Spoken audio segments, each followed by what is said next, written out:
Order. Mr. Clerk, please call the roll. Senator Barnett, Senator Barrett, Senator Blackman, Senator Blackwell, Senator Blunt, Senator Boyd, Senator Branning, Senator Bryan, Senator Butler for 36, Senator Butler for 38, Senator Carter, Senator Kaufman, Senator Chazanall, Senator Chisholm, Senator DeBar, Senator Delano, Senator England, Senator Fillingane, Senator Frazier, Senator Harkins, Senator Hickman, Senator Hill, Senator Hobson, Senator Horn, Senator Jackson, Senator Johnson,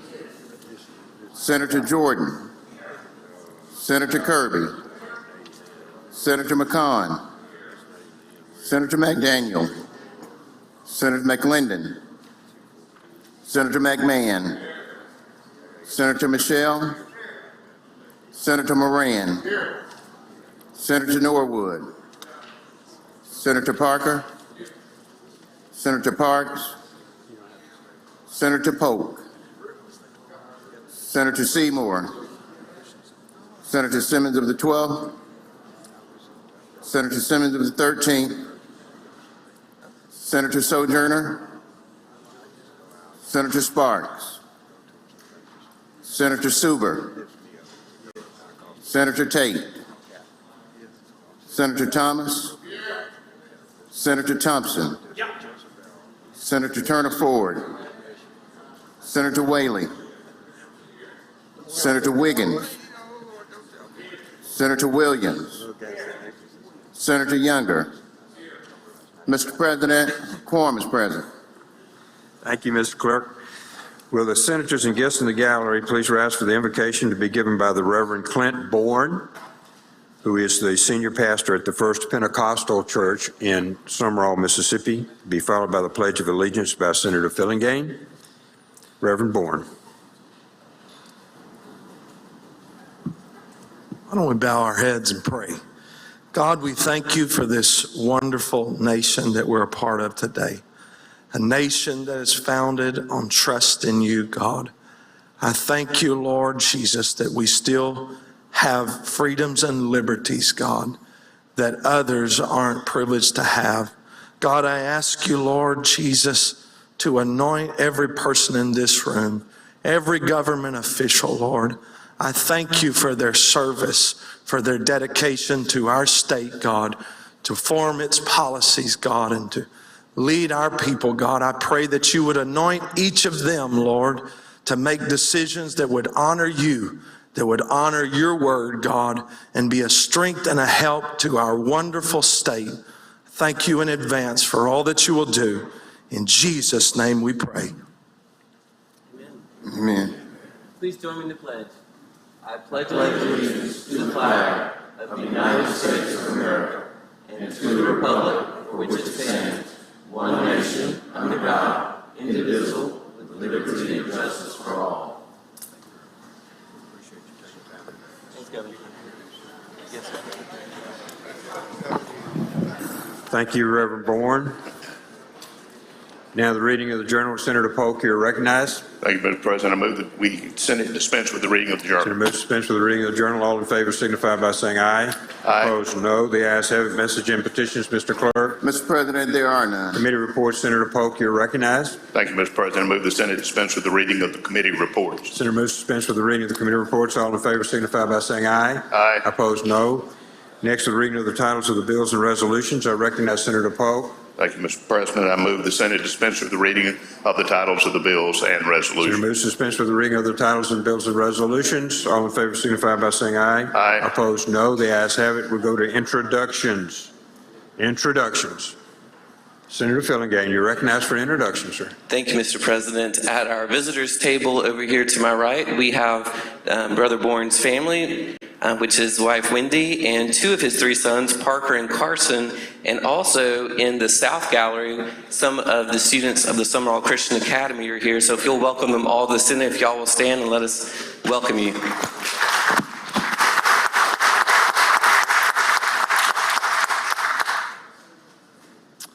Welcome to your capital, Senator Barrett. Thank you, Mr. President. I have 2 introductions. Please proceed, sir. First, if the Brookhaven Academy girls basketball team and Coach Ron Kessler would stand. Mr. President, I would ask that Mr. Arnold read the Senate Resolution number 59. Mr. Clerk, please read the resolution. Senate Resolution number 59, a resolution commending and congratulating the Brookhaven Academy Lady Cougars girls basketball team and Coach Ron Kessler for winning the 2023 MAS 5A Girls Basketball Championship. Now therefore, be it resolved by the Senate of the State of Mississippi that we do hereby commend and congratulate the Brookhaven Academy Lady Cougars girls basketball team and Coach Ron Kessler for winning the 2023 MAIS 5A Girls Basketball Championship and extend to the team, coaches, parents, and sponsors our best wishes for future success. Be it further resolved that this resolution be presented to Coach Ron Kessler and Brookhaven Academy Head Master Jason Case, forwarded to the Brookhaven Academy Board of Trustees, and made available to the Capitol Press Corps.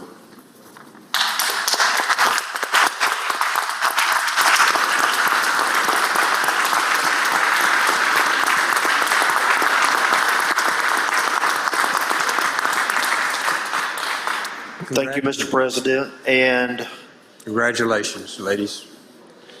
Mr. President, we also have with us the Brookhaven Academy Lady Cougars softball team. They also won a state championship, and this is a back-to-back state championship.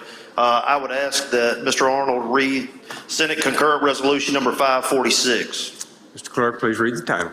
Senate Concurrent Resolution number 546, a concurrent resolution commending and congratulating the Brookhaven Academy Lady Cougars softball team and Coach Lisa Covington for winning their 2nd consecutive Mississippi Association of Independent Schools 5A state championship.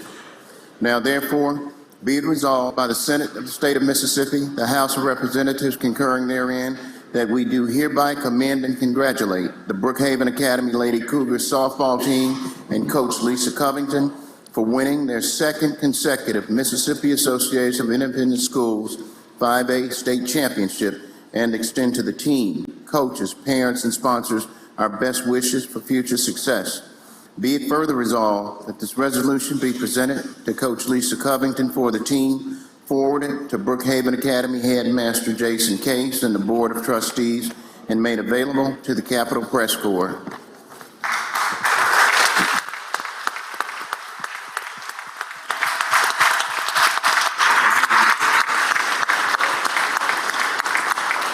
Thank you, Mr. President. Thank you. Very good year for Brookhaven. Congratulations, both of you.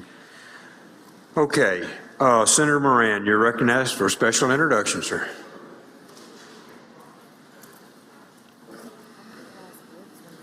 Thank you, Mr. President. At this time, I'd ask for floor privileges for Ms. Murtis Frank and her family, and come in. Floor privileges are granted. Sergeant at Arms, please escort our guests to the chamber floor. Also, all of any of the colleagues that would like to come up, please do so.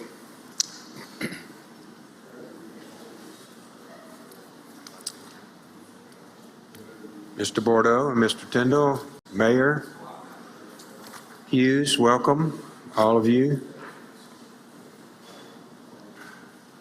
Mr. White, Brad, good to see you, welcome. Okay, 1 second, sir. Senator Wiggins. Okay, we're ready, Senator Moran. Thank you, Mr. President. Before I begin this presentation, if I could, I'd like to ask that our very own Brad White, Director of MDOT, be allowed to say a few words. He actually worked with Ms. Murtis a few years back. Mr. White, you're recognized to address the Mississippi Senate.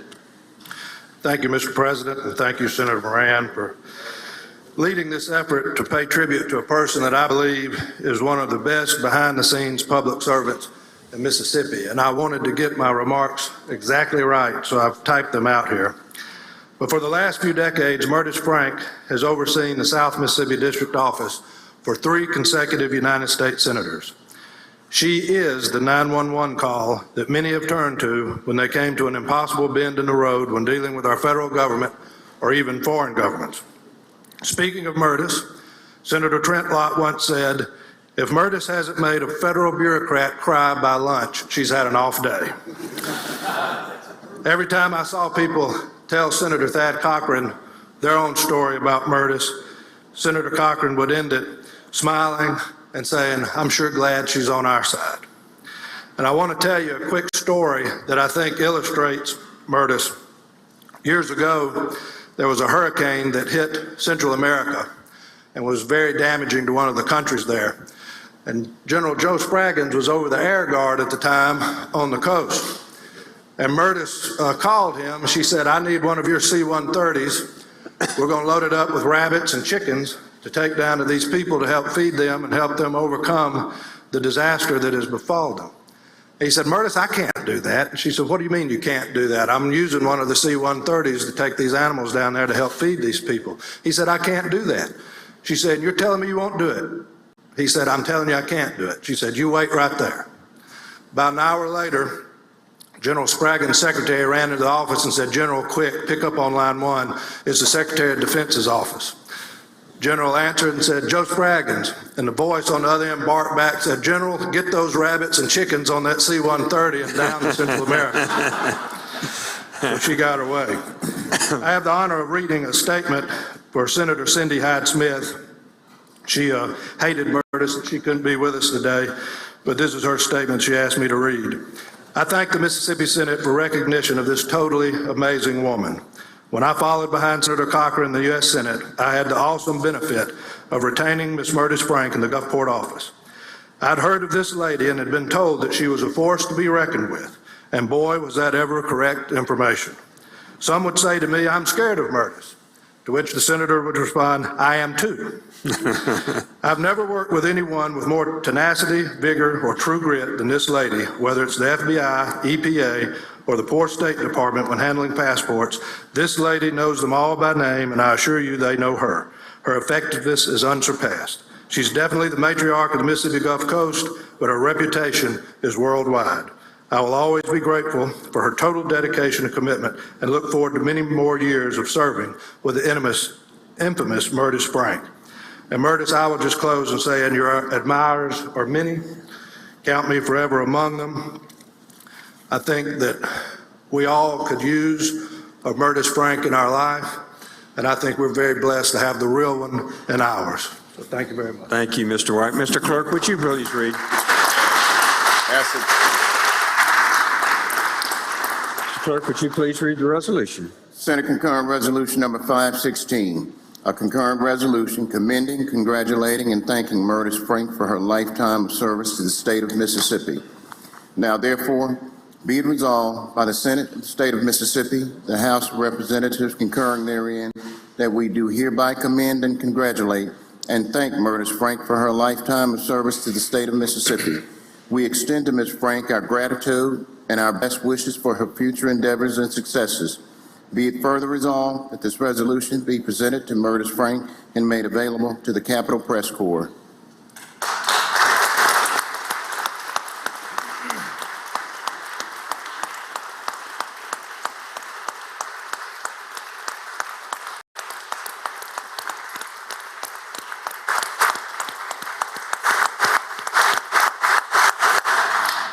I'd like to say first and foremost, she's not retiring. Thank goodness she's still going to be here for hopefully a long time to come and help us all out. Ms. Murtis Franks, where do I begin? She's in our lifetime, we have an opportunity to meet someone that we never forget, that's always been a pinnacle part of our life. A lot of times we take it for granted. We sit in here, but people that we have met along the way, like Ms. Murtis Frank, has helped us to get here, help us to stay here, and help us to be successful. And what a tremendous lady she is. As he said, You know, we've had 3 U.S. senators that's had the honor and the privilege of having her work for them, be their right hand in South Mississippi. You know, I'll never forget when Senator Cochran was running for election, and I came down to Hancock County and got off the big bus, and we were all there, and we asked him, Senator, where would you like to go? What would you like to do first? He turned around and she was getting off the bus. He said, ask her, she's in charge. So that's the kind of lady that she is. You know, the old Jamie Johnson song, If You Could Have Seen It in Color, you know, I've had that privilege. I've been with her with some U.S. agencies that have basically told a county or a city that this is the way it's going to be. You have to accept it and move forward. And after that meeting, things changed, and a week or so later, they either got their permit or they got a letter to said to proceed forward. And not only just the coast, but my colleague back here, Senator Younger, she's helped him with some of his constituents and a lot of people in this room. If you have a constituent that's in dire need, needs some help, this is the lady to call. You know, you ever heard of the expression, walk softly and carry a big stick? That is definitely Miss Murtis. I think of my dad's expression, was a big man, didn't say a whole lot, kind of quiet, but if he thought a lot of someone and he had an absolute admiration of them and their integrity and their dignity, he would tell you that person is genuine. And that was his way of saying they're top notch. Ms. Murtis Frank is genuine. And I'm thankful so much for the help that she has given me and so many of us in this room, and will continue to. She's not retiring, she's still here. And I thank you so much, Ms. Murtis, we love you. Mr. President, if I could at this time, I'd like to ask that Ms. Murtis be given privilege to speak to the to the State Senate. She spoke to the U.S. Senate, she speaks to the State Senate today. Ms. Frank, you're recognized to address the Mississippi Senate. Good morning. Morning. This has been very humbling. I fought this for 6 months. A couple of people have worked behind my back. There's a couple of them that need to look out because I've got a short list. There's 2 of them, Brad White and Senator Moran.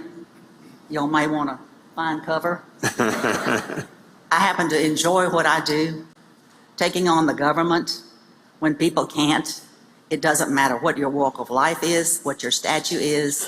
Dealing with the government is quite an experience, and you have to learn how to go up above what you normally would do in order to accomplish something. So thinking out of the box, I encourage people all the time that you can do much more than you think you can do. You just have to believe that you can.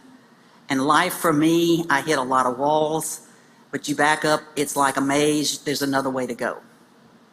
So you don't take the no for the answer, and that's been the biggest thing for me. I greatly appreciate what you all have done. Thank you very much. Thank you.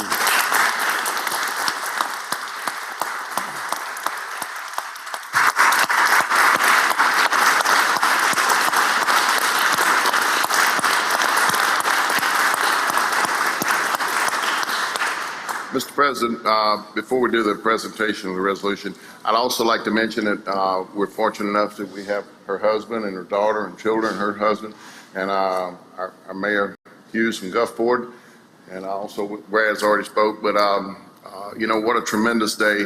And at this time, I'd like to present Ms. Murtis, if you would step up here and present you with this resolution. Thank you so much for all that you do. Thank you very much. Good evening. Thank you, Mr. Thank you, Ms. Frank. Thank you, Murtis, so much. From Katrina to today, it's just an unbelievable record of service. Thank you. We're honored to have you here.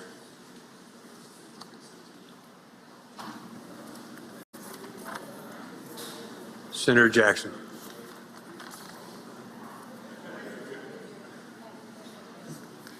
Thank you, Mr. President. I request floor privileges for Coahoma County Red Panthers. Privilege of granted. Sergeant at Arms, please show our gifts to the chamber floor.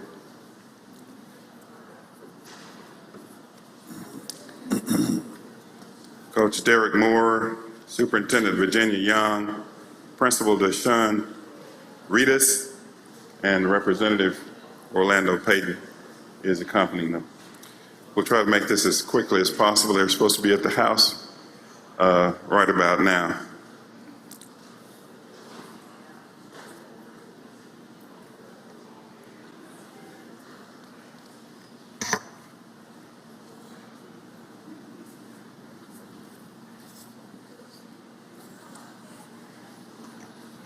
Mr. President, I'd ask that the resolution number 75 be read. Mr. Clerk, please read the resolution. Senate Resolution Number 75, a resolution commending and congratulating Coahoma County High School Red Panthers boys basketball team and Coach Derek Moore for winning the MHSAA Class 2A State Championship, its 5th title since 2017. Now therefore, be it resolved by the Senate of the State of Mississippi that we do hereby commend and congratulate the Coahoma County High School Red Panthers boys basketball team and Coach Derek Moore for winning the MHSAA Class 2A State Championship, its 5th title, and extend the best wishes of the Mississippi Senate to the team, coaches, parents, and sponsors for future success. Be it further resolved that this resolution be presented to Coach Derek Moore and Coahoma Principal Sean Reddish for the team, forwarded to the Coahoma County Board of Education, and made available to the Capitol Press Corps.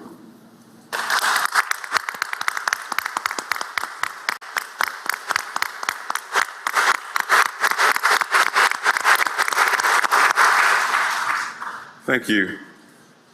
I'm sure when the season started this year that Coach Moore didn't think he'd find himself here this morning.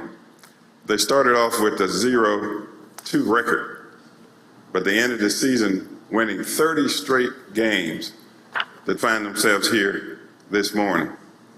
So he's done a great job working with this team, and as you heard, this is their 5th title in 7 seasons. So he's really done a great job. And last year, he came a little short, almost made it 6th time.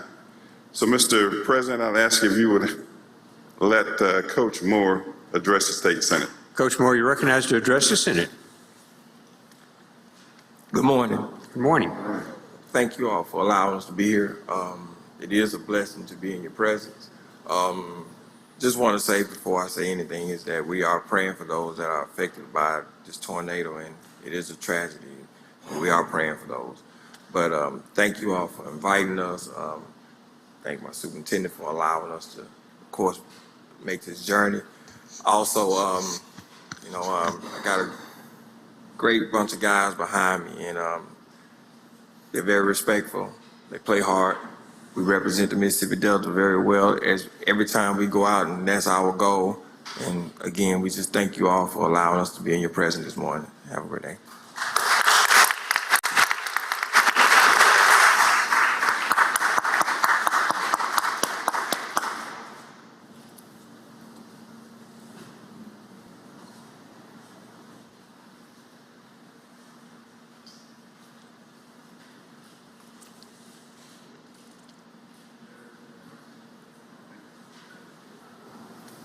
Thank you, Coach, and congratulations, y'all. Congratulations. Team, great achievement.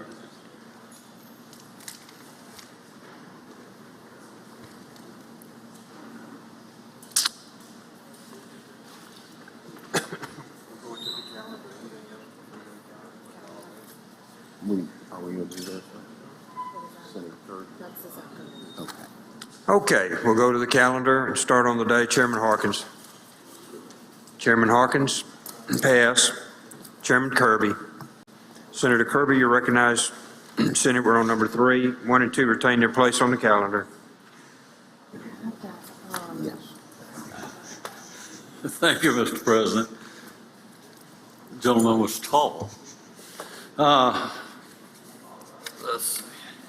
I'd like, Mr. President, I'd like to suspend the rules, take up items 3 through 15 in block. And One that's- moment, please. 3 through 15, Senate. Does anyone want to remove one of the items directed for block? Seeing none, you recognize Senator Kirby. All Thank in you. favor signify by saying aye. Aye. Opposed, no. The ayes have it. Please proceed, Senator Kirby. Thank you, Mr. President. I ask you to read the title. Mr. Clerk, please read your title 3 through 15. Senate concurrent resolution number 571, Israel, commend 75th anniversary of independence of. Senate resolution number 93, remember the legacy of Willie Johnson, Starkville's first African-American fire chief. Senate resolution number 94, commend Marshall Academy Patriots boys basketball team and coach Bruce Brandt for winning 4A championship dedicated to his daughter Janie. Senate resolution number 95, commend Marshall Academy Lady Patriots fast pitch softball team for winning 2022 MAIS 4A state championship. Senate resolution number 96, congratulate Oxford High School senior Winnie Wilson as Mississippi's 2023 High School Journalist of the Year. Senate resolution number 97, acknowledge March 30th, 2023 as National Doctors Day in Mississippi. Senate resolution number 98, recognize outstanding leadership of longtime MSU College of Veterinary Medicine Dean Kent Hoblet on his retirement. Senate resolution number 99, commend Women for Progress of Mississippi, Inc. for public service. Senate resolution number 100, celebrating the 100th anniversary of the Prentice County Farm Bureau. House concurrent resolution number 51, Baptist Memorial Hospital Golden Triangle commend upon receiving A rating for 10 consecutive years. House concurrent resolution number 52, Honorable Senator Angela Turner Ford commend and recognize intrepid leadership as chairman of the Mississippi Legislative Black Caucus. House concurrent resolution number 54, Caledonia High School volleyball team commend upon winning MHSAA Class 4A State Volleyball Championship. House concurrent resolution number 55, Chief Gary Ponto Jr. commend for many years of public service in law enforcement and congratulate upon retirement. Thank you, Mr. President. I make the usual motion. Senator makes the usual motion. All in favor signify by saying aye. Aye. Opposed, no. The ayes have it. Please proceed, Senator. Thank you, Mr. President. Ladies and gentlemen, as you can see, these are commending resolutions. On the very first one, item number 3, SCR 571, that delegation will be here this afternoon. Hopefully we'll be able to have a floor presentation for them.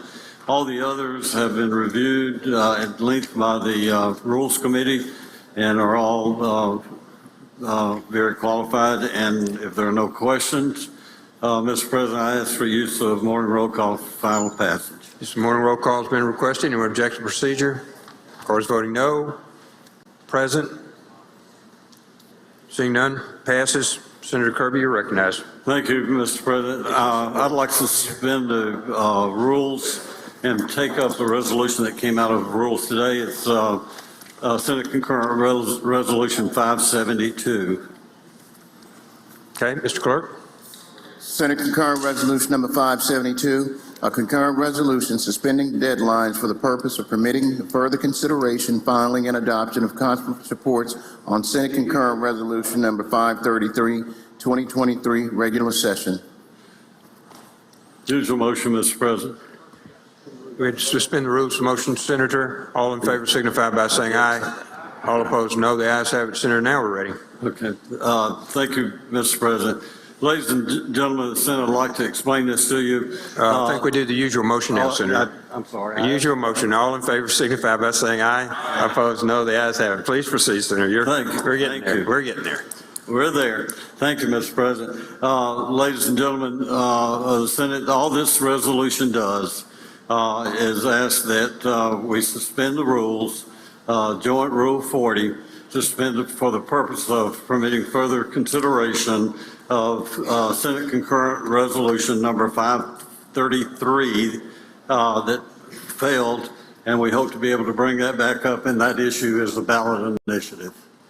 No questions asked for you. Questions on, on the bill? Seeing none, sir, we're ready. Use of the morning. Use the morning roll call. Use of the morning roll call has been requested. Anyone object to procedure? We should be, of course, voting no. Polk, Hill, Thompson. Seeing none. Present. Johnson. No. Johnson, no. Present. Seeing none, the bill passes. Thank you, Senator Kirby.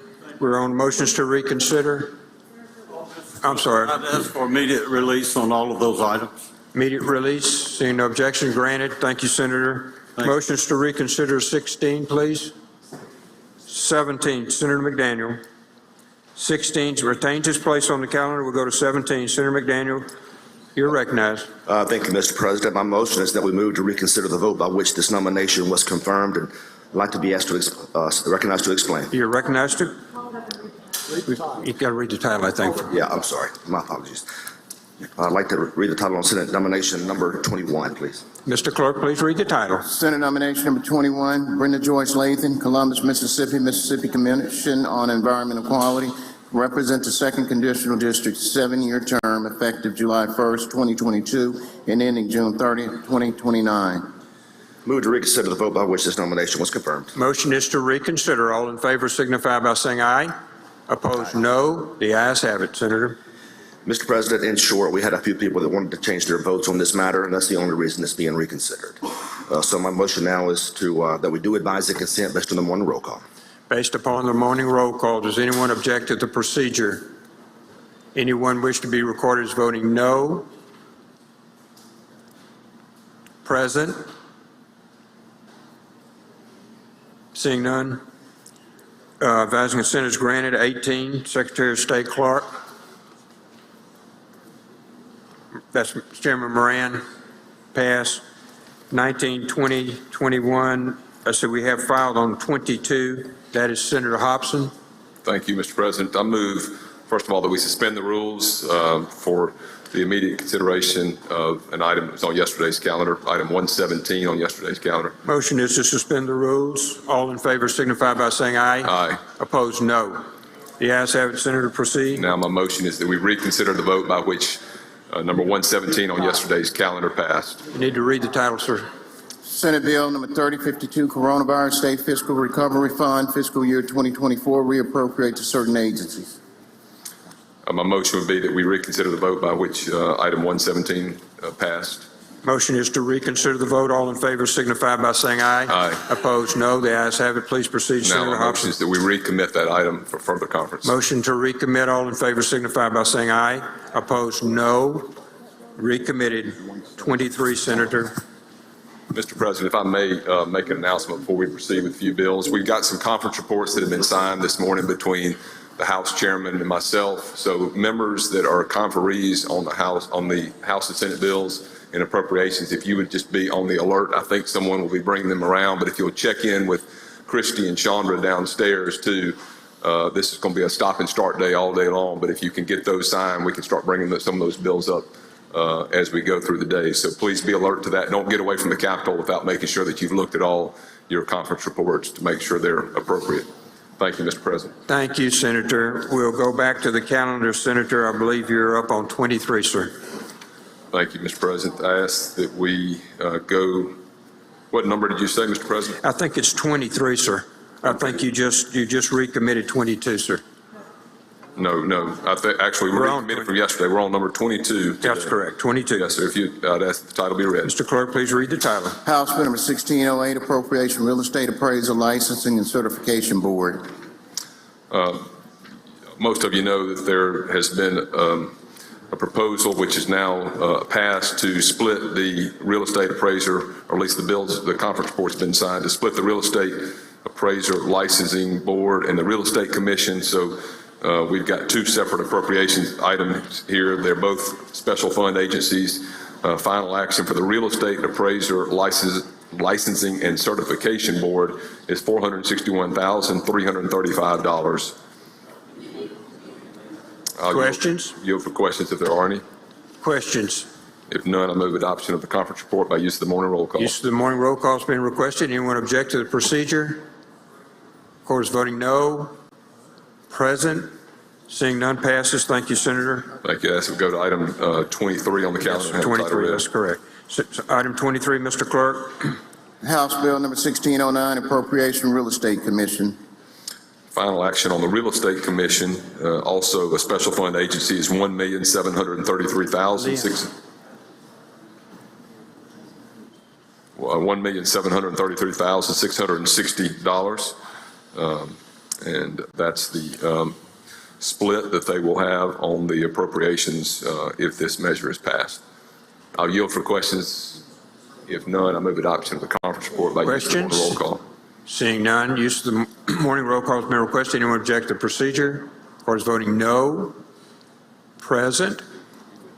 Seeing none, Thank you, Mr. President. My bill passes. 24, sir. ask that we skip down to item 74 on this morning's calendar. Senate Bill 74. 3051, and have the title read. One moment, sir. Senate, we're on 74, page 8. Mr. Clerk, please read the title. Senate Bill number 3051, Appropriation Debt Service General Obligation. This is our debt service bill that we pass every year. This is actually a $54,267,853 decrease from LBR, which is good news. Actually, upon further calculation of the debt service that would be owed this year on the outstanding bonds, that amount went down to $489,903,604. Most of that is general funds. $436,896,74 is the general fund portion of the debt service. Okay. Questions? Seeing none, Senator, I think we're ready for your motion, sir. My motion would be adoption of the conference report by use of the morning roll call. Use of the morning roll call has been requested. Anyone object to the procedure? Which will be, of course, voting no. Present. Seeing none. Thank you, Senator. One moment. Senate.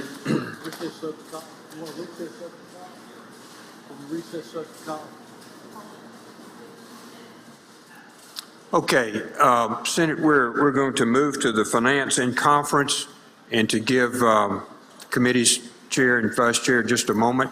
We will recess subject to call, anticipating about 10 minutes. Senator McMahon, for what purpose? Local and private needs to meet immediately at recess to take up one bill. Okay, we should be recessed about 10 to 15 minutes, Senator, so you can have your meeting immediately, and we should be back here in about 15 minutes, Senate. Room 210 immediately upon recess. 210. Local and private. Senator Johnson, for what purpose? Make a motion to recess subject to call. That's right, I didn't see Senator Pope. All in favor signify by saying aye. Opposed, no. Was about approximately 15 minutes. We stand in recess.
find a rabbit yet?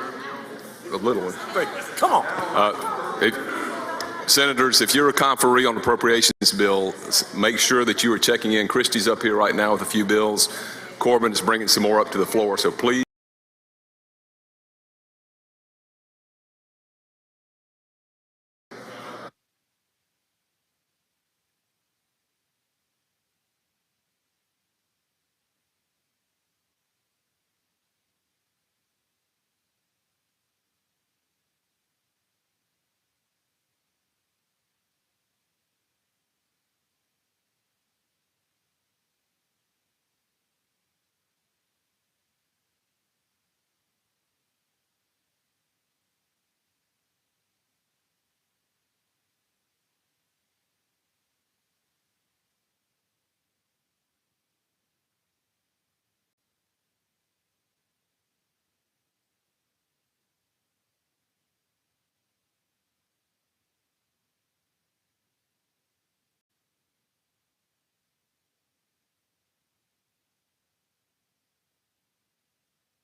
I'd like to call the Senate to order.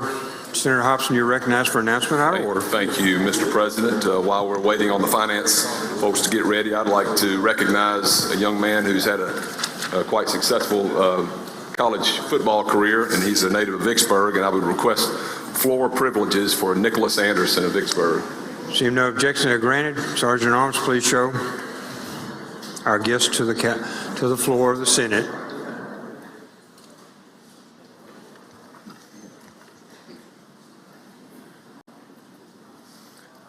Thank you, Mr. President. The young man standing to my right is a native of Vicksburg, played at Vicksburg High School, had quite a successful career, both academically and athletically, and I'll mention that in just a minute, but he's an outstanding fellow who just graduated from Tulane, all-conference player at Tulane, and most of you that are football fans will know they had quite a season this year. They beat USC in the Cotton Bowl and had probably the most successful season.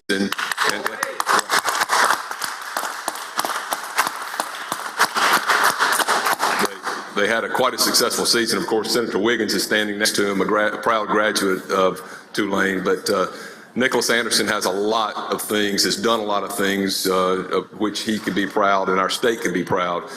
He's been an all-star student his entire career. He and my middle child grew up, went to elementary school, played football together for a long time. Unfortunately, they split at junior high. Nick went to Vicksburg. My son went to Warren Central, but they've remained good friends. And Nick has had one heck of a career in football. He was a junior college player at Jones Junior College for a year, signed with Tulane. And if you watch the Tulane Green Wave this year play, you know his name was called all the time. He was a leading tackler throughout the season as a linebacker, and he's prepping for the draft right now. And Nick has got so many things. I could just go on and on. If you look at the resolution that we did, all the things that he's done in New Orleans and in Mississippi for youth and mentoring students is just amazing. But his biggest claim to infamy is that he is the grandson of the Honorable George Flaggs, the mayor of Vicksburg. So don't hold it against him, okay?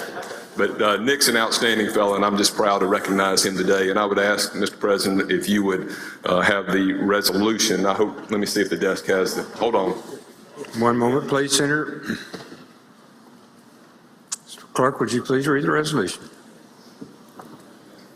Senate Resolution Number 41, a resolution offering the sincerest congratulations of the Mississippi Senate to Nicholas Anderson of Vicksburg, Mississippi, in recognition of his outstanding football awards at the high school, junior college, and university level, and for his campus leadership and community service. Now therefore, be it resolved by the Senate of the State of Mississippi that we do hereby offer the sincerest congratulations of the Mississippi Senate to Nicholas Anderson of Vicksburg, Mississippi, in recognition of his outstanding football awards at the high school, junior college, and university level, and for his campus leadership and community service, and we extend our best wishes for future professional football and career success. Be it further resolved that this resolution be presented to Nicholas Anderson and his family, forwarded to Vicksburg Mayor George Flaggs, and be made available to the Capitol Press Corps.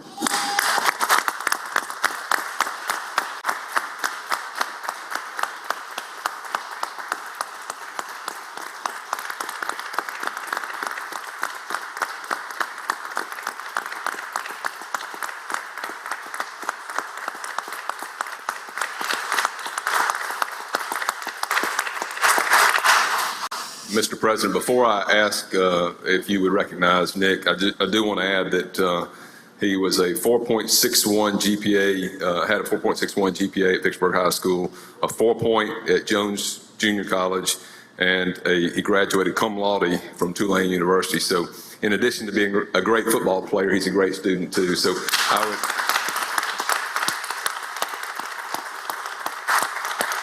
I would ask you, Mr. President, if you would allow Mr. Anderson to speak to the State Senate. Mr. Anderson, you're recognized to address the Mississippi Senate.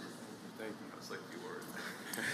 you. First and foremost, just want to thank Senator Hobson for having me representing the city of Vicksburg, Mississippi, Tulane University, and also Ellisville, Mississippi.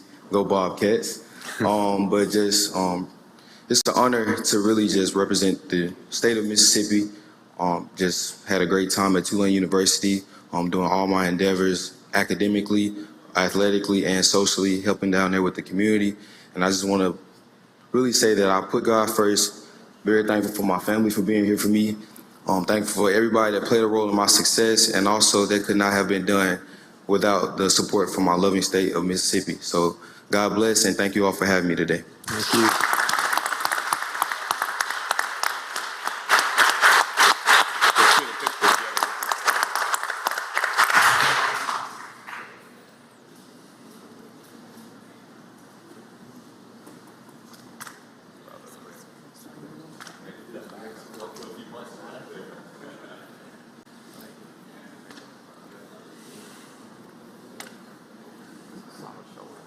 Are you ready? Do you need to suspend? Thank you.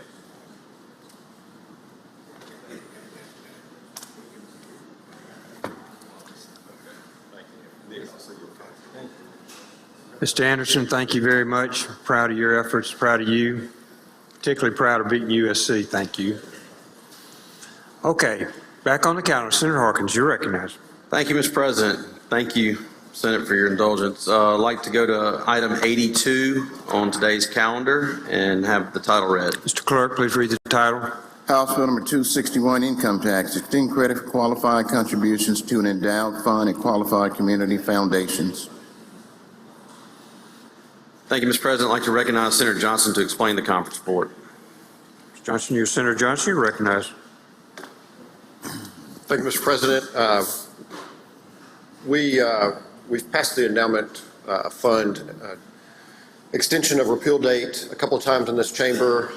This bill changes a few things. We do a 5-year repeal date, but then we also take the current numbers, which are $200,000 per taxpayer as a cap donation and $500,000 as a total cumulative for the state cap.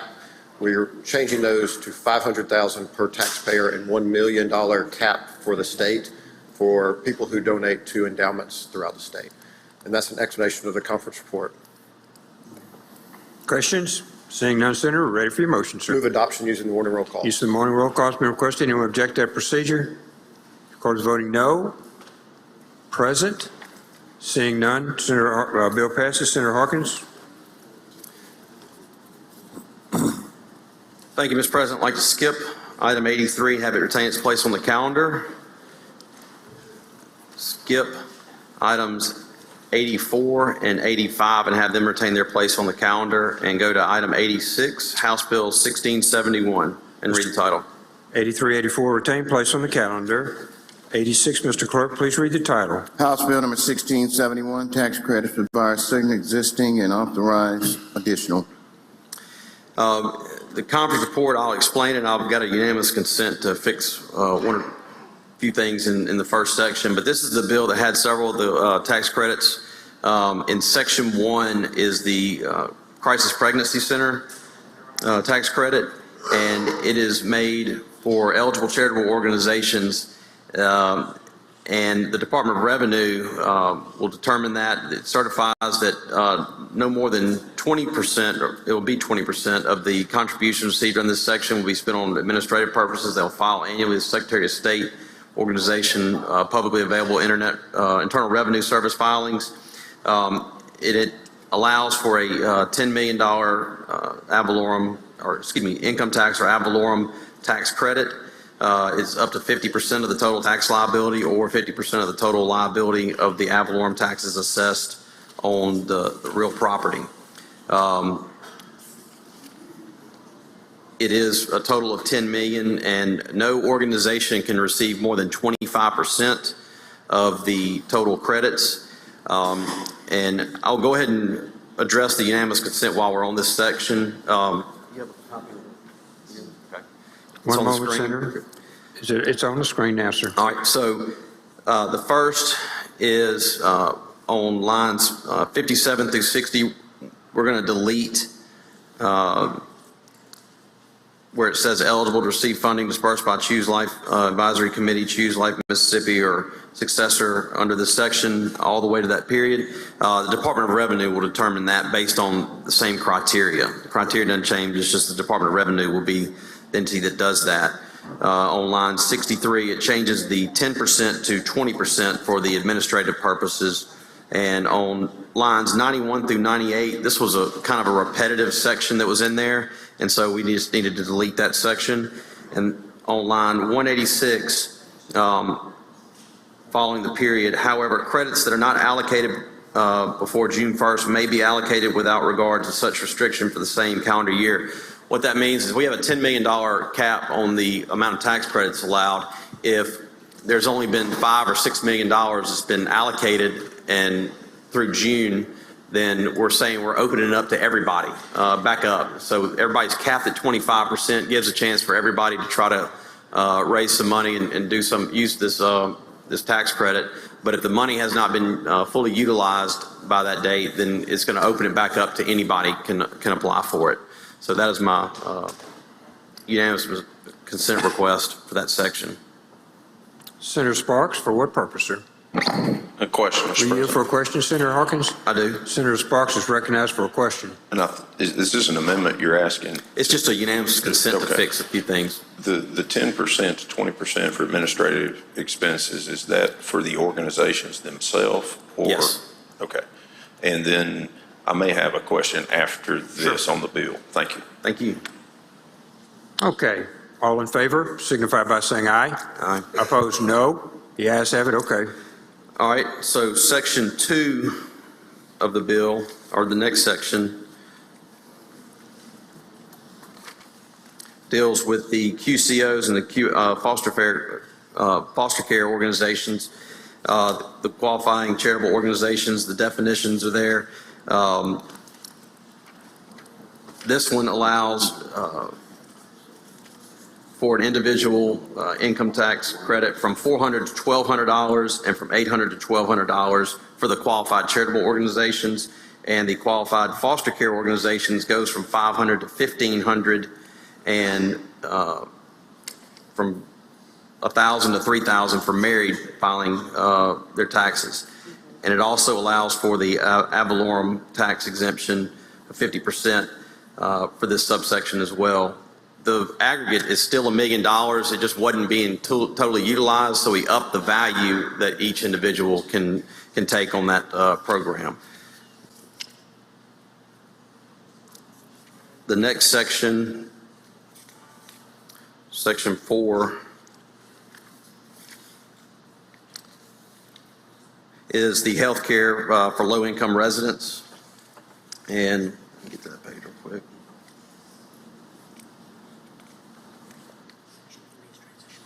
Oh, excuse me, Section 3, I'm sorry. Section 3 in the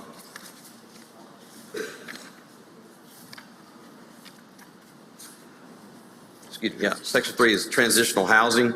So for the purpose of this section, an eligible transitional home organization means an organization that is exempt from federal income taxation under Section 501c3 and provides transitional houses for homeless persons aged 25 and under, homeless families and or homeless and are referred unwed pregnant women.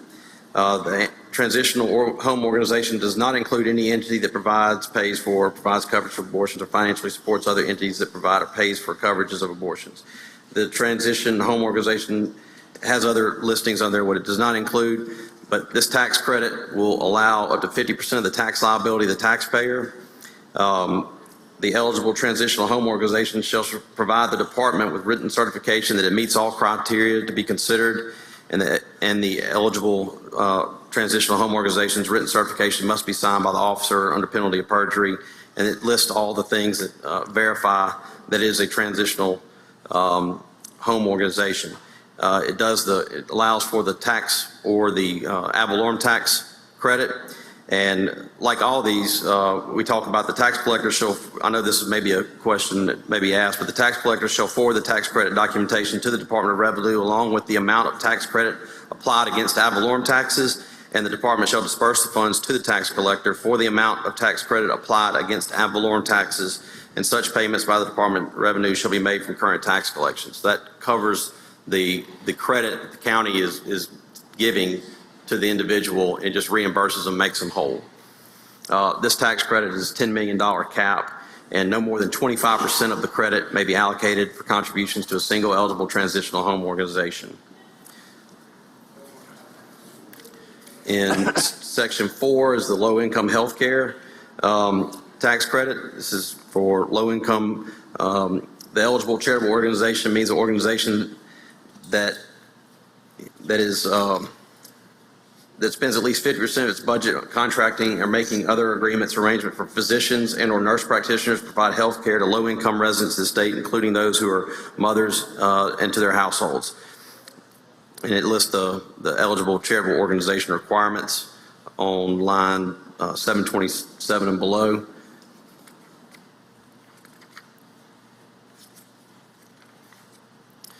And that is a $1 million tax credit. Section 5 is the employment-related expenses. These are the tax credits that are allowed for child care services. And it basically says the amount of the credit shall be equal to 25% of the amount of federal income tax credit that is lawfully claimed by the taxpayer for these expenses on their federal income tax. So we're given a 25% of what the federal credit is. And it has to be on, in order to claim this credit for this section, the taxpayer must claim the federal income tax credit on the taxpayer's federal income tax return and have an adjusted gross income for such return of not more than $50,000. That is an explanation of the omnibus tax credit bill.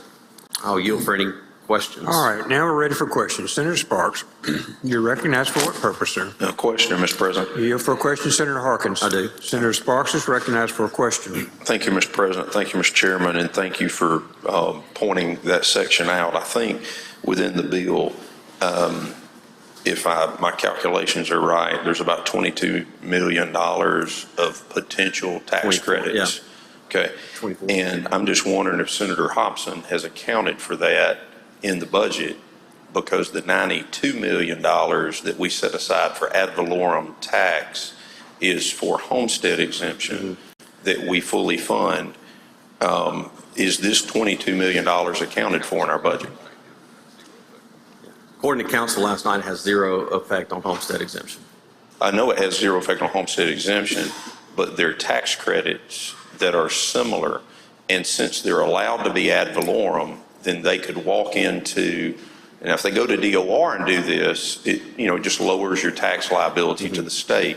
But if they walk into the county tax collector and say, here is my $2,000 donation under any of these tax credit programs, that county reduces their revenue by $2,000. And when I asked these questions in committee, I think to the vice chair, would the counties be reimbursed? Yeah. The answer is yes. So the reimbursement part, I'm not saying all of it will be 22 million, but I'll read you the section that I read earlier. When it talks about, for the purpose of using a tax credit against ad valorem taxes assessed and levied on real property, a taxpayer shall present the appropriate tax collector the tax documentation, credit documentation provided to the taxpayer by the Department of Revenue, and the tax collector shall apply the tax credit against such ad valorem taxes. The tax collector shall forward the tax credit documentation to the Department of Revenue along with the amount of the tax credit applied against the ad valorem taxes, and the department shall disperse funds to the tax collector for the amount of tax credit applied against the ad valorem taxes. Such payments by the Department of Revenue shall be made from current tax collections. Okay. So they'll use their current tax collections to reimburse counties to make them whole. okay, but it does reduce the It amount reduces of the total revenue. yes. Because sometimes there's confusion when people say this doesn't cost the state of Mississippi anything. It costs revenue. It costs $1 for every dollar of credit. Yes, it does. Okay, but we're making the counties and cities whole. Thank you. Correct. Thank you. Thank you, Senator. Senator Blackman? For what purpose, ma'am? Question, Mr. President. Were you for a question, Senator Harkins? I do. Senator Blackman is recognized for a question. Thank you, Mr. President. Senator Harkins, did I understand you to say that we were going from 10% to 20% for administrative fees? Yes. Okay, what is the purpose of going to such a high amount for administrative fees when in all other instances we'd be trying to keep administrative fees less than 10%? Well, I think we're going to look at it. I think some of the services they provide, do take up administrative. Part of the services they provide are administrative, and so I think there's probably a need to look at this and see how this goes. It may be less. We can come back and lower it, but I think first out of the gate we want to give them room to ramp up and provide the services that they're going to provide. But I think the way I talk to some of them is some of the services they provide require some administrative help to do, and so that was why we had a little bit of leeway in there for this out of the gate. But we're going to meet with them over the year and see how the program's working. There may be some tweaks needed, but we want to emphasize that we want a majority of this tax credit to go to the services that we're looking to provide for Mississippians. Okay, when we were doing the ARPA matching grants for the cities and counties and the water associations, we were not allowing administrative fees for those up to 20%. That may be the case. I'm not sure. And then when you apply for grants for nonprofits nationally, there's no place that will allow administrative fees to be at 20%. And it may be something that needs to be adjusted after this year. We're going to meet with them and see how it goes and look at and see what the needs are. And I think this is kind of in light of everything that's happened, I think this is an effort to start to ramp up our crisis pregnancy centers across the state to get them up and going. And it may, out of the gate, it may take a little bit more administrative, and they may level out and figure out what they need. But I think we're going to try to make sure that as much of money that we can make and try to get to go to the services that is intended is what our goal is. Okay, now, haven't these crisis centers been operating for a while? They have, but I think in light of Roe v. Wade, I think everybody realizes there may be a different demand on them, and that's what we're trying to help fund. Thank you. Thank you, Senator. Senator Blackman, any other questions? Seeing none, Senator, we're ready on the Move motion. adoption of the conference report on the morning roll call. Use of the morning roll call has been requested. Anyone object to the procedure? Vote is no. Blunt, no. Yeah. Norwood, no. Simmons, no. Turner Yeah, Ford, yeah. no. Butler, no. Hickman, no. Butler, no. Frazier, no. Simmons, no. Jordan, no. Jackson, no. Blackman, no. Anyone else? Present. Thank you, Senator. Bill passes. Senator Harkins, you're recognized. I'd like to skip down to item 93, and the rest retain their place on the calendar, and read the Senate Bill 2862 and have the title read. 87 to 92 retain their place upon the calendar. Number 93, Mr. Clerk. Senate Bill number 2862, sales tax, provide industrial exemption for tangible personal property first used in another state. I actually recognize Senator McMahon to explain the Senator conference. McMahon, you're recognized.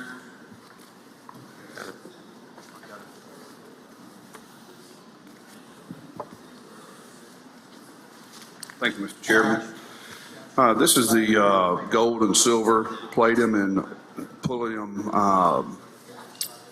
bullion that we passed earlier in the year. This is the conference report. It reflects the Senate position. That's all it does, is eliminate the sales tax on gold and silver bullion in coin form, in an ingot, or in a bar. And I'd be happy to yield for any questions. Questions on the bill? Seeing none, we're ready for your motion, I move for Senator. adoption of the conference report by the morning roll call. Use of the morning roll call has been requested. Anyone object to procedure? Who's voting no? Present? Seeing none, the bill passes. Senator Polk, you're recognized. Senator Harkins, you're recognized. Skip item 94 and have it retain its place on the calendar. 94 retains its place on the calendar. Senator, we're at the general bill, so Senator Polk will recognize you at this point, sir. Thank you, Mr. President. I move the Senate stand in recess until 1:30. One moment, please. Senator Michelle. Punch your light there. There we go. We got you. 1 second, please, Senator. Senator Michelle. Thank you, Mr. President. I'd like to call a meeting of the Insurance Committee immediately upon recess in room 216 to address an issue from the governor's office. 216, Senator Delano. Announcement. Please proceed. Thank you, Mr. President. Ladies and gentlemen of the Senate, Commissioner Gibson would like for me to let you know that the DPS and MEMA have set up a relief site down at the Armory. If you have anything, or if you've got anyone locally that's wanting to take relief products and services up to the tornado inflicted areas, they would be doing it at the Armory. Thank you, Senator. That'd be much more convenient. Thank you. Thank you, Commissioner Gibson. Senator Polk, you're recognized. Mr. President, I move the Senate stand in recess until 1:30. All in favor signify by saying aye. Opposed, no. We stand in recess till 1:30.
Yeah.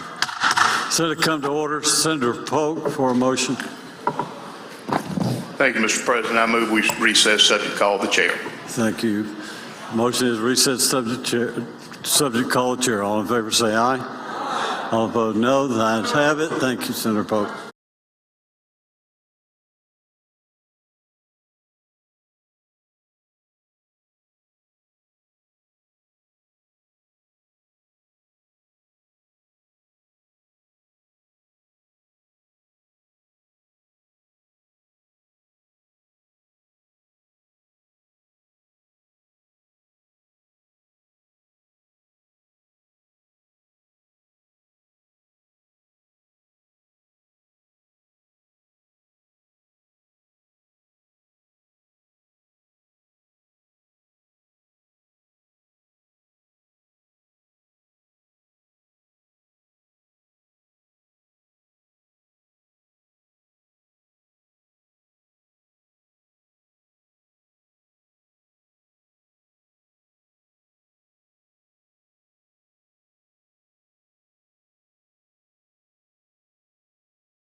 Recognize.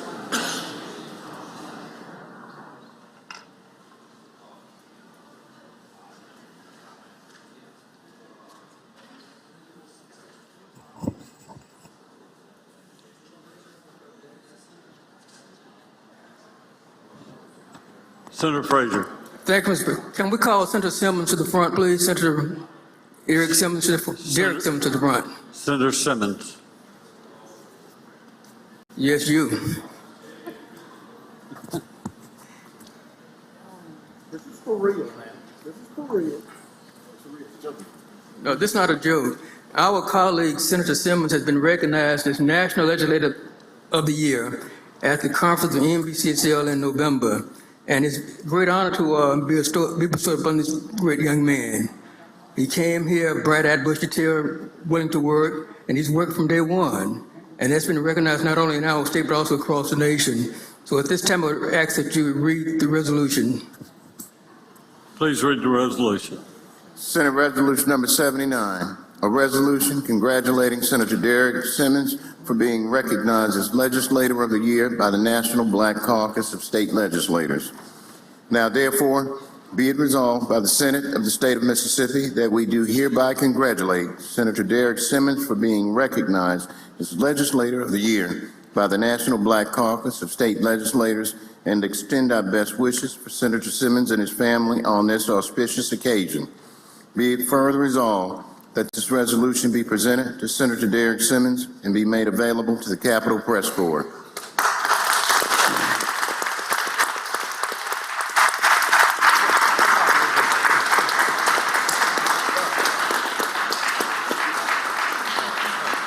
Mr. President, please recognize our colleague, Senator Simmons, for a few words. Senator Simmons, you recognize. Thank you so much, Mr. President. I thought it was a joke, Senator Frazier. But I won a special election in March of 2011. And I remember joining with my wife and my family. My dad, he was still alive. He was here.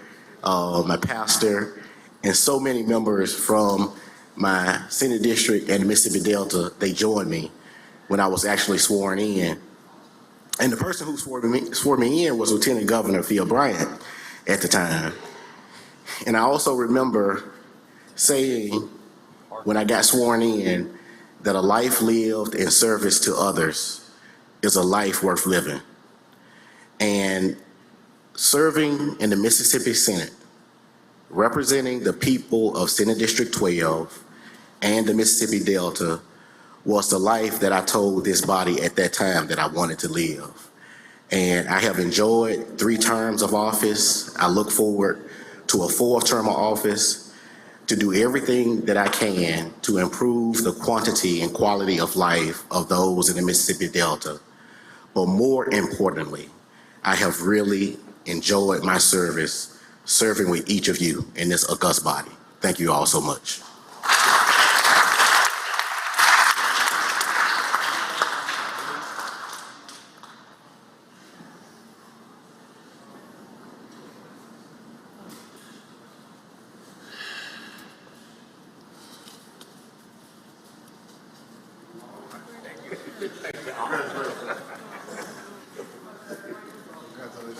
Thank you, Mr. President.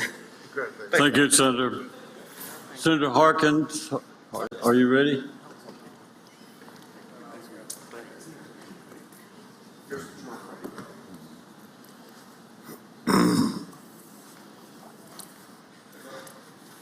Thank you, Mr. President. I'd like to suspend the rules, go back to item 87, House Bill 1734, and have the title read. Please read the title. Well, first off, I'd say, any objections, suspend the rules. Seeing none, please read the title. House Bill number 1734, bonds authorized for various purposes. I'd like to recognize Senator Parker to explain the conference report. Senator Parker, you recognize. Thank you, Mr. President. This bill, House Bill 1734, has become the vehicle for additional funding for the State Aid Road Fund and for the Child Care Tax Credit Bill that was originally in my bill, Senate Bill 2335. The first part of the bill includes the State Aid Road portion. So beginning in line 148, on August 12 of 2023, 1.6 million or 2.5% of the use tax will go to the local system bridge rehabilitation fund as it does now. But in addition to that, beginning on that same date, now 1.6 million or 2.5% of use tax collections for the month will go to the State Aid Road Fund. On line 334, the State Aid Road Fund will prioritize the timely repair and replacement of deficient state aid system bridges. The funding to counties in line 337 will be based upon the number of state aid bridges in the county by 0.5%, and on line 341 will be based upon the square area of those bridges in the county. In addition to that, in section, line 350, it defines a state aid bridge is one that is included in the latest annual official bridge inventory prepared by the Office of State Aid Road Construction. The second part of the bill, Section 4, is the child care tax credit language. You remember this. This allows an employer to give a 50% tax credit on expenses of $6,000 or more towards dependent care for an employee. So the example I gave on the floor when we brought this bill up is, as an employer, you could pay a daycare facility for a worker, and that payment that you make, you could get up to a $3,000 credit towards that. This portion of the conference report stipulates that the employer must pay expenses to the facility. The facility must now be within Mississippi, must have an EIN. The House had a provision to put a Social Security number instead. I was afraid a Social Security number might allow some misuse of the credit. And it also stipulates that the care must be provided during the employee's working hours. The reason we have a couple of bills combined here is the House yesterday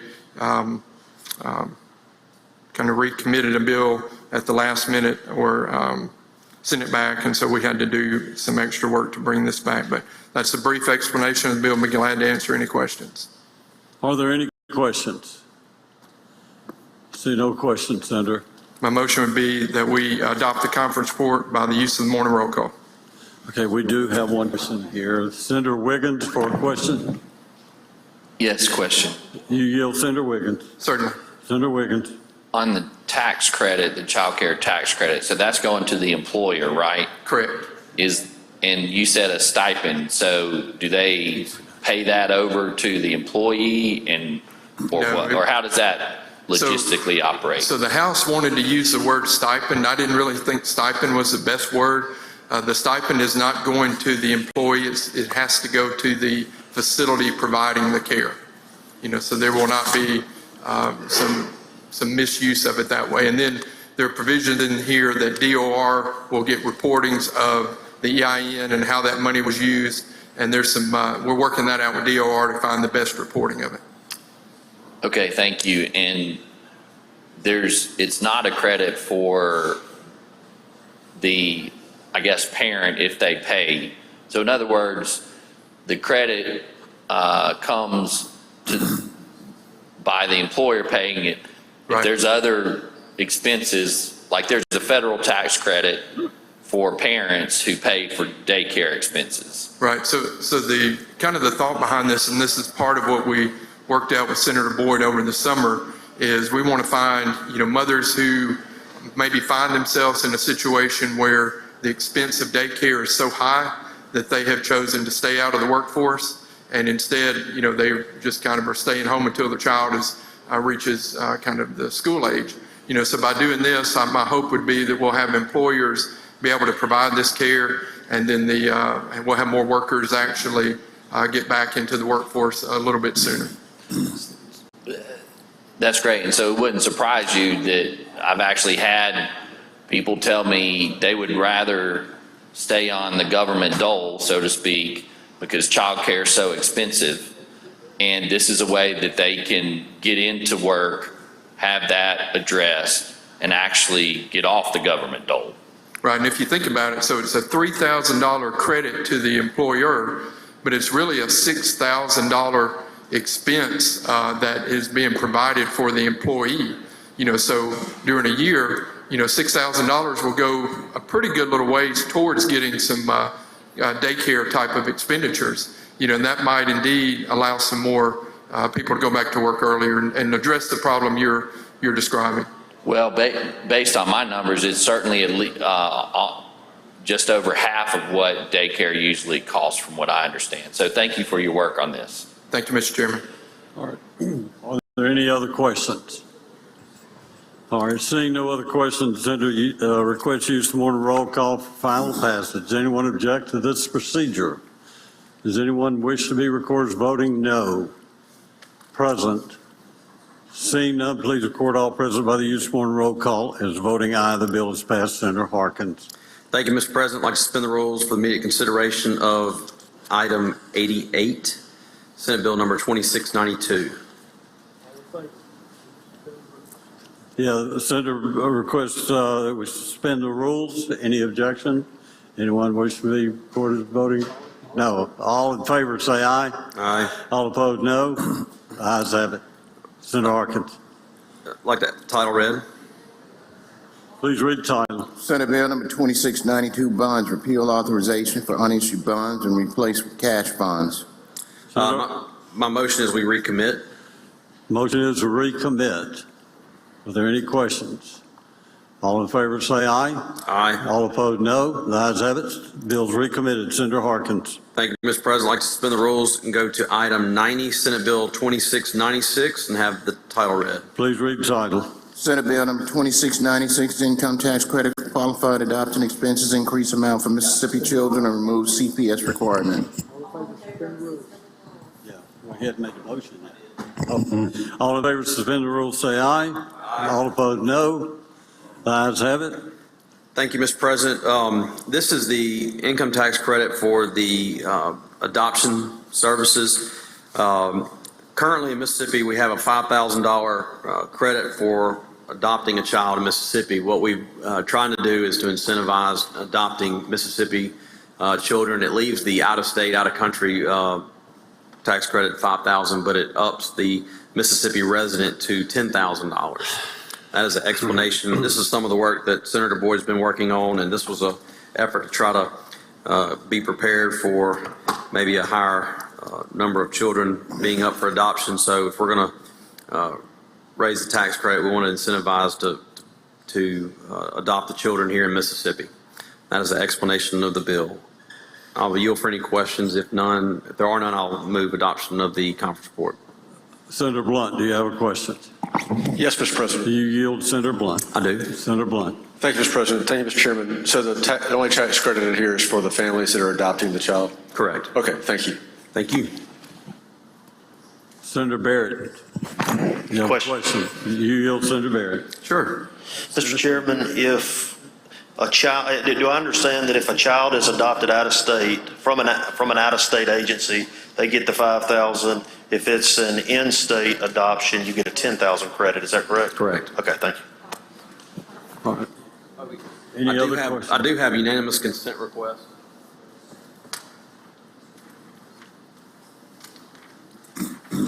The unanimous consent is to change the word July on the effective date to January. Are there any questions on the unanimous consent? Seeing none is adopted. All in favor say aye. Aye. All opposed, no. Senator Harkins. Thank you. If there are no other questions, I move adoption of the conference report. Senator moves adoption of the conference report. Any questions? All in favor say aye. I'll use the morning roll call for final passage, Senator. Is that what you said? Yes. Just use the morning roll call for final passage. Anyone object to this procedure? Anyone wish to be recorded as voting no? Present. Seeing none, please record all present by use the morning roll call as voting aye. Senator Harkins. Thank you, Mr. President. I'd like to go to item, suspend the rules and go to item 91, Senate Bill 2841, and have the title read. Please read the title. Oh, we got to suspend the rules. I'm sorry. I'm just going down the gallery. All in favor of suspend the rules, say aye. Aye. All opposed, no. Senator Harkins, sorry. Please have the title read. Please read the title. Senate Bill number 2841, law enforcement officers and firefighters death benefit black tag, otherwise black version of regular tag. Senator Harkins. Thank you, Mr. President. Ladies and gentlemen, this was the black tag bill. You've probably seen the vanity plates that are running around the state. It's been wildly successful. What this bill does is allows to do a standard tag, which is like the normal tag you get, but you can get in the black tag variety. And it basically allows for that. There was some question on the reason why we recommitted it and had to do some work on it. There was a reconciliation with the tax collectors and the circuit clerks or tax collectors and the Department of Revenue to reconcile the tag numbers with them, and then had to do it in 7 days, and that wasn't feasible. So we did it where it's standard, like they do all the other reconciliation for other tags. But on line 151, it just talks about the new tag where it will start in January 1 of 2024. They can choose a black tag that has just the standard numbers across it. It does have the $2 fee because the black tags are more expensive to purchase. And that goes to the Department of Revenue to pay for those. That's an explanation of the bill, the conference report. Are there any questions? If there are no questions, I move adoption of the committee report on the morning roll call. Conference report, excuse me. Senator suggests passage by use of the morning roll call. Anyone object to this procedure? Anyone wish to be recorded as voting no? Present. Seeing none, please record all present by use of morning roll call as voting aye. Senator Harkins. Thank you, Mr. Passed.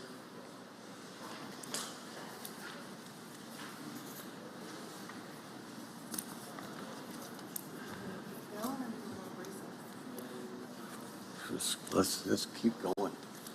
So we'll go to 9.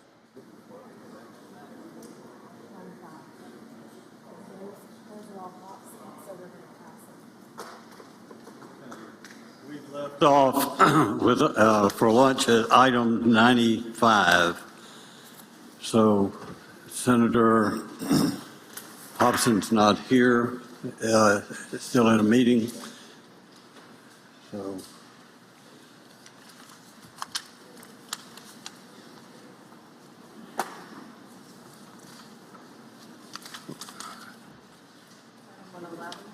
$111. We'll go to item 111, page 13. Senator Fillingham. Okay, pass and retain. 120. Senator Parker.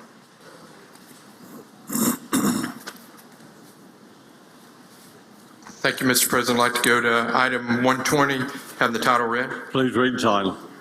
House Bill number 588, Mississippi Workforce Training and Education Act, extend repeal or only act, and in 2004 chapter law for conforming code sections.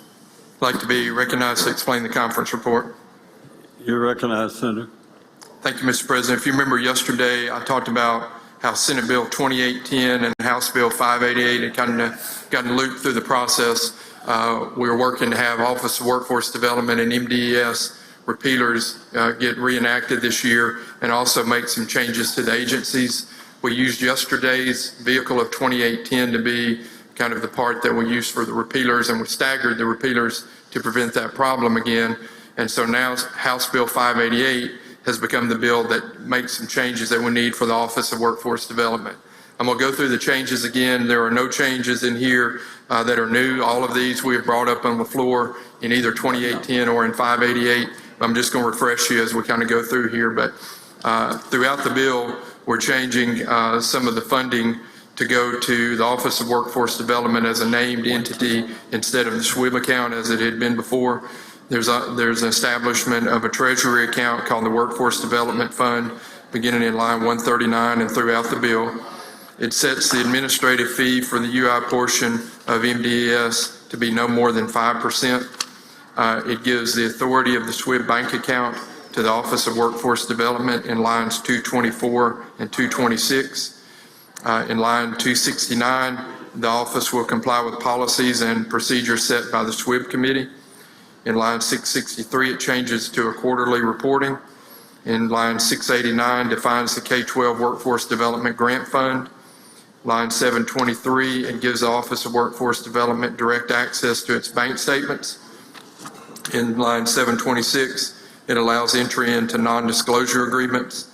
Line 734, it allows receipts of gifts and other items from agencies. I gave the example on the floor of if a company wanted to donate, say, a bulldozer to the Office of Workforce Development to use that for training purposes, it would allow them to accept that.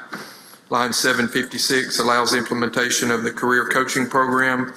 Line 762 allows them to partner with industries that are losing jobs in a community from another economic entity moving into the area. In line 767, we have an exemption to allow a rental agreement to be entered into by the end of 2024. 776 allows confidentiality as well. And then we have some cleanup language in the remaining portion of the conference report. So again, all of this is information that we have shared and discussed on the floor already. These two bills reconcile that and get all the information the way we need to to achieve the result we wanted for both MDS and the Office of Workforce Development. So I'll be glad to answer any questions. Are there any questions? See no questions, Senator. Seeing none, my motion will be adoption of the conference report by the use of the morning roll call. Motion is adoption of the conference report by use of the morning roll call. Anyone object to this procedure? Anyone wish to be recorded as voting no? Seeing none, please record all present. Present. Seeing none, please record all present by use of morning roll calls. Voting aye. Conference report's adopted. 121, Senator Seymour.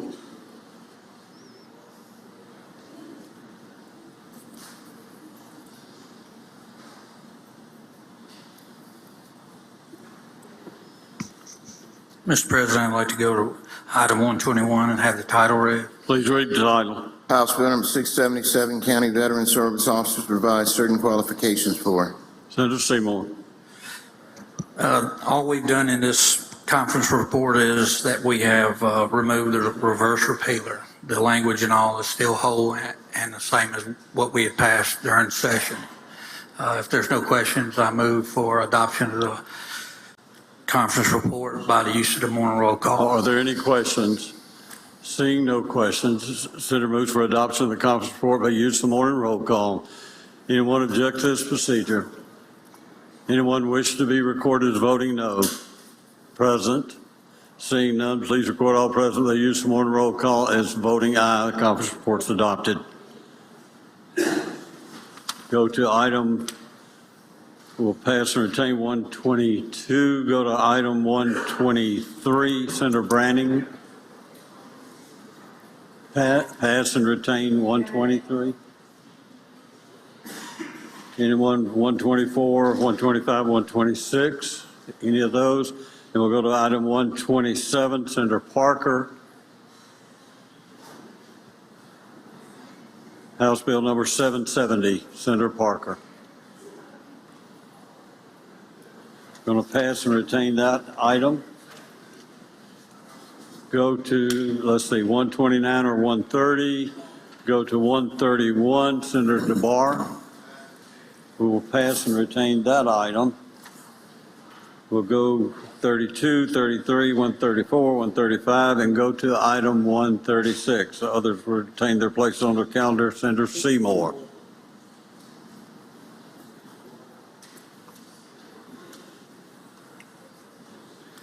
Thank you, Mr. President. I'd like to go to item 136 and have the title read. Please read the title. House Bill number 1029, United States Space Force provide that reference to armed forces and uniformed services in Mississippi law shall include members of. Senator Seymour. This same thing, we had put this in a repealer in it to where we might need to make some changes, but this bill stays as it was when we passed it earlier. If there are no questions, we remove the reverse repealer. If there are no questions, I'd move for the adoption by the use of the morning roll call. Does any senator have a question? Seeing none, the senator moves adoption of the conference reports by use of the morning roll call. Anyone object to this procedure? Anyone wish to be recorded as voting no or present? Seeing none, please record all present by use of the morning roll call as voting aye. The conference reports adopted. Go to item one. We'll pass and retain 137, 138. Go to 139. Senator Michelle. Oh, Senator Michelle, you're recognized. I'd like to go to item 139, House Bill 1084, and ask the title be read. Please read the title. House Bill number 1084, Insurance Agents revise the continuing education requirements for those who are 65 and have been licensed for 20 years. Senator Michelle. Thank you, Mr. President. In this changes that were made to this conference report, both insurance and real estate licensees, this relaxes the CE requirements for an agent so long as they reach the age of 65 and had been a licensee for at least 25 consecutive years. This does not prevent them from continuing to take additional CE if they wish, but just does away with the requirement. I move that we adopt the conference report by use of the morning roll call. Be glad to yield any questions. Are there any questions? Seeing no questions, the senator moves for adoption of the conference report by use of the morning roll call. Anyone object to this procedure? Anyone wish to be recorded as voting no? Seeing none, please record all present by use of one roll call as voting aye. The conference report's adopted. We'll go to item 140, Senator Kaufman. Thank you, Mr. President. I'd like to call up item 140, House Bill 1110, and have the title read. Please read the title. House Bill number 1110, Second Amendment Financial Privacy Act, create. I'd like to recognize Senator Johnson to explain the conference report. Senator Johnson, you're recognized. Thank you, Mr. President. House Bill 1110 is the bill that protects Mississippi gun stores from the new merchant code that was established in the International Merchant Code. We worked together with pro-gun advocates, with the Bankers Association, including credit card companies and processors, to come up with language that everyone could live with. I think that we've put together a good bill, and we got this conference report represents the House accepting the Senate language that we already passed a couple weeks ago. And that's an explanation of the conference report. Are there any questions? No questions. Move adoption of the conference report using the morning roll call. Senator moves adoption of the conference report by use of morning roll call. Does anyone object to this procedure? Does anyone wish to be recorded as voting no? Seeing none, please record all present by use of morning roll call as voting aye. The conference report's adopted. We go to item, we'll pass and retain 141, 142, 143, 4, and go to item 145, Senator Tate. Thank you, Mr. President. I'd like to go to item number 145, House Bill 1310, and ask the title be read. Please read the title. House Bill number 1310, Elections Advice Provisions Related to the Integrity of. Senator Tate. Thank you, Mr. President. My motion is that we recommit. Motion is we recommit. Are there any questions? All in favor say aye. Aye. All opposed no. The ayes have it. The the conference report is recommitted. We'll go to item 146, Senator Fillingane. Senator Fillingane, would you like to take up item 146, House Bill 1315? Pass and retain that item. 147, 148, 49, 50, 51, and 52. 153, Senator Branning. Pass and retain. We'll pass and retain that item. 154, Senator Polk. Pass and retain. Item 154. 155 is Senator Polk will pass and retain that item. Pass and retain 156, 157, and go to item 158, Senator DeBar.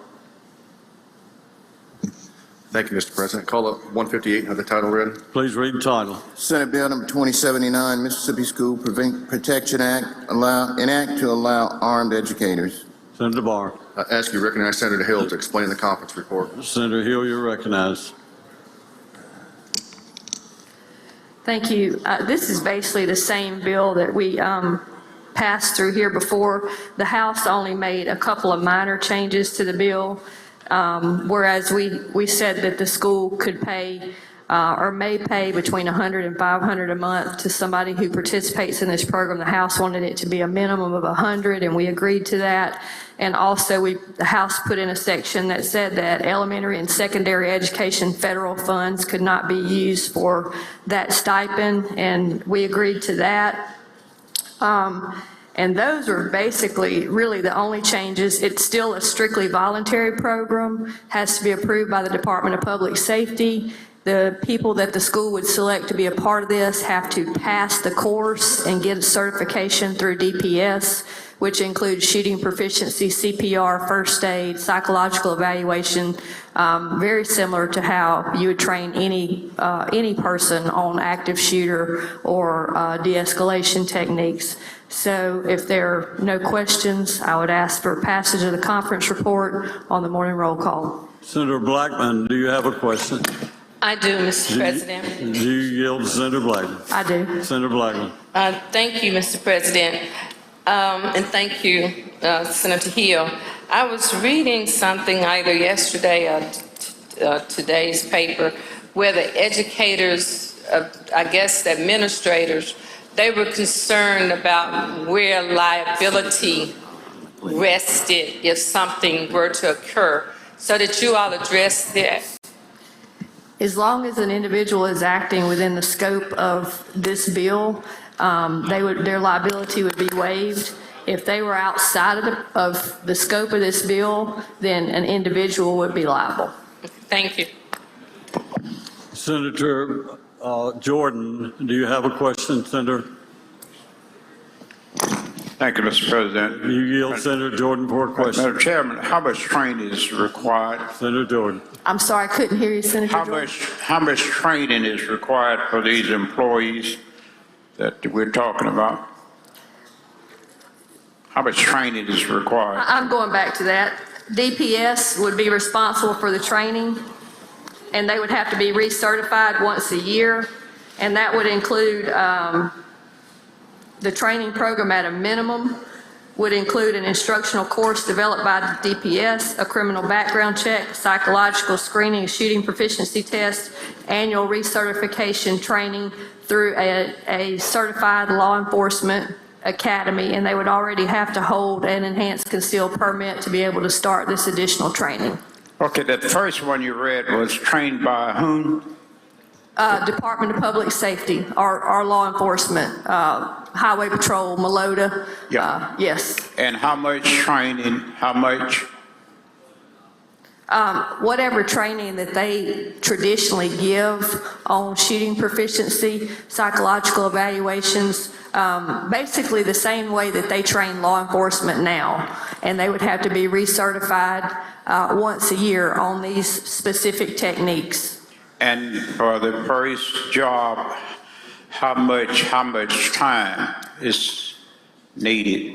I couldn't tell you exactly how many hours, but it's pretty sufficient training for DPS to award that certificate. You can't tell me, but it's pretty efficient. Yeah, I would say, I talked to the commissioner about this and the law enforcement training academies that do this, and they feel like that they're not going to turn anybody loose with a certificate without adequate training. Okay. Thank you, ma'am. Thank you, Mr. Chair. I see no further questions, Senator Hill. My motion will be adoption of the conference report on the morning roll call. Motion by the Senator is adoption of the conference report by use of morning roll call. Anyone object to this procedure? Anyone wish to be recorded as voting no? So, Senator Derek Simmons, Senator Blunt, Senator Turner Ford, Senator Albert Butler, Senator Hickman, Senator Jackson, Senator Barnett,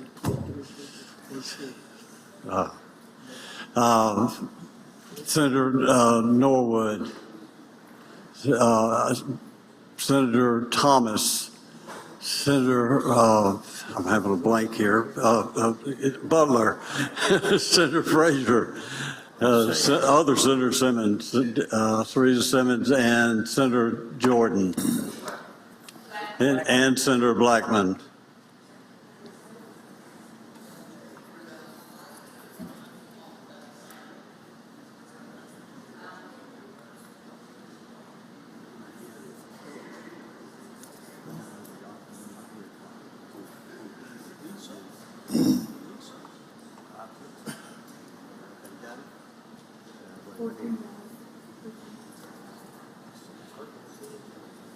Okay, with 14 noes, the bill has passed, or the conference report has passed.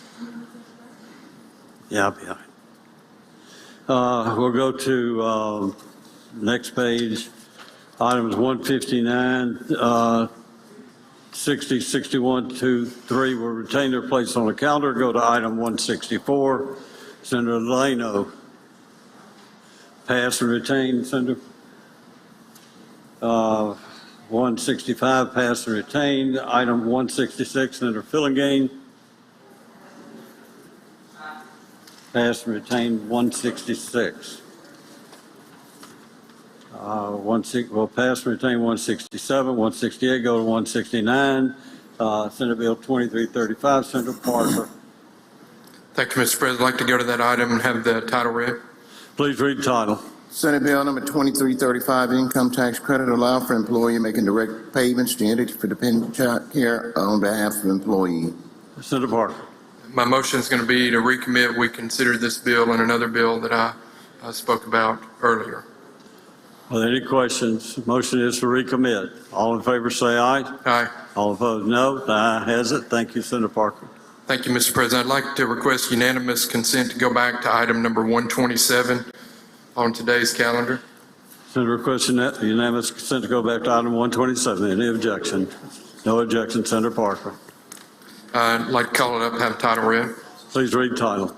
House Bill number 770, Mississippi Office of Space and Technology, create to be administered by MDA, which shall stand. Like to recognize Senator Delano to explain the conference report. Senator Delano. Ladies and gentlemen, this is about Stennis Space Center and the work that we're trying to do to prepare Stennis to be more friendly to commercial development. All that we did in this conference report is just agree with the House language, which was basically to remove the reverse repealer that I put in it in the Senate. So that's an explanation of the report. I'll yield for any questions. I see no questions, Senator. I'd like for a move to final passage on the by use of the morning roll call. Senator moves for adoption of the conference report by use of the morning roll call. Anyone object to this procedure? Anyone wish to be recorded as voting no? Present. Seeing none, please record all present by use of the morning roll call as voting aye. Conference report is passed. Senator. All right, we'll go pass and retain 170 through 174. 175, Senator DeBar. Pass and retain 175. 176, Senator Parker. Thank you, Mr. President. I'd like to go to that item. Called up, have the title read.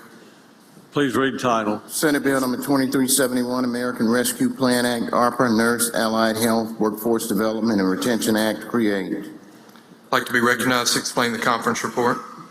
You're recognized, Senator. Thank you, Mr. President. This is one of the ARPA enabling languages. I'm going to go through just kind of briefly. We brought this bill up on the floor. The House had a few changes, and you'll recall Sections 1 and 2 of this bill establishes 3 ARPA grant programs that we discussed in the original bill. Section 3 sets up the Nursing Allied Health Grant Program.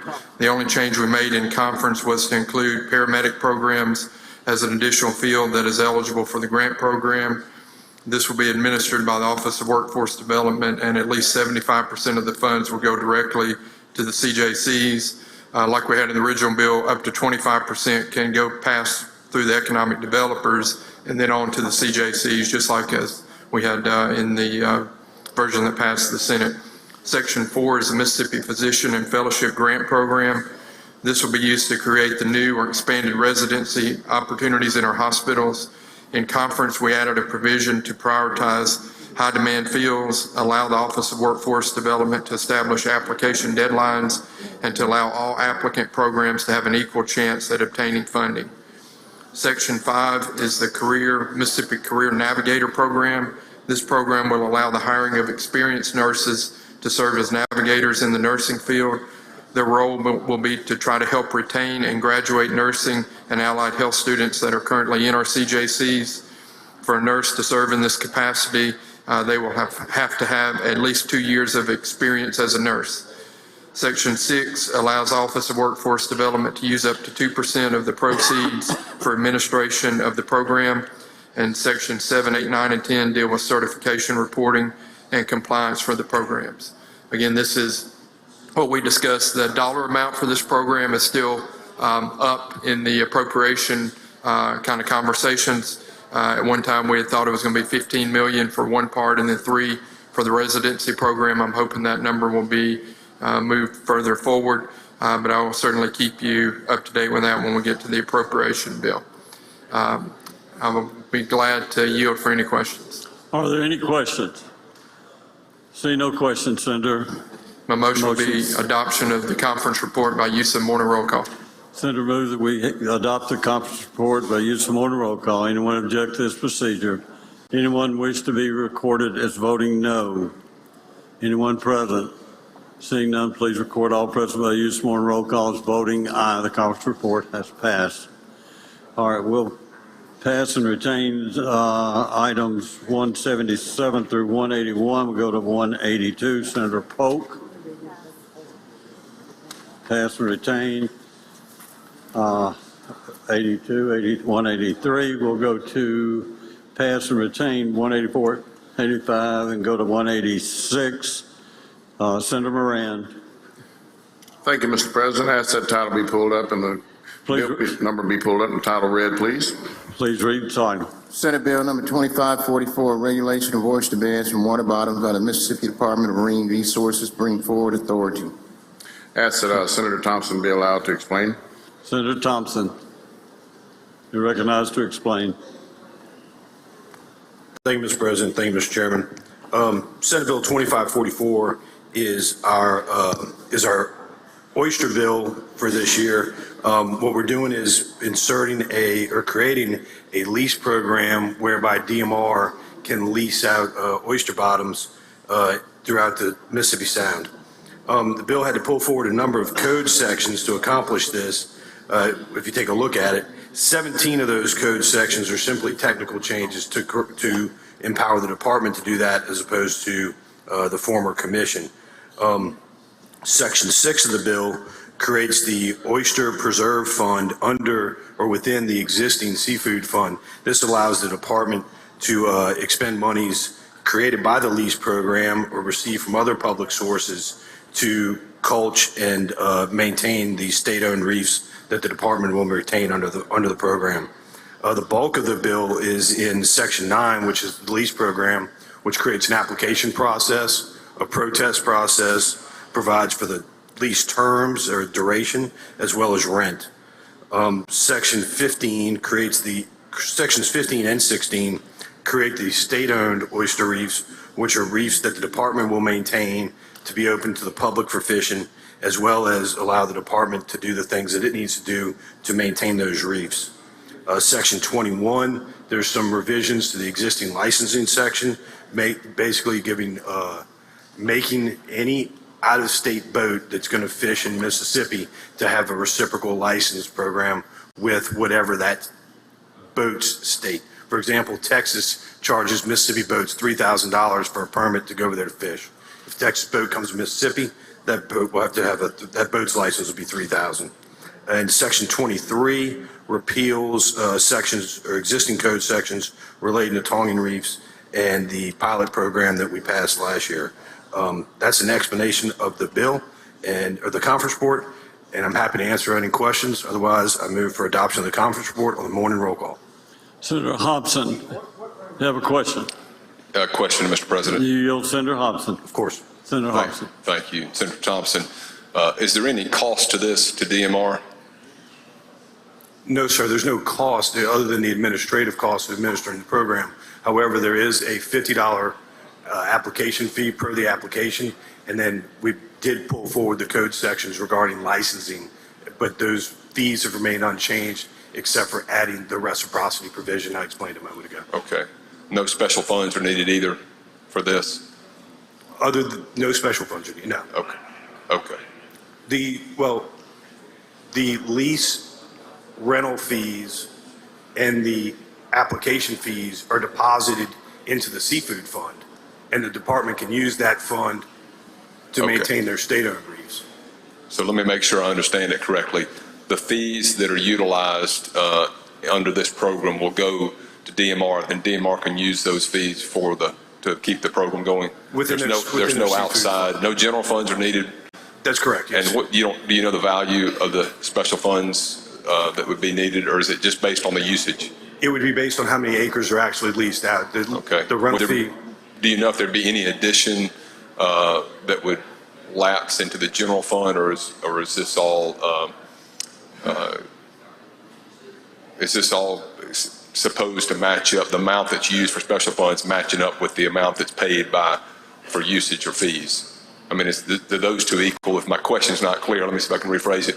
Are the fees going to support the program with special funds only so that we don't have to have a general fund request later? Yes, sir. That's the idea, is that money goes into that account within the seafood fund that would be used to administer the program. Okay. Thank you, Senator Thompson. Yes, sir. Senator Sojourner, you have a question?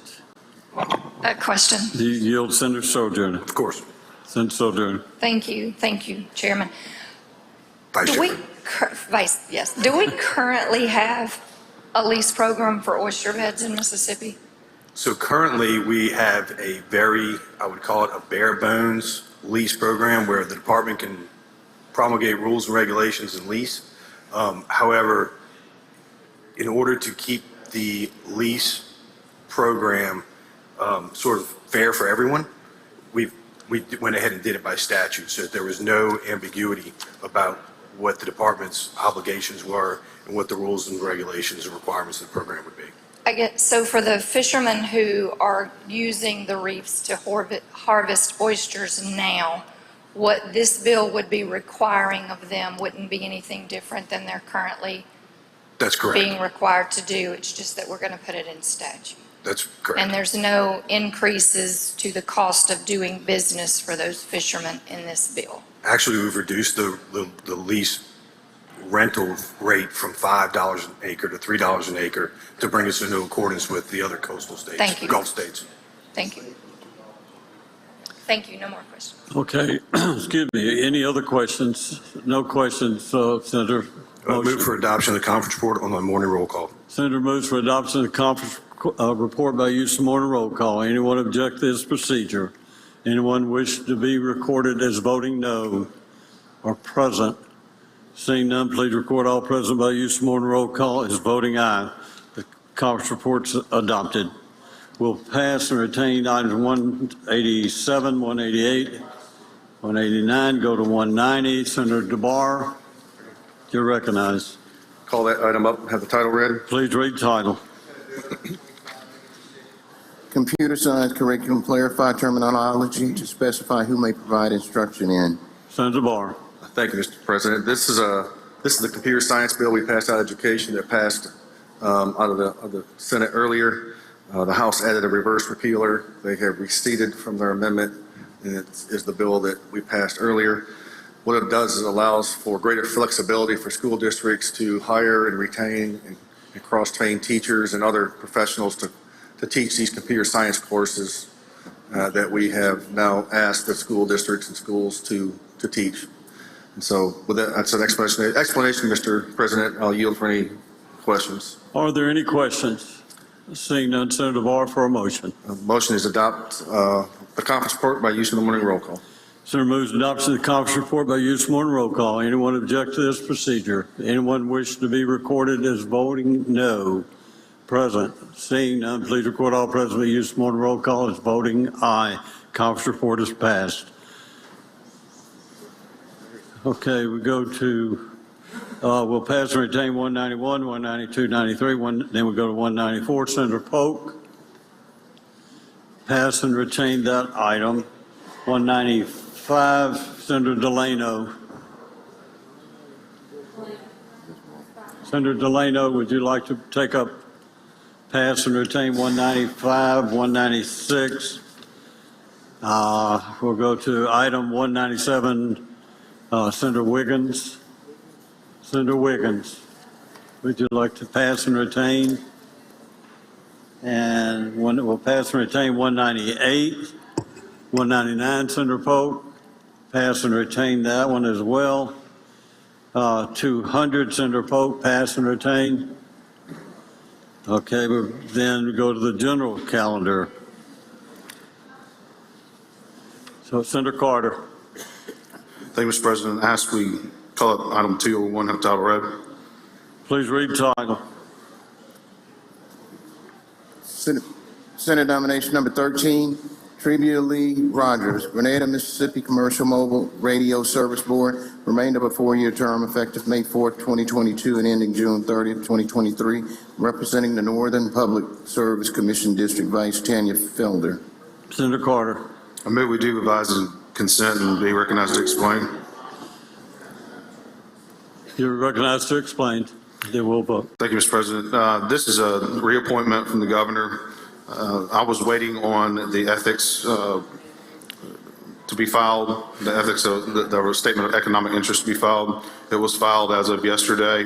There was no derogatory information on the peer report, and we had no dissenting votes on committee. So my motion is we do advise and consent, and I'll be happy to entertain any questions. Are there any questions? Seeing none, the motion is do advise and consent. All in favor? Senator Butler. Oh, Senator Butler. I just got one question, Mr. President. You yield to Senator Butler? I do. Said this is a 4-year term, Mr. Chairman, and say May 4th, 2022 to June 30th, 2023. Yeah, that's looks like to be a typo here. Hold on one second. Caleb.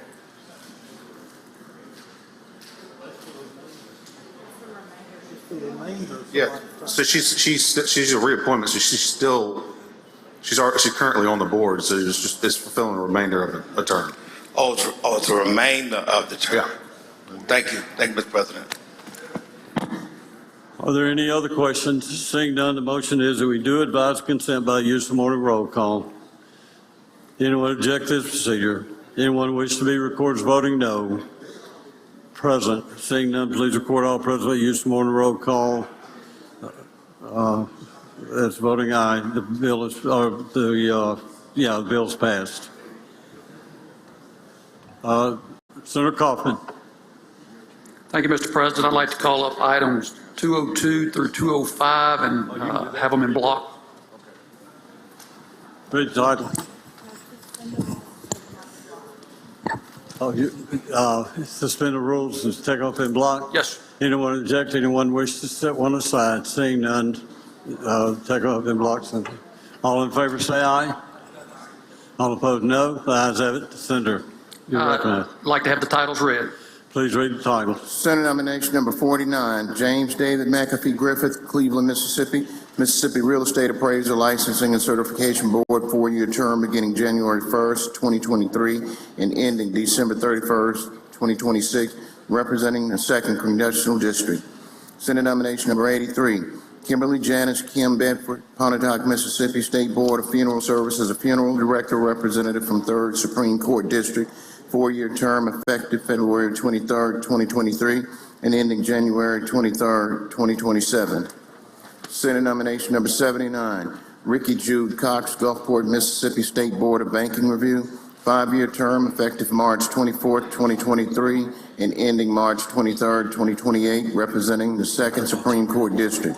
Senate nomination number 84, Samuel Bryan Sammy Reed, Tupelo, Mississippi State Board of Funeral Services, a licensed funeral service representative from the 3rd Supreme Court District, 4-year term effective February 22nd, 2023 and ending January 23rd, 2027.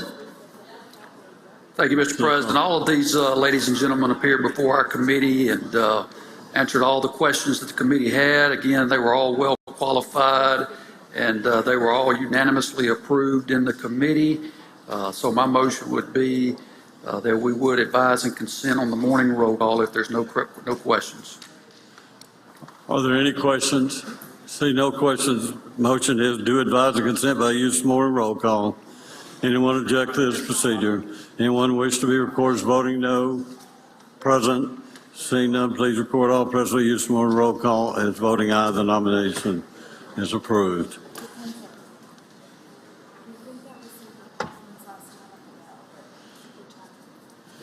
Senator Kaufman, I understand that may be your last time at the well. Is that correct? Thank you very much for your service.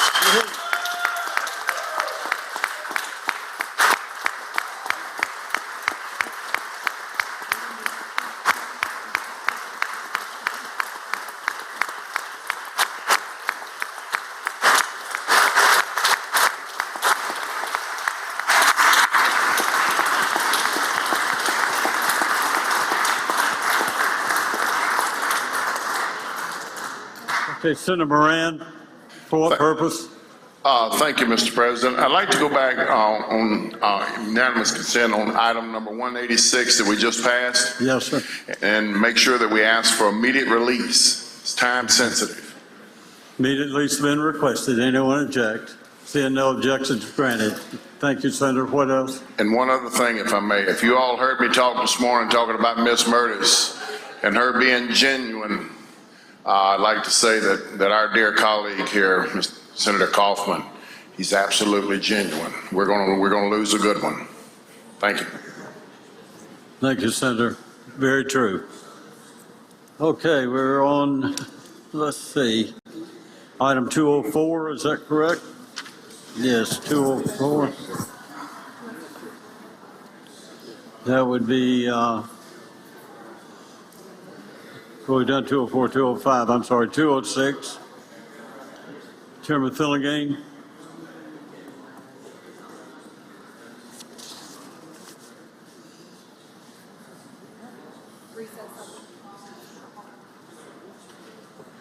Senator Polk for a motion. Thank you, Mr. President. I move we stand in recess, subject to call of the chair. Thank you, Senator Polk. Motion is stand in recess, subject to call of the chair. All in favor say aye. All opposed no. The ayes have it. Stand in recess, subject to call.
One moment, please. 111, Senate.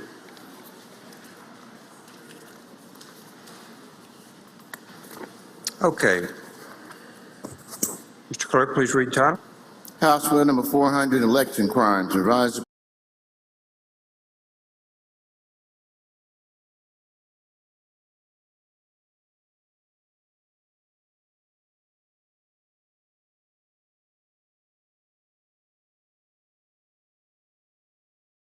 Aye. Aye. Opposed, no. The ayes have it. Now we're back on the bill, sir. The motion is that we do recommit for further conferencing. Motion to recommit. All in favor signify by saying aye. Aye. Opposed, no. The ayes have it. Thank you. And the second one is similar, Mr. President. I would move that we suspend the rules for the immediate consideration of item number 146 on today's calendar, House Bill 1315. One moment. 146, 1350. Mr. Clerk, please read the title. House Bill number 1315, pornographic media materials, regulate access to minors and require age verification. Motion is to suspend the rules. All in favor signify by saying aye. Aye. Opposed, no. The ayes have it. Please proceed, Senator Fillingane. Thank you, Mr. President. The motion is that we recommit for further conference. Motion to recommit. All in favor signify by saying aye. Opposed, no. The ayes have it. Thank you, Senator Fillingane. We go back to the normal calendar, Senator.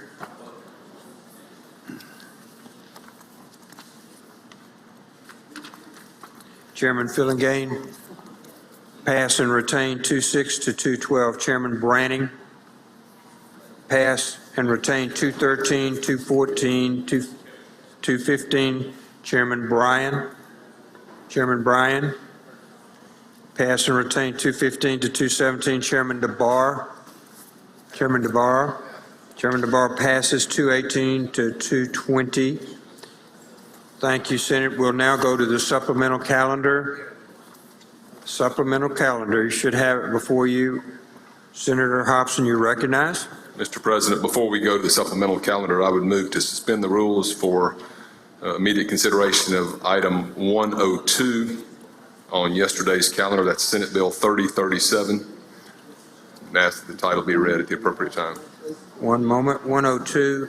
Does that correspond? What is that on today's calendar? Yesterday's calendar. So we don't have today's calendar. Okay. Mr. Clerk, please read the title. Senate Bill number 3037, Appropriations, Geology Board of Registered Professionals. Motion is to suspend the rules. All in favor signify by saying aye. Aye. Opposed, no. The ayes have it. All right, Senator. I move that we reconsider the vote by which that item passed. Motion to reconsider. All in favor signify by saying aye. Aye. Opposed, no. The ayes have it. Thank you, Senator. Now we go to the supplemental calendar. Now I move that we recommit for further conference. Motion is to recommit. All in favor signify by saying aye. Opposed, no. The ayes have it. Please proceed, Senator. Okay. Thank you, Mr. President. I ask that we go to the supplemental calendar number 1 today. That would be House Bill number 271 and have the title read. Mr. Clerk, please read the title. House Bill 271, Appropriation, Health Department for distributing funds to hospitals under the Health Care Impact Grant Program. I move adoption of the conference report and ask that you recognize Senator Blackwell to explain. Senator Blackwell is recognized to explain the conference report. Thank you, Mr. President, Mr. Chairman. This is the appropriation bill for the Hospital Sustainability Act. Comes in at $103,700,000. $700,000 of this is going to the Department of Health to help distribute the funds. The $103 million is going to be distributed amongst the hospitals. That's an explanation of the bill. I'll yield for questions. Okay, we have questions. Senator Butler, for what purpose, sir? Question, Mr. President. You for a question, Senator Blackwell? I'll yield. Please proceed, Senator Butler. Thank you, Mr. President. Thank you, Senator Blackman. So this is the same bill we've been talking about all year where we was at 83 million. Now you said we had 100 and what? 103. So we were at 83 from the Senate version.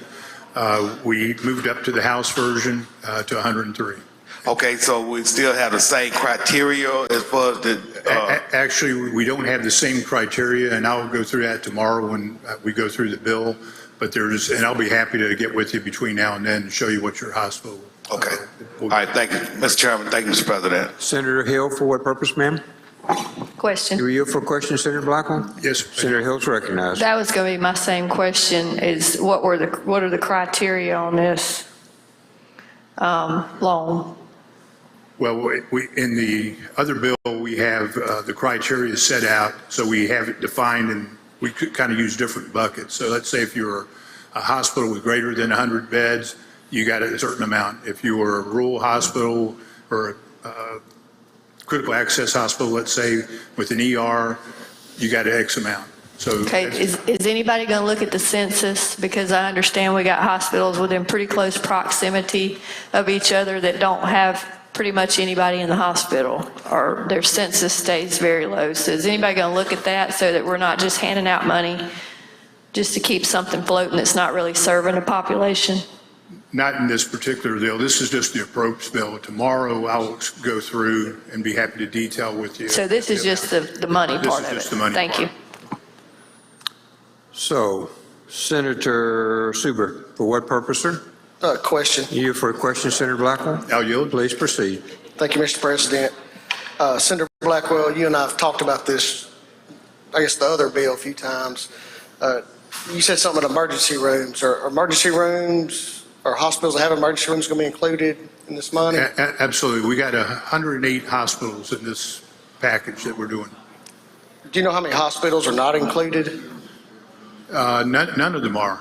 Okay. So we had the criteria that you had to be a hospital. There's some people that are not, or were listed as hospitals, but are no longer licensed as hospitals, and they fell off. And would you have a list at a later time that we could look at to see if our hospital qualifies? Tomorrow I'll distribute a list to everybody for all the hospitals. All right, thank you, sir. We'll be able to see each category. All right, appreciate it. Senator Blunt, for what purpose, sir? Speak on the bill at proper time. Senator Jordan, for what purpose, sir? Thank you, Mr. President. I was question similar to that gentleman, Senator. You for a question, Senator Blackwell? I'll yield. Senator Jordan, you're recognized. Thank you, Mr. How many hospitals are involved? There's 108. How many? 108? 108. The resources are dispensed based on how many people they serve? No, sir. It's based upon the type of hospital or facility that they are. Explain that to me. Well, we try to give weight to hospitals that are more rural because they're the ones that have really truly been impacted. So again, when I go through tomorrow and explain it, you'll see the different buckets that we have of funding for the particular type of hospital, the number of beds that they have, and their location, if they're rural or not rural, if they have an ER or no ER. And the total amount of resources to those hospitals, total number of hospitals, how much money is it? 103 million. And you don't have an idea how many hospitals there are? 108. So that's not, thank you very much. You answered. Thank you, Senator Jordan. Any other questions? Questions? Okay, Senator. One moment, please, Senator. Senator Simmons, for what purpose, sir? Speak on the bill at the appropriate time, Mr. President. Okay. Senator Simmons, would you approach Senator Blunt? You asked first to speak on the bill. Senator Blunt's recognized. Thank you, Mr. President. Mr. Chairman, ladies and gentlemen of the Senate, we wouldn't be doing our job if we didn't say once again that the most important thing that Mississippi can do to help our hospitals is to expand Medicaid under the Affordable Care Act. Less than 30 minutes ago, the governor of North Carolina, in a state with a Republican House and a Republican Senate, signed legislation to expand Medicaid in red North Carolina. The choice you're making with this legislation is you can put $100 million in this fund and have $100 million. You can put $100 million in this fund called Medicaid expansion and have $1 billion. Where should you put your $100 million? We're going to repeat this argument. We hope that all of you will be back next year when Senator Kaufman's enjoying his life away from this place. But we hope all of you will be back with an open mind and a new term and do what needs to be done to help our hospitals in this state and expand Medicaid in Mississippi. Thank you. Senator Simmons, you're recognized to speak on the bill. Thank you, Mr. President. $1 billion annually every year. Not an M, but a B. $1 billion annually every year. 9,000 to 10,000 new healthcare jobs in the state of Mississippi. About 200,000 Mississippians that work every day who do not have healthcare. We have an opportunity to expand access to healthcare to those Mississippians. It's just the right thing to do. It's a no-brainer. This hospital grant program, which I supported when it first was considered in the Senate, and I'm going to support it now, is putting a Band-Aid on a situation in this state that needs surgery. Thank you. Senator Blackwell, you're recognized to close on the bill. Thank you, Mr. President. This is an appropriation bill. It's just the money, and I request passage by the use of the morning roll call. Senator Bryan, for what purpose, sir? Senator Bryan passes. Senator Jordan, for what purpose, sir? I have a question. We're past the question, Senator Jordan. We're on final passage. May I speak some terms? You may speak to the bill if you'd like, sir. Senator Blackwell will recognize you to close after Senator Jordan, unless there's someone else who wants to speak on the bill. Senator Jordan is recognized. Speak on the bill.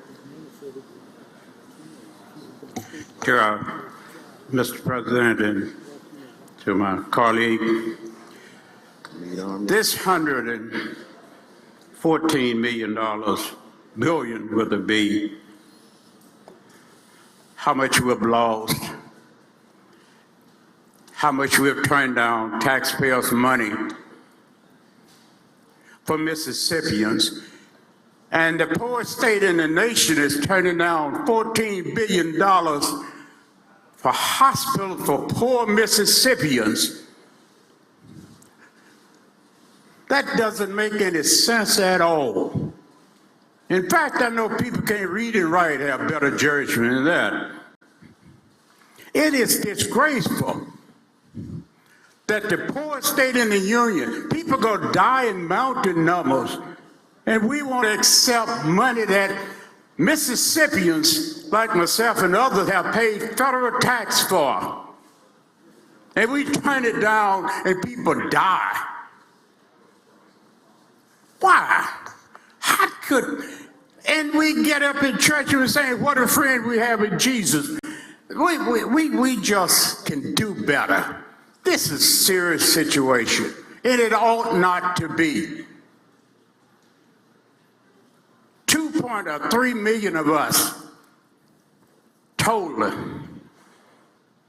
some will die in mountain numbers because the state refused to take money that some of us, many of us, have paid federal income tax on. Then we want to be proud. It's disgraceful. It ought not to be. What kind of Christian would anybody be would do that to innocent people who worked all their lives? I'm not talking about race. I'm talking about people who have suffered, who are suffering now. And we're going to leave here allowing them to die simply because we don't want to accept federal dollars. It doesn't make any sense to anybody who has, it's just bad for Mississippi. And we're all going to suffer for it.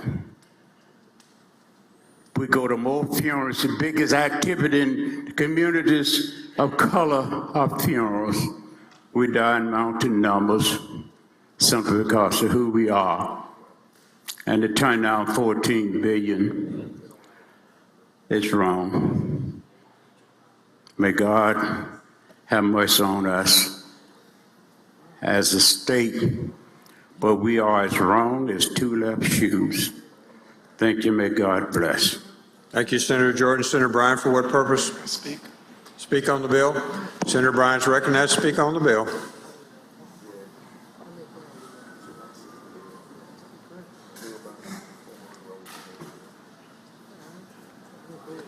The statement was made that if we took this $100 million and used it for a Medicaid match, we could get $1 billion. I think I'd like to say a little bit more about that situation.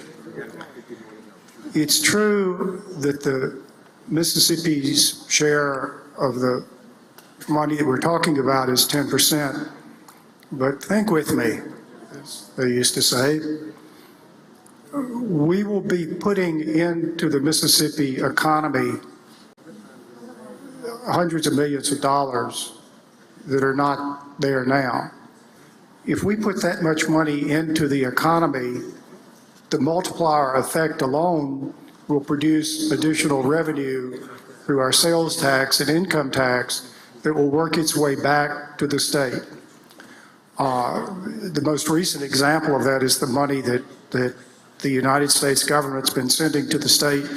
Whether it's a good idea or a bad idea, it is clear that that's what's led to the huge increase in revenue collections for the state. So it's not 10 cents on the dollar. The other thing which occurs is that we are now taking care of some people with 100 cents on the dollar state funds who otherwise would be eligible for Medicaid under the expanded population. So by the time you look at the 100 cents on the dollar of state funds, to some extent, that we could replace with funds which had a 10% match, and when you look at the multiplier effect of having this additional money just come into the state economy,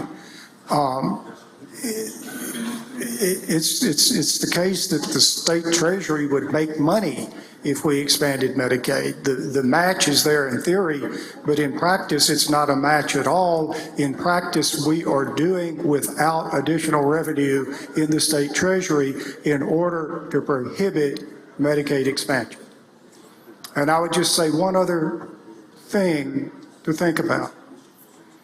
It doesn't matter how much money you have. If you need to go to the hospital and there's no hospital there, you're just stuck. It doesn't matter how much money you have. If you're living in a small town in Mississippi and you or one of your loved ones needs to go to a nursing home, if there's not a nursing home in that town, you can't go to it. You have to go somewhere else. So even for rich people, expanding Medicaid helps keep hospitals open so that the rich people can go to them. Expanding Medicaid helps keep nursing homes operating in small towns in Mississippi so that rich people can go to them. We've tried every other argument and none of them seem to be working. So I've got a new argument. We ought to expand Medicaid so that rich people can have better access to health care.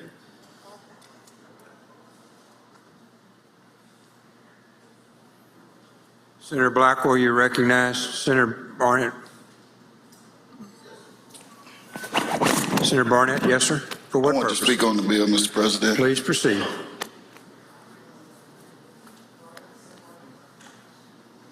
Senator Barnett, you're recognized to speak on the bill within the time limits. Thank you, Mr. President. For the last 7 years that I've been here, most of the time when I approach the well, it's in regards to criminal justice reform. But I take that same passion today to speak to you all about Medicaid expansion. And you all have heard my story before in regards to criminal justice reform. As being a victim, but can continue to ask for forgiveness for those people who made a mistake in life and deserve a second chance. Medicaid expansion in Mississippi is giving people a second chance. I know some in this building who may not even be paying attention, could care less of what I have to say, because you know that you have the votes to pass it as is. And a lot of you may look at this bill and think that it's a black and white bill. And I hope that that's not how you look at it. As to where you're helping the African American community if you do this. But just like in criminal justice reform, there's African Americans, there's white, there's everybody that's affected by this who needs a second chance in life. This Medicaid expansion is to the same thing. It's not because of what color we are or where we come from, but I can guarantee you that there are Republicans who vote for Republicans who need Medicaid expansion. Have we considered that? Are we just considering this based on because it's a party ideology? Or when are we going to get concerned about the human side of this? When are we going to get concerned to say that we are concerned about all of Mississippians? We're not just concerned about a segment of Mississippi or a part of Mississippi, but all of Mississippi matters. And all of its peoples matters. How can we leave this place and go home and lie down and say that we helped Mississippi, but we left so many without the help that they need? But again, I leave that up to you and your conscience, because the book says that let your conscience be your guide. And I hope that your conscience can guide you to let's do something that benefits all of Mississippi. If North Carolina can do it, then why can't Mississippi do it? Thank you. Thank you, Senator Barnett. Senator Blackwell, you're recognized to close, sir. Thank you, Mr. President. Move for passage by the use of morning roll call. Use of the morning roll call has been requested. Anyone object to the procedure? Wish to be recorded as voting no? Seeing none present. Seeing none, the bill passes. Senator Hobson, you're recognized. Number 2, sir. Thank you, Mr. President. As we skip item 2 and go to item 3 on the calendar and have the title read. Please read the title. House Bill number 1605, Appropriation Insurance Department. This is the Insurance Department bill. There's a few parts to this bill. The first one is the Department of Insurance itself. Total action is $16,504,614, of which $16,169,614 is general funds.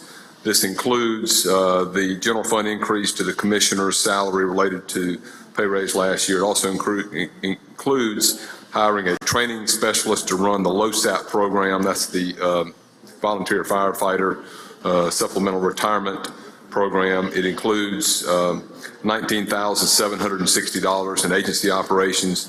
The general funds, we discussed using seed money of $3 million of general funds for this program. The remainder of the funds would come from the annual fire fund under the proposal, and that would be around $3 million, but the general fund portion is $3 million.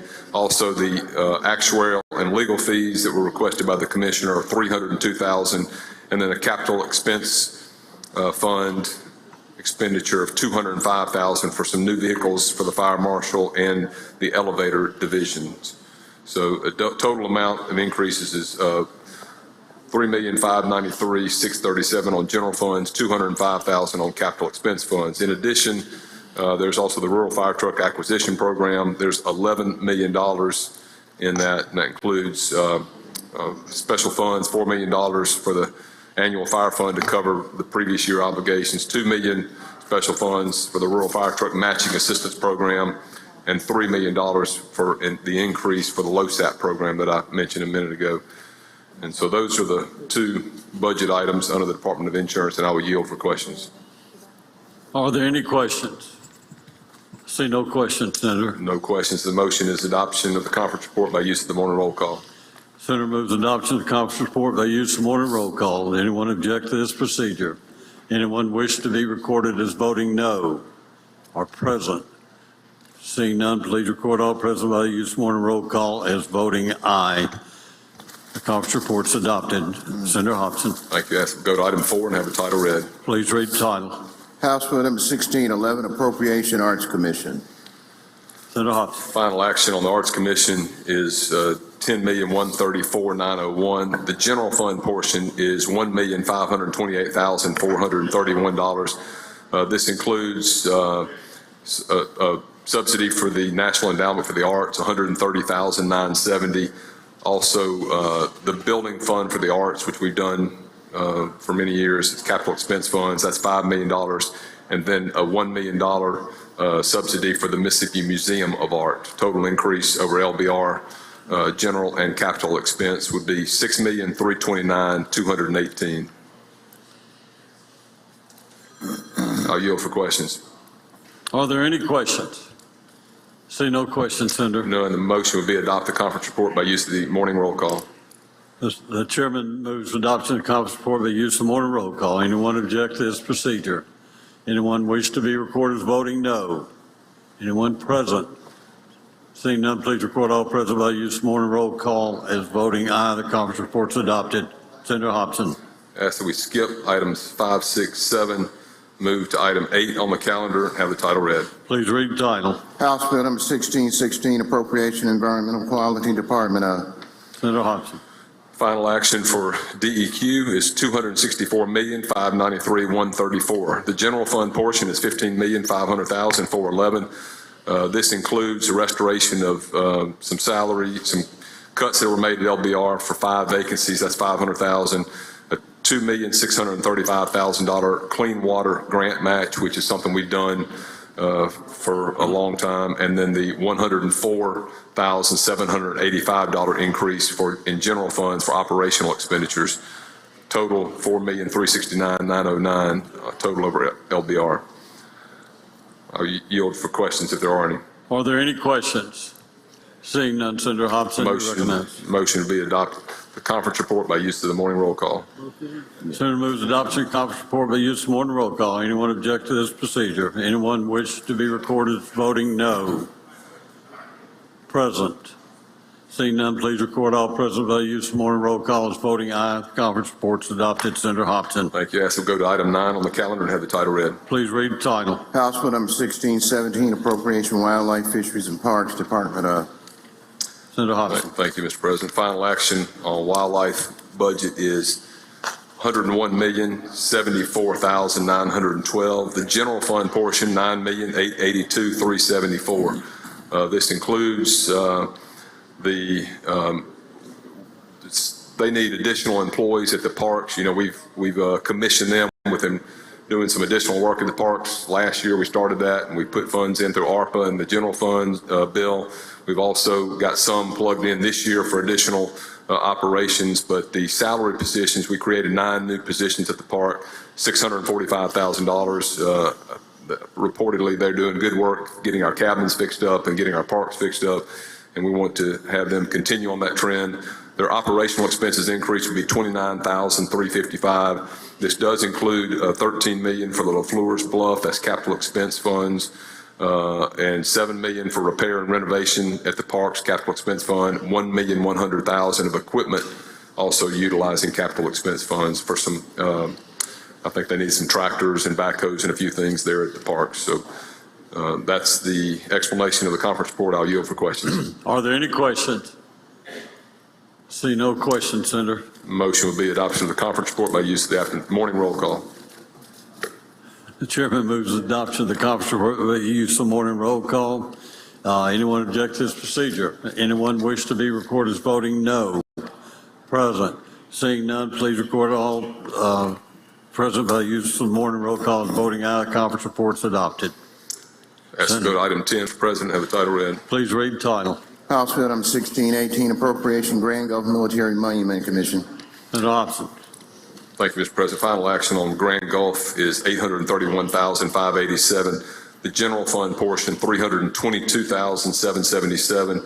It includes the $390,000. They had a tornado go through Grand Gulf. I think it was about a year or so ago, year or two ago, and they're still working on some repairs and renovations to the park. And they've got a road that's been damaged. So the increases would be $390,000 total increase for the Grand Gulf Monument Commission. I'll yield for questions. Are there any questions? No questions, Senator. My motion will be adoption of the conference report by use of the morning roll call. The Chairman moves adoption of the conference report by use of morning roll call. Anyone object to this procedure? Anyone wish to be recorded as voting no? Present. Seeing none, please record all present by the use of morning roll call as voting aye. The conference report is adopted. Senator Hobson. Ask that we skip item 11 and go to item 12 on the supplemental calendar and have the title read. Please read the title. House Bill number 1622, Appropriation, Human Services Department. Senator Hobson. Thank you, Mr. President. The final action for Department of Human Services, which includes two different, bear with me 1 second, Mr. President.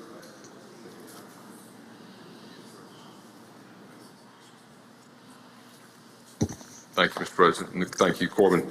Actually consolidated into one is Department of Human Services, $1,814,797,056, of which $75,784,205 is general funds. This includes an increase for some workers, DHS workers, that they need $725,503.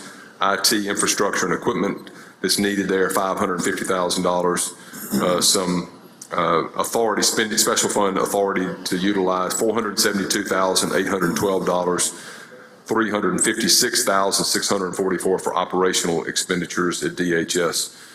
So total amount increase is $3,711,228. I'll yield for questions if there are none. Senator Blunt for a question. For a question, Mr. President. You yield, Senator Blunt. I yield. Senator Blunt. Thank you, Mr. President. Thank you, Mr. Chairman. Mr. Chairman, is there anything in this bill that changes the management of TANF funds at the Department of Human Services? There's not. So we can trust them. They can do that administratively? Well, I think you probably had the same discussions with the director as I've had, and I think that Bob Anderson is doing a really good job. I think a lot of changes have been made within the organization, and I understand your concern based on the history of the prior DHS administration and the problems they've had in the past. In speaking with him and Daniel Galarno, I feel like they have the right approach to this. I think the funds, they understand the scrutiny they're under, and I understand your points too about it, but I think it frees them up a lot better to utilize the funds if they're not confined to just do one thing. So I feel like I understand your concerns, but I feel like it's better to give them the ability to try to do the most they can with the amount of money they have, and I'm afraid other ways might restrict them where they can't utilize it in the best way. But you're confident in your discussions with them that we're going to see a new plan under new leadership at the department for TANF funds than what we saw in the past. And I'm not talking about what was done illegally. I'm talking about decisions that are made at the department level to use those funds more effectively. I am. Last year or year before last, they run together that Mr. Anderson came before us and proposed some things that were really direct about how the DHS funds should be utilized. I thought those were good ideas. You never know until, like with any agency, we've got over 100 agencies, folks, and, any director or any person in the agency could do something wrong or do something not the right, with the wrong motives or intent. But I do feel like he's got the DHS on a good path, and I hope I'm correct about that. And I feel like these additions that we've got in here, and look, I'm DHS, CPS, and some other agencies like that are really touching people where they get into the folks that need it the most, some of our citizens that are really struggling with various problems. We want to give them the ability to utilize the dollars the best way they can to make the most impact on our state. So I feel confident in the leadership. If he gives me reason to think otherwise, gives this body and the legislature reasons to think otherwise, certainly subject to change. But I think right now they seem to be heading in the right direction. Okay. Well, there will continue to be scrutiny on the department by this legislature and the public, and I hope you're right that we'll see some positive changes announced soon. So thank you. Yeah, thank you, Senator Blunt. Senator Blackman for a question. Thank you, Mr. President. You yield Senator Blackman for a question. Yes. Senator Blackman. Thank you, Chairman Hodson. I guess I wanted to know whether there have been any monies put in this budget to address the tornadoes in Sharkey, Issaquena, Amory, Carroll counties. I know that's your district as well as Senator Thomas's district. Not in this budget, no. So are we planning on coming with something else? Yes. And so the monies are going to go through MEMA? I think that you will see some through MEMA and some other agencies too. Those have not been finalized, but I think that's part of the reason we're here in the last minute. I think unfortunately the tornado has delayed some of the appropriations issues because we want to be considerate of the needs for the communities that were impacted by the tornado, and it's personally slowed me down a little bit because I think I was up and rolling for over half the day on Saturday, and it's just it slowed the process a little bit, and we're trying to get through this. I know Senator Thomas and Senator Simmons have mentioned they want to get together at some point to discuss this further, and I'm hoping to once we can finish these bills, I'm hoping to meet one more time to talk about what we can do to help the communities that were impacted by the tornado. Okay, well, I saw that, after Katrina, we allowed different agencies to escalate and expend certain funds. They had to get DFA approval, and one of those agencies was the Mississippi Department of Human Services, and that's why I was concerned that nothing has been placed in this budget for those tornado victims. Yeah, just don't have anything in this one right now. I've had conversations with folks at Department of Health, Mental Health, and MEMA, and had someone else on my behalf discuss with the Department of Education.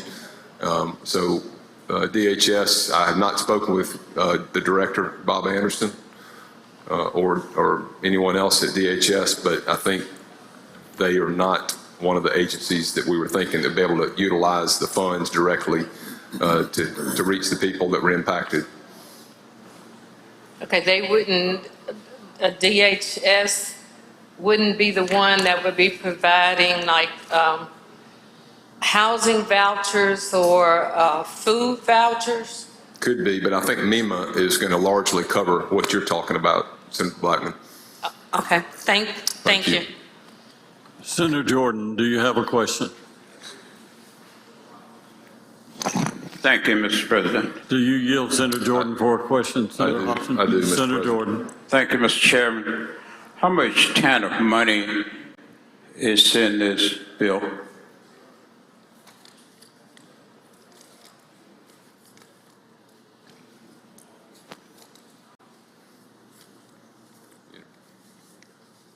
How much TANF money is that?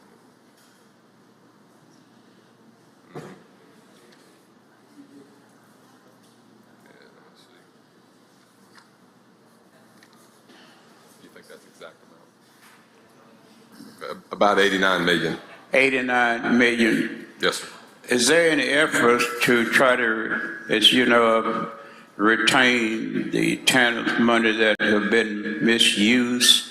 Was it about 79 million in the other that was not used right? Misused, or misappropriated, or lost, or whatever happened to it? What about those dollars? I don't know about that. Nothing going to be done about those dollars lost? I don't know. There's nothing to my knowledge. Nothing to your knowledge. That we're doing. But is there any way to assure that the same thing won't happen with the amount that we are talking about now? TANF money? It's kind of like I explained to Senator Blunt. We could have any number of agencies that have access to funds that could misuse those.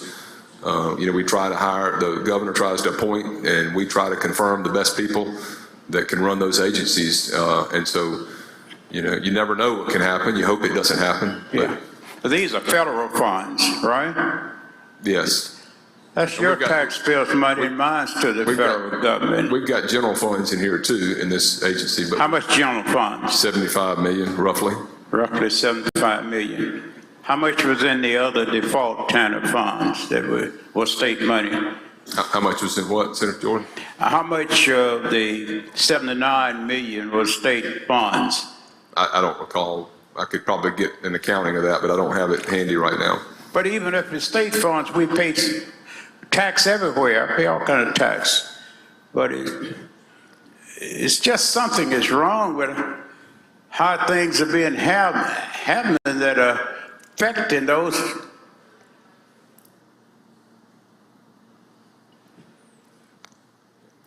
How things are happening in these agents that are affecting those persons who need these services. Why would anybody want to take from them? I don't know. I don't know. You know, I think we've got good measures in place to try to keep stuff from happening, and that's been reviewed under the new administration, DHS. So you have improved some agents to see that it doesn't happen again. Well, I think after that incident, I think audit came in and maybe one other agency came in to go over the controls, and I think that's been implemented. And as far as I can tell, it's being handled properly. And the things that they've requested in this budget, we're trying to meet the needs that they've got so they can perform the services that are required. Thank you, Mr. Chairman. Thank you, Senator Jordan. I see no further questions, Senator. My motion would be to adopt the conference report by use of the morning roll call. A motion is to adopt the conference report by use of morning roll call. Anyone object to this procedure? Anyone wish to be recorded as voting no? Present. Seeing none, please record all present by use of morning roll call as voting aye. The conference report is passed. Senator Hobson. Thank you. Ask that we go to item 13 on the calendar and have the title read. Please read the title. House Bill number 1623, Appropriation Rehabilitation Services Department. Final action for the Department of Rehab Services is $252,114,684. General fund portion $31,615,704. Changes to the bill include additional funds for a state match on a Section 110 grant, $2,184,160 for additional 100 slots for independent living waivers, additional $1.1 million for equipment purchases for the Mississippi Industries for the blind. They need some new equipment, and then $100,813 for operational expenditures. So total increase of $5,382,574. And there are some of the funds requested, by the way, the first two, the state match and the additional 100 slots. Some of that's federally funded at a large portion. I think the federal government covers $1,572,778 on the state match and $1,700,587. So I'll yield for questions if there are any. Are there any questions? I see no questions. If not, I move adoption of the conference report by use of the morning roll call. Senator Hobson moves adoption of the conference report by use of morning roll call. Anyone object to this procedure? Anyone wish to be recorded as voting no? Anyone present? Seeing none, please record all present by use of morning roll call as voting aye. The conference report is passed. Senator Hobson.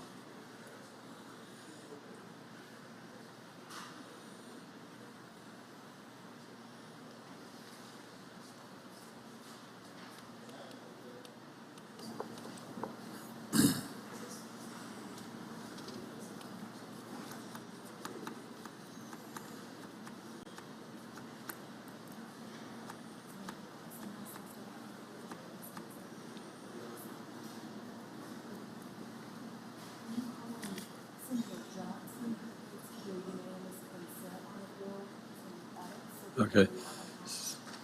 Senator Johnson, while they discuss this, I understand you'd like to be recognized. You're recognized. Thank you, Mr. President.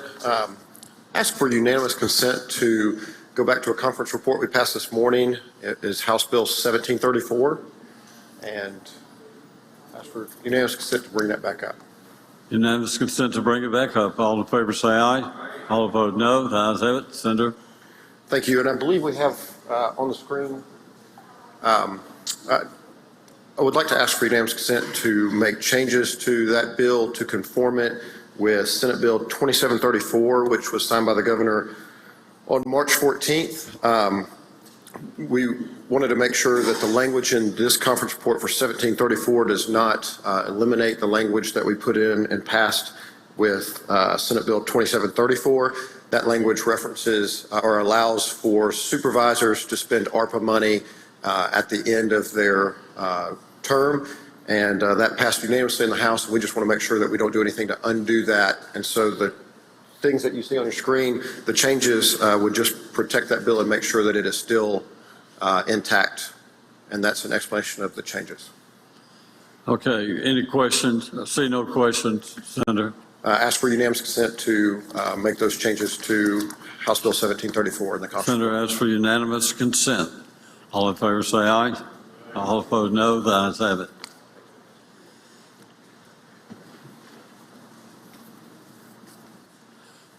All right, Senator Hobson. Thank you, Mr. President. Actually, what I'd like to do now is move to suspend the rules for immediate consideration of item 13 that we just passed, House Bill 1623. You recognize, Senator. A motion be to suspend the rules. Motion Ask the title be read.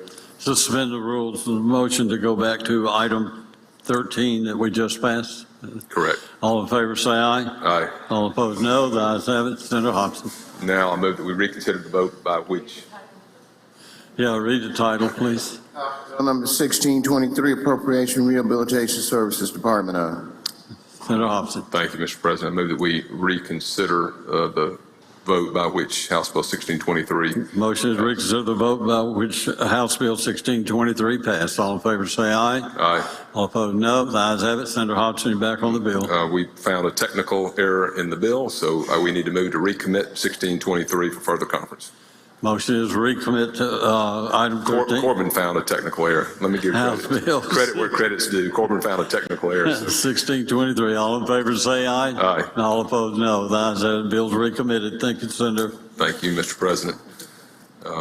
Moving on to item 14 on the supplemental calendar, I would ask the title be read. Please read the title. House Bill number 1624, Appropriation Medicaid Division of. Senator Hobson. Final action for Medicaid is $7,308,940,807. General fund portion is $846,380,488. This includes the federal spending authority for medical services, $473,239,233.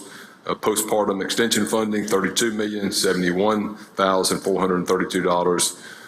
Includes the federal spending authority for waiver rate increases, $88,085,443, and special fund authority for the IDD waiver slots for mental health and rehab services. I'll yield for questions. Are there any questions? I see no questions, Senator. Motion would be to adopt the item by conference report by use of the morning roll call. Senator, move we adopt the conference report by use of morning roll call. Anyone object to this procedure? Anyone wish to be recorded as voting no? Anyone present? No would be Senator Hill. All in favor, all others, please record all others present by use of morning roll call as voting aye. The conference report is passed. Senator Hobson. I ask that we go to item 15 on today's supplemental calendar and have the title read. Please read the title. House Bill number 1625, Appropriation Child Protection Services Department of. Senator Hobson. Final action for the Department of Child Protective Services. And keep in mind, this is one that we've split now from DHS. So we're making a clean break. So there'll be two different agencies, two different budgets from here on out. But their final action is $283,316,920. The general fund portion is $131,237,561. This includes some increases for salaries. One of the concerns we got with CPS is the inability to get folks hired to address the concerns that we have about reaching children. We're behind on some of the child protective cases. We're behind on getting those identified, behind the youth courts on intake, which we've dealt with already this year in a deficit request. Really trying to ramp CPS up to make sure they can take care of getting children out of bad situations, getting foster homes set up and get things going well there, and also adoptions too, and getting their legal team together so they can push this through a lot more efficiently. So there are some increases for salaries, including general funds of $1,474,077. Federal fund portion of that is $9,729,686, and other special funds that they have, $24,169. They do have operational expenses of $828,253, and we've given them special fund authority for foster board payments and also for adoption subsidy payments. The first is $3,107,153, and the adoption subsidy payments out of federal funds is $10,186,965.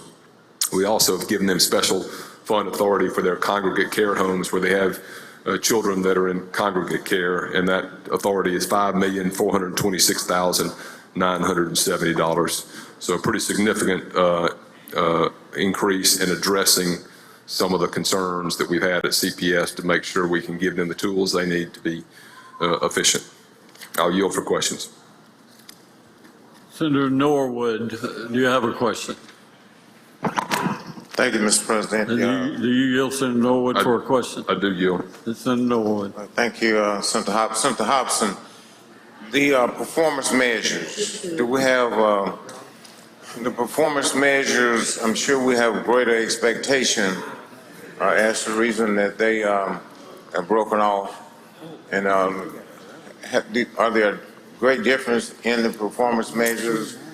I would have to get the subcommittee chair that looks at the performance measures. All right, if I can just get a copy of it, just something I just want to look at, because I think that, I mean, I agree with the intent, but I just wanted to look at the performance measures to make sure that we, you know, just for myself. I agree. That's a good point. And I hope you will look at that. In addition, get with the subcommittee chair on that, because I think the point you're trying to make is we need to make sure they're doing what they say they're going to be doing. And this is an important issue for our state and for all of us to make sure we get this problem handled. And we know we've been, it's under scrutiny, and we know that there's a lot of things that can be done to help get these kids into the proper homes and temporary foster care and adoption if necessary. So I'm counting on Director Sanders to really be pushing hard this next year. So when we come back in this time next year, we've got some positive results.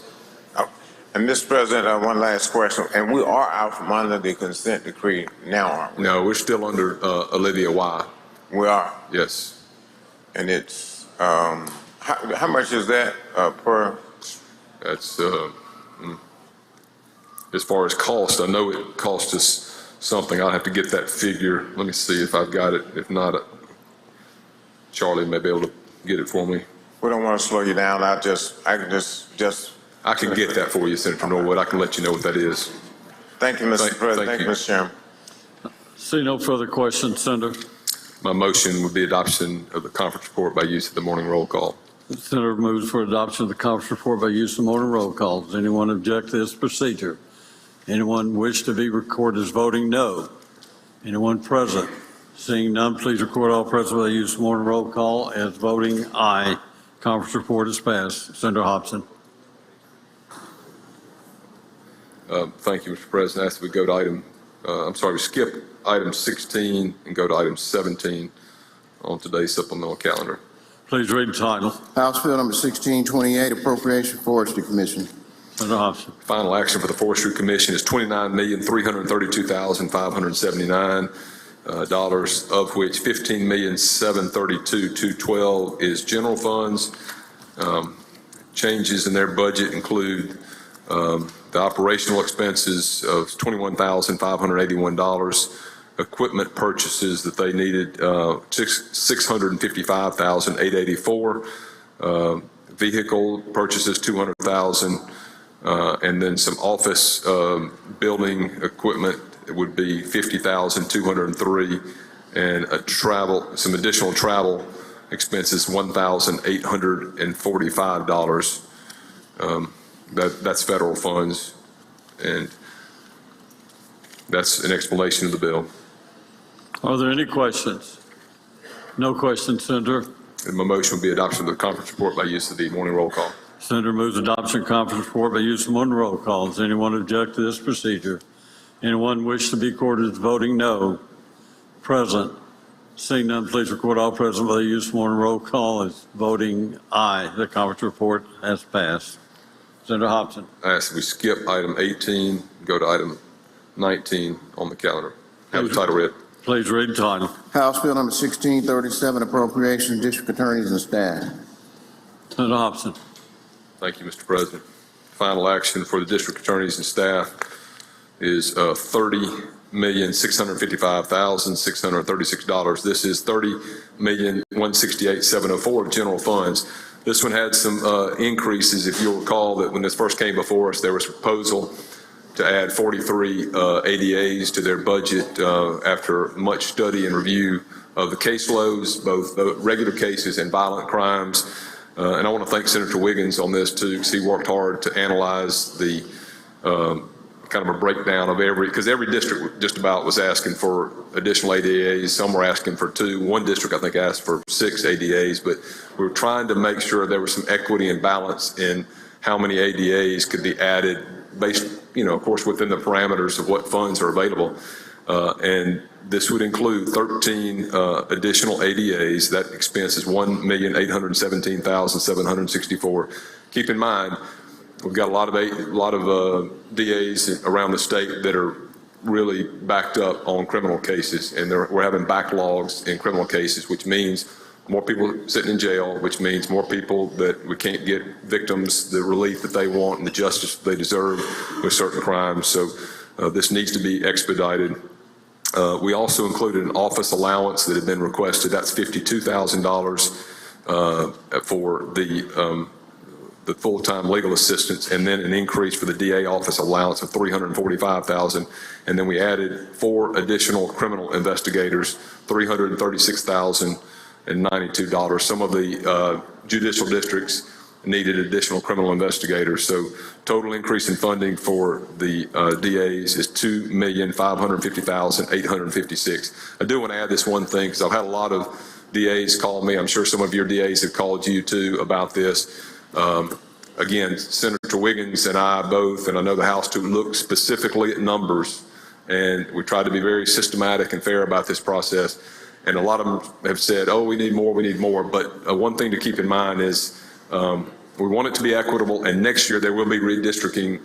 There should be redistricting next year, which includes both the circuit court judges, chancellors, and the DAs. The DAs districts match up with the circuit judicial districts. So there could be some changes in districts, which means you could lose a county or gain a county, and that may increase or decrease your need for ADAs. So I think the message, if you want to tell your DAs, is depending on how caseloads look next year and how the districts are aligned, things could change again next year. But I think for right now, this would help some of our DAs that are, based on data, strapped for some assistance to get criminal cases prosecuted. So thank you. That's an explanation of what we did here, and I'll yield for questions. Senator Parker, do you have a question? Yes, thank you, Mr. President. Can you tell me? Do you yield, Senator Parker? I do yield. Senator Parker. Can you tell me what the increase was for DeSoto County? Well, that's going to be in the general bill, and I know seems like DeSoto was somehow tied in with the 17th and the 23rd. I think DeSoto is the 23rd judicial district, correct? Correct. And I think there was 1 ADA added in that one. I think 17th and 23rd each got 1, if I recall. And that's in a separate bill, but this is the funding portion of it. Okay. And I think our request was the 6 that you mentioned. No, I think that was a different. I think the request for 6 was actually Madison Rankin, because they fund some locally, if I remember correctly. They fund. It was either the one in this area or maybe the Meridian 10th, if I recall, the 10th district, because they fund some of theirs locally, in which districts and counties have the right to do. They can still fund, if they want some additional relief, they can fund that locally. And I think several districts and counties do that. And if you remember on the form, and I haven't seen the form in maybe a couple of months, I'm just going by memory, I believe of the 17th you recommended, you mentioned had a notation of C 23rd, or maybe the 23rd had a recommendation of C 17th on there. It's kind of a unique kind of thing on that little outlay. So I'm not sure exactly what's happened on this, but I do know that we have seen a substantial increase, and I know our increase was not suggested to be one. I know it was much more than one. And to the redistricting type of issue, you know, I know in our county, because we're going to be within our district is within our county, you know, redistricting is not going to impact us at all next year. I was hopeful we were going to see some additional support, but what I think I'm hearing from you is that we did not get that. Would that be a correct assumption? I don't remember for sure what the 23rd was. My recollection was that it was 2, but I could be off. But it's one additional DA. And again, we're coming back next year on this. And you know, the caseloads, we try to make them equitable and fair. I mean, if we just gave everybody what they wanted, it would have been, there were some districts that would, you know, had requests too that were high, but just the caseload didn't really match up. And I know your district's growing, and right. I think there could be, I mean, I don't suspect this would happen, but you could have a change in judicial districts that would take out some cases. You know, in other words, they would go to a different judicial district. I don't think that would happen in yours, because DeSoto County just got 23rd just got started, what, a year or two ago? I just know our district attorney is going to be extremely disappointed. So, but thanks for your work on this. Well, I've got, you know, every DA in the state saying they want, I mean, and counties can do it locally. Central Park, that's the other thing I could add. Some counties want the additional ADAs and they're willing to spend the money to do it, and that's their prerogative. And that's what a lot of counties have done in the past too, just fund their own ADAs. Okay. It's, you know, and it's a money game. Senator Hill, do you have a question? I do. You yield. I yield. Thank you. Senator Hill. I think you were referencing House Bill 834 for some of the additional ADAs. Do you know how many additional ones that we're funding in that bill? Like I said, 13, and I think Do we have I don't have list? that bill in front of me, but I think there is one district that had it funded outside, had special language, the 6th district, and so we just incorporated that in rather than having additional language. Remove that language and put it in the bill. Well, mine's the 15th Judicial District, and unfortunately, we have the 6 highest caseloads of all the 23 districts. Do you recall, I know my DA was asking for 2 additional, do you recall if Pearl River County is getting anything more with the 6 highest caseload of all the districts? I don't recall. If I can't remember that. I'd need that bill. If that bill has been filed, I could get the bill and go over them with you, but this is just the appropriations part. Right. I just want to make sure that we're providing enough money and that we're looking at caseloads versus just somebody saying that they want an extra ADA. Well, I'm glad you bring that up, because there were a lot that just wanted an ADA, and I promise you, Senator Wiggins looked at it extensively, and I looked at it a fair bit too, and we looked at not only caseloads, but we looked at violent cases too, because they cost a little bit more person power. They require you to have more people on them because of the severity of the cases. If you're dealing with a lot of, you know, homicide, manslaughter type cases, it's going to be a little more labor intensive than a shoplifting or something over the felony amount. Mm-hmm. Yeah, I think we have a fair amount of violent cases, unfortunately, but I certainly hope that we're getting something with the 6 highest caseloads, so thank you. Thank you, Senator. Senator Wiggins for a question. Thank you, Mr. President. Friendly question. You yield, Senator Wiggins. Thank you, Mr. Chairman. I could use a friendly question.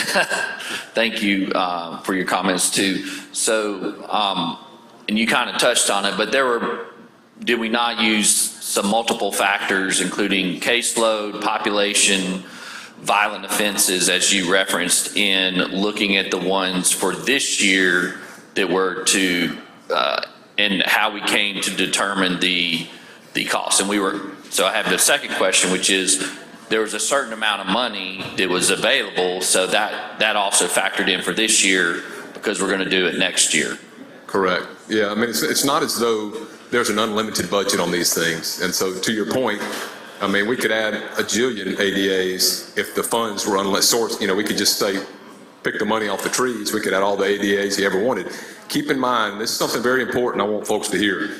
The caseloads, a lot of these caseloads jumped up during COVID. Okay, there's a backlog of cases because of COVID, because a lot of cases weren't tried. And Senator Wiggins and I discussed this.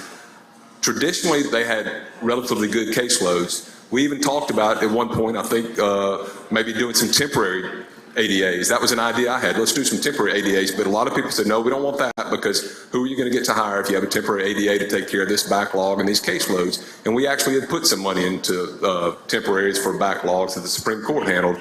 But if you do it, if you add an ADA, the chances are you're not likely to remove it later. And if you can attack the backlog a little bit, you may get back to a level. Some of these counties that are talking about the high levels, they just jumped up in the last year or two. But if you add an ADA, they're probably not going away. You may not need them in 2 or 3 years. I guess you could start cutting ADAs, but I don't think that's going to happen. So that was part of the factor, one of the considerations that you and I had in making this determination.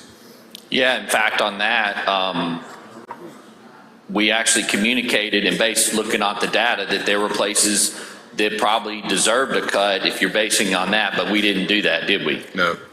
And then on the, I think it's in this bill, but it may be another one, there was appropriation for additional criminal investigators, is that correct? Correct. So there were ones that asked for that, and so that's being funded. And if you so want to, understanding the budget is one big thing, but the Senate is the one who we're adopting the Senate position, because really that was the only position there was in terms of funding for the ADAs. Is that right? That's correct. Okay, thank you very much. Thank you for your work. Thank you. Senator Derek Simmons, question? Question, Mr. President. Do you yield for question? I yield. Senator Simmons. Thank you, Mr. President. Thank you, Chairman Hobson, for yielding. I guess I'm jumping up about my district as well, Chairman Hobson. Did you say the 1.8 million in general funds in this budget for the 30.1 million represented 13 additional ADAs? That's correct. So is it safe to say that for all 23 judicial districts, it's okay for all of our DAs to know that they did not actually get a reduction of any ADAs? No DA got a reduction. Okay. And earlier in this session, there was a list when we considered the requests from all of our district attorneys for how many additional ADAs they were requesting. You are aware of that? Yes.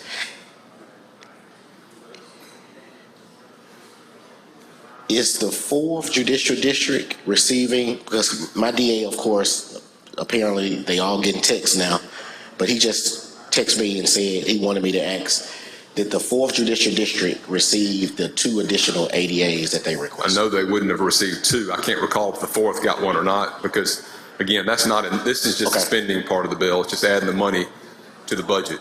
But it does not include the language about who gets the ADAs. That'll be something that I think Senator Wiggins will probably handle when the general bill I think has been dropped, but whenever it comes up, the conference report on that would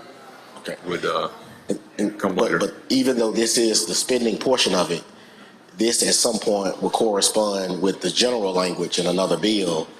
And for the bill that's before us, for it to say 13 additional ADAs, I guess the concern is which areas are receiving and which areas are not receiving the ADAs. But if you can't answer that, I don't have it, but I bet we could get it here shortly. And okay, I don't know if we've got that general bill handy, but I'd be happy to go over it. In fact, I may have a list somewhere in the folder about which, or Senator Wiggins may have it.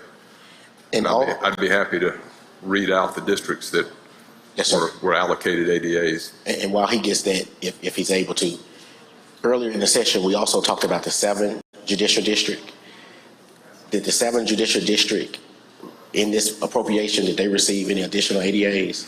The 7th would be in, we went back and forth on this, and I'm trying to remember. I want to see that list, but we have included, the plan was to include 2 here in Jackson in Hinds County for, but in a separate bill for temporarily, and that would be just for 2 years.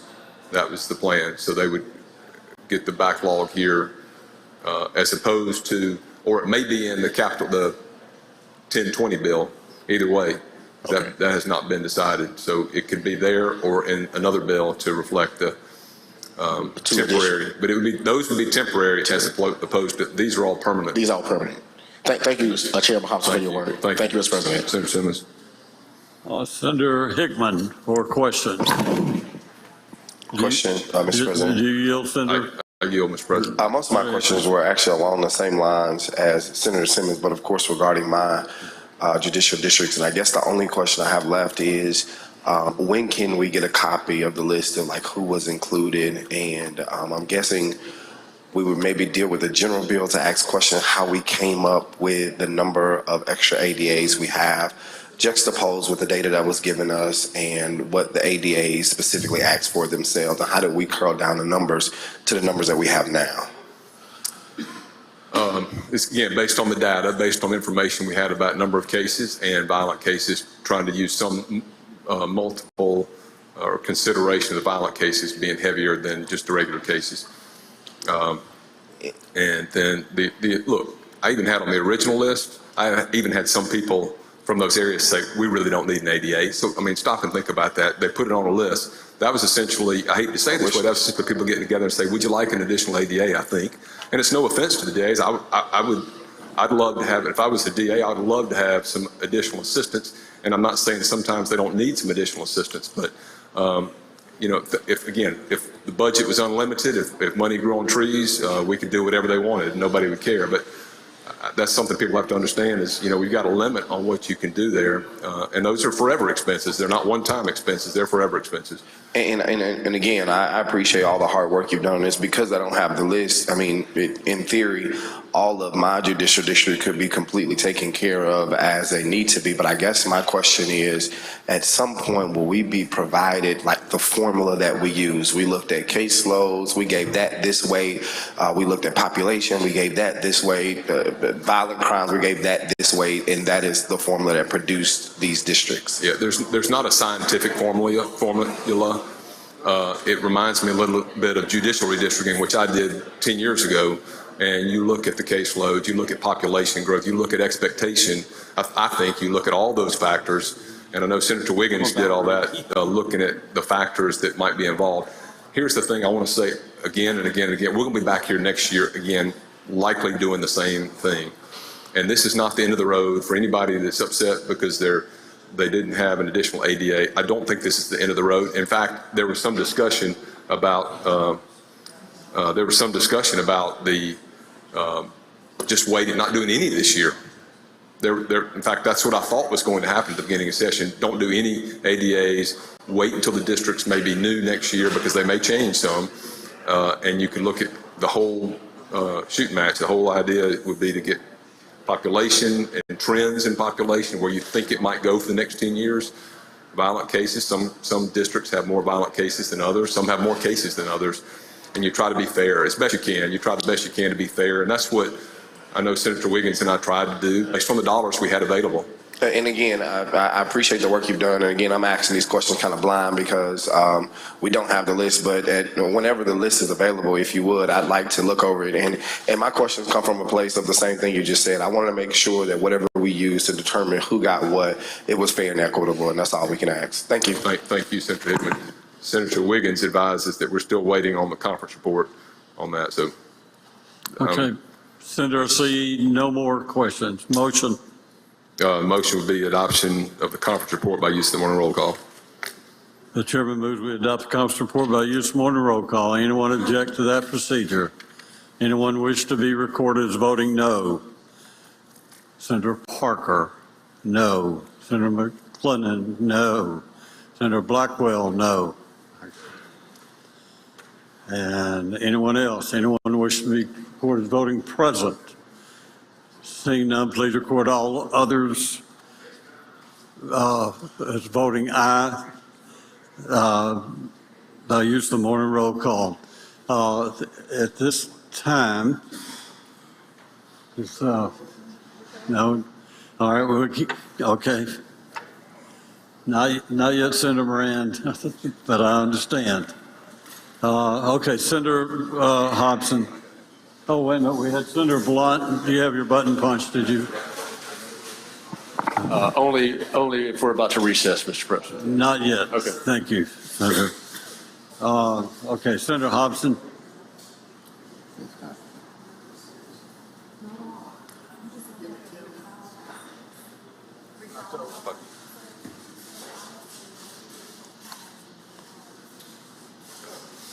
Thank you, Mr. President. As we go to item 20 on, I'm sorry, yes. No, skip item 20, go to item 21 on the calendar and have the title read. Please read title. House Bill number 1640, Appropriations, Supreme Court, Court of Appeals, and Trial Judges Services. Senator Hobson. Thank you, Mr. President. Supreme Court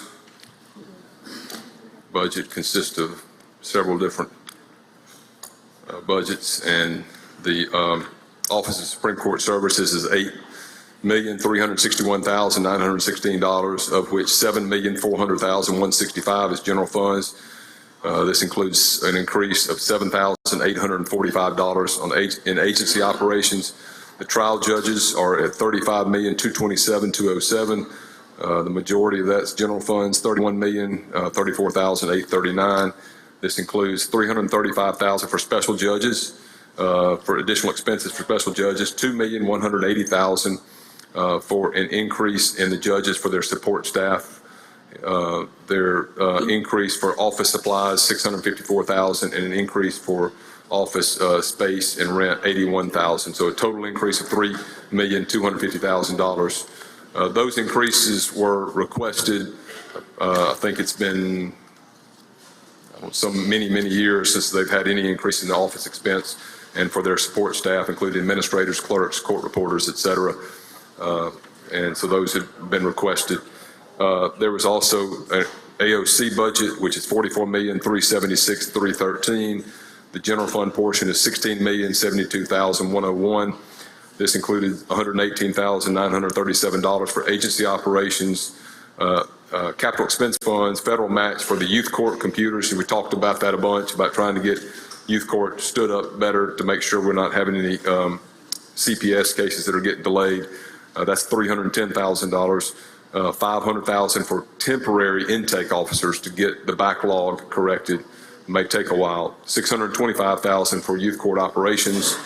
That's general funds. $150,000 in general funds for the court interpreters program, which is required, and then $134,831 for the two new county court judges that were established, and that was Lafayette and Oktibbeha counties, and then restoring some cuts that had been made at LBR, and total amounts $3,243,781. CLE budget $158,857. That's all special funds. Court of Appeals budget $6,837,004, of which $5,225,711 is general funds. Board of Bar Admissions $358,884, all special funds. Did restore a cut in their salary line, $18,969. That's an explanation of that bill. Conference report. I'll yield for questions. Are there any questions? I see no questions, Senator. I move adoption of the conference report by use of the morning roll call. Senator moves we adopt the conference report by use of morning roll call. Anyone object to this procedure? Anyone wish to be recorded as voting no? Present. Seeing none, please record all present by use of morning roll call as voting aye. The conference report's adopted. Senator Hobson.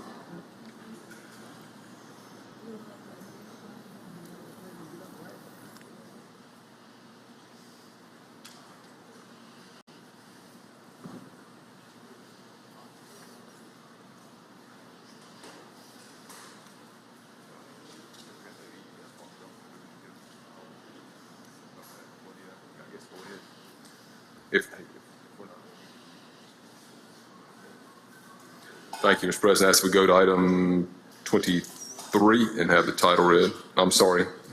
Pass item 22, No, Senator. 22, excuse me. Please read title item 22. House Bill number 1641, appropriation, Attorney General. Senator Hobson. Thank you, Mr. President. This final budget on the Attorney General is $40,222,055. The general fund portion, $30,596,135. This includes the other half of the elected official pay raise. This includes general funds for the path to permanency, $380,400, which would be 3 attorneys and 1 paralegal.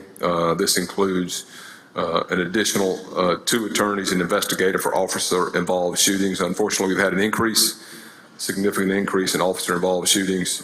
That's $303,600. Includes $59,180 in agency operations, and it includes additional authority for the Human Trafficking Fund from FY 2023. There's also some restoration of cuts that were made at LBR for salaries and vacancies.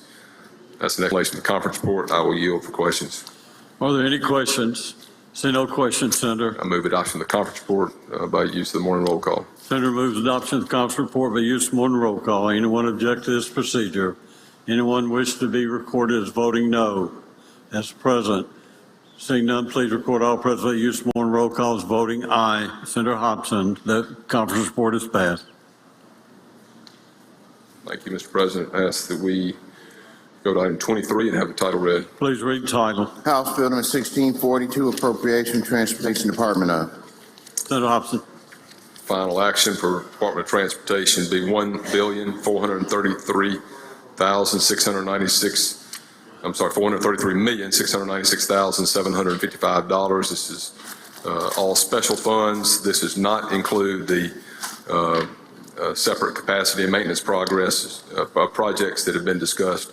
This is their usual budget, which includes some restoration of LBR cuts of $25,441,651, and which is special funds, and federal funds of $1,757,577.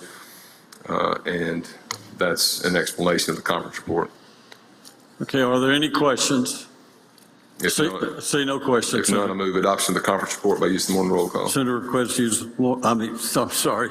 I move adoption of the conference report by use of morning roll call. Does anyone object to this procedure? Does anyone wish to be recorded as voting no? Seeing none, please record all present by the use of morning roll call as voting aye. Conference report is passed. Senator Hobson. Mr. President, as we skip items 24 through 31 and go to item 32 and have the title read. Please read the title. Senate Bill number 3002, appropriation IHL, Alcorn State Agricultural Programs.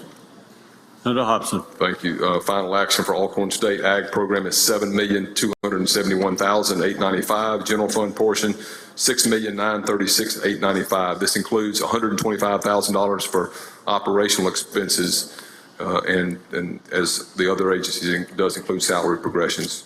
I will yield for questions. If none, I move adoption of the conference report by use of the morning roll call. Are there any questions? Seeing no questions, Senator moves that we adopt the conference report by use of morning roll call. Anyone object to this procedure? Anyone wish to be recorded as voting no? Present. Seeing none, please record all present by the use of morning roll call as voting aye. Conference report is passed. Senator Hobson. Go to item 33 and have the title read, please. Please read the title. Senate Bill number 3003, appropriation IHL, Mississippi State University Agriculture and Forestry Experiment Station. Senator Hobson. Final budget for the Ag and Forestry Experiment Station is $33,921,811. General fund portion $23,502,439. It does include $217,000 in operational expenditures. Okay, are there any questions? Seeing no question on the motion. Move adoption of the conference report by use of the morning roll call. Senator moves to adopt the conference report by use of morning roll call. Does anyone object to this procedure? Anyone wish to be recorded as voting no? Present. Seeing none, please record all present by use of morning roll call as voting aye. The conference report is adopted. Senator Hobson.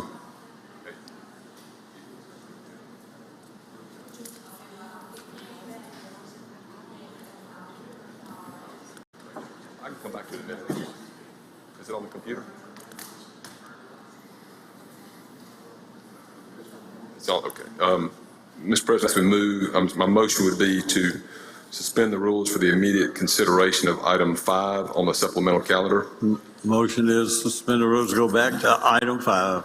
All in favor, say aye. Aye. All opposed, no. The ayes have it. Go back to item 5, Senator Hobson. Thank you, Mr. President. This is the Archives and History budget. Final action is $46,024,770. This includes many changes, including, again, salary progressions. Also, we'd included a few major projects. We're continuation of the Natchez projects that they've been working on. It's $2 million. That includes the Jefferson College and Natchez Village projects. I think last year we put $8 million in those. This includes $2 million. This is capital expense funds. All of these I'm about to go through. Capital expense funds for the Eudora Welty library space. The plan and the hope is that Archives and History is actually going to tear down the old Eudora Welty Library and create a green space in that area in front of the two museums. It's $10 million to the Vicksburg National Military Park Museum, which is going to be Archives and History would operate and run a interpretive museum for the military park in conjunction with the federal government. That's contingent upon them entering into a memorandum of agreement with the federal federal government on the National Park Service. $5 million for the Community Heritage Preservation Fund, that's special funds. $2 million for the Historic Site Preservation Fund, also special funds. And those we've been doing before. This includes some contractual expenses of $34,107 and some additional headcounts for some of the additional work that they are doing, and that's $290,000. And that's an explanation of the conference report. Okay, are there any questions? I see no questions, Senator. I move adoption of the conference report by use of the morning roll call. Senator moves adoption of the conference report by use of morning roll call. Anyone object to this procedure? Anyone wish to be recorded as voting no? Senator Blunt as present. Anyone else? Seeing no others, please record all others present by use of morning roll call as voting aye. Conference report passed. Senator Hobson. A motion would be to suspend the rules to go back to item 11 on today's supplemental calendar. Motion is to suspend the rules, go back to item 11. All in favor say aye. Aye. All opposed no. The ayes have it. Suspend the rules, go back to item 11, Senator. Thank you, Mr. President. Have the title read, please. Please read the title. House Bill number 1620, Appropriation Public Service Commission. Senator Hobson. Final action for the PSC is $5,619,891. General fund portion $4,872,897. This includes the salary increases for the commissioners. We transferred the no-call pins to the AG's office, so we reduced their budget. As many of you know, that the no-call solicitation issue is apparently not being handled to the liking of some, and so we've transferred that to the AG's office and moved the 3 pins over to the AG's office.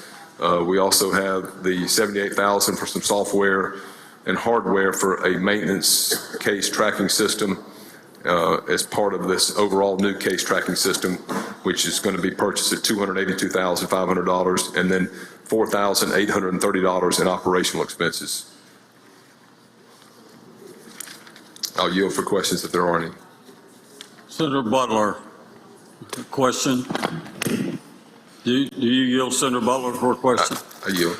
Parliamentary inquiry, Mr. President. You're recognized. Now, on my calendar, we're on the sub-calendar 1, right? And this says recommitted. Yeah, since it was recommitted, it's been re-signed and refiled, so it's back up, and it's supposed to be on the computer too. Oh, okay. It just doesn't. It didn't make. This was before we got started. All right, that was it. Thank you, Mr. President. These should be available on your computer. If they're not, please let us know. We can hold on those bills. We're trying to go back to some of the ones that have been refiled. Thank you, Senator Butler. See no other questions, and the Senator requests use move adoption of the conference report by use of morning roll call. Yes. Anyone object to this procedure? Anyone wish to be recorded as voting no? Present. Seeing none, please record all present by use of more roll call. As voting aye, the conference report is passed. Senator Hobson. Thank you, Mr. President. As we go to item 30, back to item 34 on the calendar and have the title read. Please read the title. Senate Bill number 3004, appropriation IHL, Mississippi State University Cooperative Extension Service. Senator Hobson. Final action for Mississippi State Co-op Extension Service is $46,609,78. General funds $32,306,867. Changes include the operational expenditures of $140,000. I'll yield for questions. If there are none, I move adoption of the conference report by use of the afternoon. Are there any questions? See no question. And the senator move adoption of the conference report by use of morning roll call. Anyone object to this procedure? Anyone wish to be recorded as voting no? Present. Seeing none, please record all present by the use of morning roll call. As voting aye, the conference report is passed. Senator Hobson. Thank you, Mr. President. I ask that we go to item 30. Let's see. 5. Did I skip item 33? No, sir. No, we just passed that. Well, I think I skipped item 33, so I may need to move to suspend the rules to go back to item 33. Did I do 33? I thought we did. I did. Okay, I'm sorry. I have it marked off as done. So. I don't have it. I didn't have it checked. So we'll go to item 35 and have the title read. Please read the title. Senate Bill number 3005, appropriation IHL, Mississippi State University Forest and Wildlife Research Center. Final action for Forest and Wildlife Research Center at MSU is $7,389,922. This includes $121,000 for operational expenses. I yield for questions. If there are none, I move adoption of the conference report by use of the morning roll call. Are there any questions? Seeing no question, the senator moves adoption of the conference report by use of morning roll call. Anyone object to this procedure? Anyone wish to be recorded as voting no? Present. Seeing none, please record all present by use of morning roll call. As voting aye, the conference report is passed. Senator Hobson.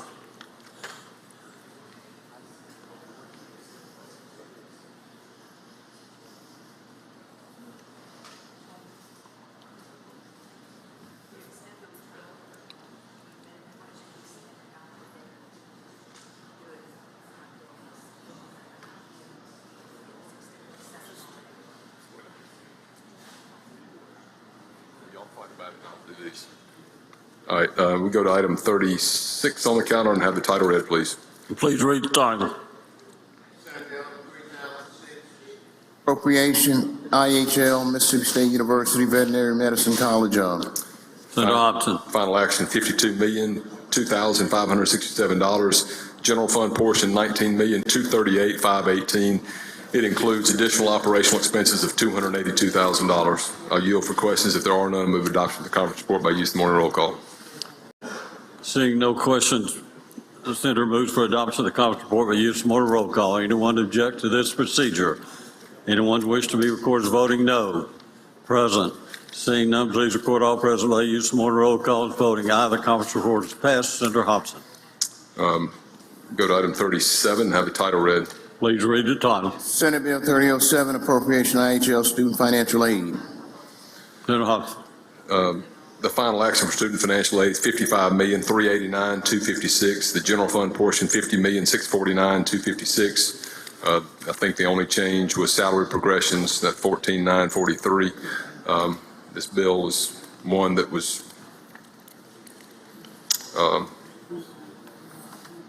basically what it was last year, except for the salary progressions. I'll yield for questions if there are any. If not, I move adoption of the conference report by use of the morning roll call. Seeing no question, Senator Hobson moves adoption of the conference report by use of morning roll call. Anyone object to this procedure? Anyone wish to be recorded as voting no? Present. Seeing none, please record all present by the use of morning roll call as voting aye. The conference report is passed. Senator Hobson. As we go to item 38 and have the title read. Please read the title. Senate Bill 3008, appropriation IHL, University of Mississippi Medical Center. Senator Hobson. Final action, UMMC bill is $1,886,073. The general fund portion is $184,414,405. There was $3 million for some repair and renovation R&R work at UMMC, and also some restoration of cuts in salaries, which are special funds. The repair R&R work, which we'll have in some of the colleges and universities' budgets, along with state buildings budgets, were capital expense funds, and the restoration of the LBR cuts, $35,707,785, and that is all special funds. I yield for questions. Senator Hill, do you have a question? Yes. Do you yield Senator Hill for a question? I yield. Senator Hill. This may or may not be pertinent to this bill, but where are we on this burn center business? That's going to be in the Department of Health bill, and I don't think we've done that one yet. I'm trying to remember if that's been filed. I don't think it has. Okay. I'll check on that, Senator Hill. Give me just a minute. I'll Yeah. but it's not in this bill. Okay, it's just still my concern that level 1 trauma center is tied to burn care. So, thank you. Right. So you made the motion, Senator? The motion is adoption of the conference report by use of the morning roll call. Senator moves we adopt the conference report by use of morning roll call. Anyone object to this procedure? Anyone wish to be recorded as voting no? Present. Not voting. Not voting. Senator Sparks. Senator Younger, was that you holding your hand up? Oh, you were waving at someone. Okay. Anyone else? Seeing no others? Present for Senator Hill. Okay. Anyone else? Please record all others present by use of morning roll call as voting aye. The conference report is passed. Senator Hobson. Ask to go to item 39, have the title read. Please read the title. Actually, is that one? I'm sorry. Oh, you want to pass and retain that item, Senator? Pass that one and go to 40, excuse me. Pass and retain item 39, go to item 40. And have the title read, please. Please read the title. Senate Bill 3010, Appropriation, Community and Junior Colleges Board, Support for Community and Junior Colleges. Senator Hobson. This is the support bill for community and junior colleges, and the total amount is $771,098,227. The general fund portion is $216,669,562. It does include operational increases for $3,500,000, and the $10 million for R&R work, construction and repair and renovation projects at the various community colleges around the state. And there's a breakdown of the community college based on the formula that we've used for many years of square footage and enrollment at the community colleges. And there's a breakdown what each community college gets out of that $10 million portion. Happy to yield for questions. If there are none, I move adoption of the conference report by use of the morning roll call. Are there any questions? Seeing no questions, Senator moves that we adopt the conference report by use of morning roll call. Does anyone object to this procedure? Does anyone wish to be recorded as voting no? Present. Seeing none, please record all present by the use of morning roll call as voting aye. The conference report's adopted. Senator Hobson. Thank you. I ask that we go to item 41, have the title read. Please read the title. Senate Bill number 3011, Appropriation, Corrections Department of. Senator Hobson. Thank you, Mr. President. Final action for the Department of Corrections. The consolidated budget is $433,744,978. The general fund portion, $405,228,240. Several changes in this bill too includes some salary adjustments were removed from other parts of the bill. That it does bump those salaries into the Delta Correctional Facility. Department of Corrections has opened up the Delta Correctional Facility. I think that's in Greenwood, outside of Greenwood, but anyway, that's going to be an all-female prison, and so those salary adjustments are that are moved over there from other facilities. That's $4,315,337. Also includes contractual services for that facility of $854,700, and commodities and other services there, $645,300. It does include an agency operation increase of $1,256,031, and it includes a private prison per diem rate increase at both East and Wilkerson, and that's $9,070,055. An increase for debt service, $4,868, and the increase in the medical contract costs, which is $19,278,199, and the increase in the per diem rate for the regional facilities, and then finally that's $4,383,637, and the final thing is replacing vehicles, and that's $500,000. I'll yield for questions. Senator Hickman, for what purpose? Question, Mr. President. Do you yield Senator Hickman for a question? I do yield. Senator Hickman. Just a couple of questions on this budget, and I guess I have some concerns generally about some bills that we pass out of here, not necessarily about the calculation of the numbers that we have before us, but in this budget, did we take into account of the increase in mandatory minimums that we placed in some bills that could come out of this body?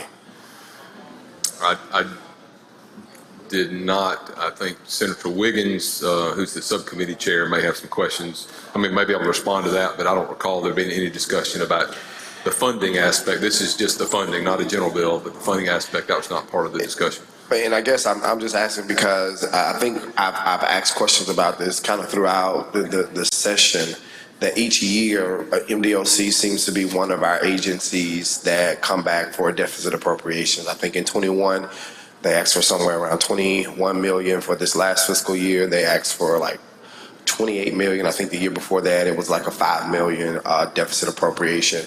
I remember us, and I don't know whether it got lost in the process, it's still there. I think we drafted some language in the general bill, basically amending kind of the process for that. So I guess my question is, should this body be concerned that we're going to see millions of dollar deficit appropriation requests when we get back next year from MDOC? Well, the couple of things that I think play into this. One is that our population at the prisons has increased dramatically. About this time, or maybe early last year in session, as I recall, I think the population or the head count in the prisons is about 16,800 or so. It's in the 19,000s now, so it's gone up a significant amount. So when you have increases in head count there at the prisons, you're going to have increases in costs, and medical costs particularly have hit us very hard. And you know, they entered into a contract with a new medical provider. Obviously, that was one of the issues that was being looked at as to, you know, whether we were doing a good job of providing the services that may be required for inmates. So I think some of that's as a result of those concerns and trying to address problems that may have been there. And so some of these additional costs, and let me go back to your point on previous deficits. Some of that was due to outstanding medical. So we've been spending a couple of years catching up on past due medical bills, and I think we've basically got caught up with those. But then we've got a significant increase in medical costs this year. That contract that I just read out, that's for medical services. Another thing I noticed in the budget is that there was an increase to what we're paying for private prisons, but a decrease, from my understanding, in the amount of beds that we're going to have in private prisons. What was the purpose of that increase? I didn't know there was a decrease in the amount of beds in private prisons. It was just a per diem increase to each of the facilities. Okay. And finally, again, Senator Hobson, I know a lot of these are not necessarily questions for you because you're kind of the numbers guy, but I guess, you know, I think having an aging population in prison, I think last year we had some legislation that would allow us to draw down some federal funds. I think it died. To house some of our sickest and worst prisons in like hospice care, and that would alleviate the state. And I'm just thinking from a fiscally conservative point of view, we cannot continue to bust this budget and let this budget be the only budget that we're saying, yes, it's fine to spend money as if it grow on trees, and every other budget to cut. And that has been my chiefest concern, and that we come up with other ways to make people feel safer, because I don't know if what we're doing is making people feel safer. And again, I think year after year, whether on paper the budget you fix, but definitely through deficit appropriations and all of those things combined, this budget keeps increasing. I think we've got to figure out some way to curtail that. And again, thank you for the work you're doing, and I know a lot of these questions you may not be able to answer, but I just wanted to get that on record. Well, I think it does need to be said that some of these increases are out of our control. If people commit crimes and they're put in prison, we've got to incarcerate them there. We've got to pay for their food and pay for their clothing and pay for other things at the prison, including medical care. And medical care costs have gone up a significant amount. And so that's a definite to our budget, and it's something that we've been cognizant of. And I think you have helped address some of the problems, the technical problems that were there at the prisons, by what you and all of us have done the last couple of years, and maybe to get things on the right track. We can't control the head count in the prisons, but we can make sure we're trying to do the best job we can of getting services as may be necessary. Thank you, Senator Hickman. If no other questions, Mr. President, I'll move adoption of the conference report by use of the morning roll call. Y'all need to sleep? Nope, we're good. Use of morning roll call has been requested. Anyone object to the procedure? Mr. Court is voting no. Present? Seeing none, the bill passes. Senator?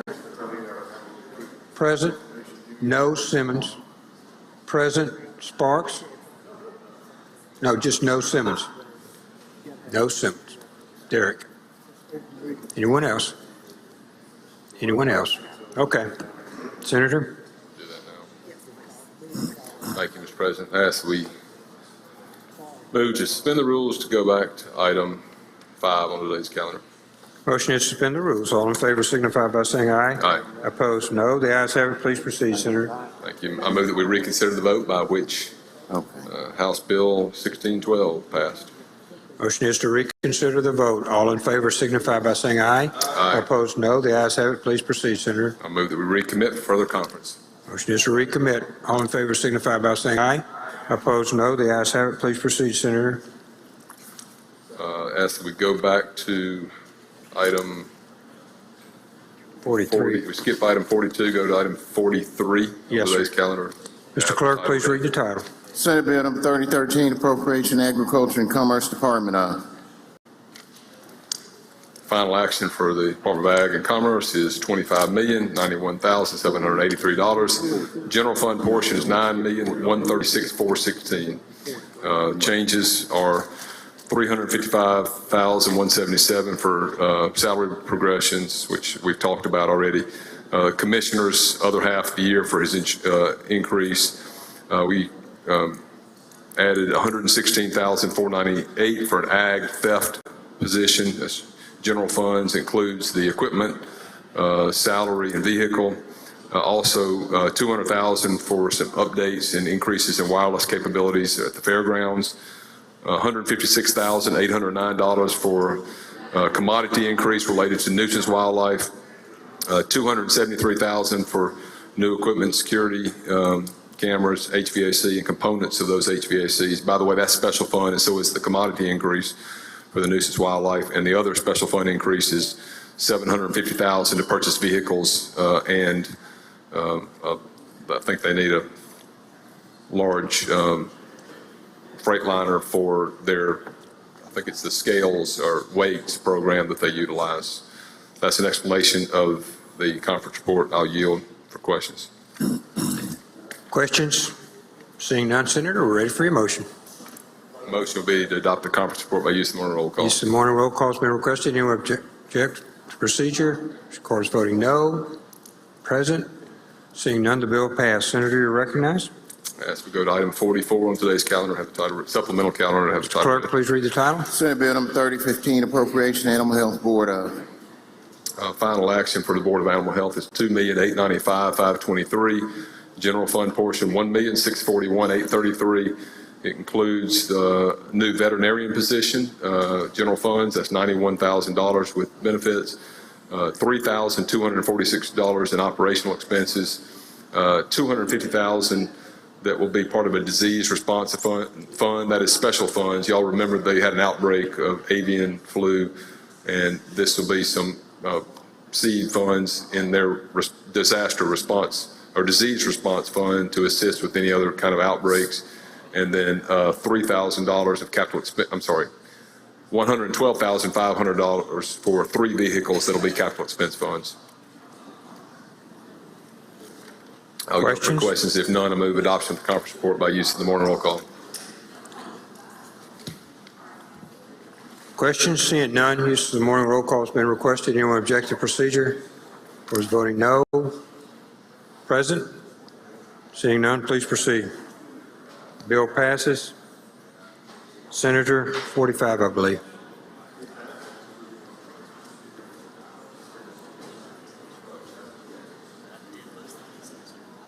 Okay.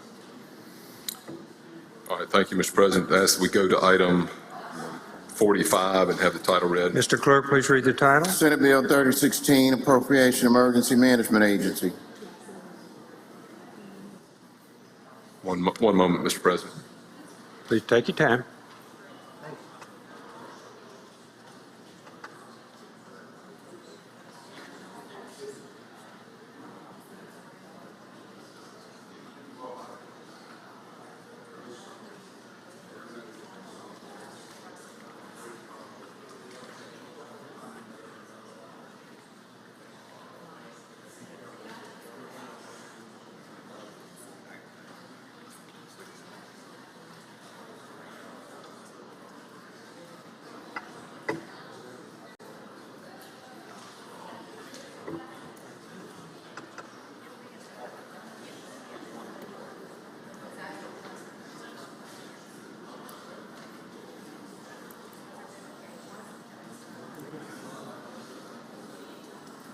All right, thank you, Mr. President. My apologies. Did we read the? Yes, sir, we're good. Okay, final action for MEMA is $34,594,723 in the first part of their bill. The general fund portion of that is $5,283,806. This includes restoration of some cuts on salaries, restoring 5 headcounts. That's $185,047. It includes the critical vacancy funding that they've got, $1,604,462. Those are federal and special funds. It includes capital expense funds of $51,000 for vehicles and for recovery officers, and $18,057 for agency operations. Also in the disaster relief fund, that's $475,479,71. $585,056 general funds. This does include increases in for the federal recovery grants and the hazard mitigation grants, and this will not, the money that I talked about that would go to MEMA for the disaster, the tornadoes recently, will actually be in the transfer bill, but this funding authority is included in this bill, so there'll be a separate transfer bill for those funds, but this was increased for those transfers. I will yield for questions. Questions on the bill? If none, I move adoption of the conference report by use of the morning roll call. Use of the morning roll call has been requested. Anyone object to procedure? Mr. Court is voting no. Present? Seeing none, the bill passes. Senator, you're recognized. As we skip item 46, go to item 47. Have the title read. Mr. Clerk, 47, please read the title. Senate Bill number 3021, Appropriation Employment Security Department of. Final action for the Department of Employment Security is $149,976,206. General fund portion, $1,400,000. This includes federal fund restoration of cuts and restoring some permanent and time limited positions. That's $9,477,919. Also, it includes $400,000 of capital expense funds for the state longitudinal data system, and a cut of $18 million that was B for special funds that moves SWIB and Mississippi Works to the Office of Workforce Development. So a total cut in this budget was $7,621,911. I'll yield for questions if there are any. If not, I move adoption by use of the morning roll call. Use of morning roll call is requested. Anyone object to procedure? Court is voting no. Present? Seeing none, the bill passed. Present? McCon, present. Anyone else? Seeing none, the bill passes. Senator? As we go to item 48, have a title read. Mr. Clerk, please read the title. Senate Bill number 3025, Appropriation Mental Health Department of. Final action for the Department of Mental Health is $660,958,887. The general fund portion is $234,206,164.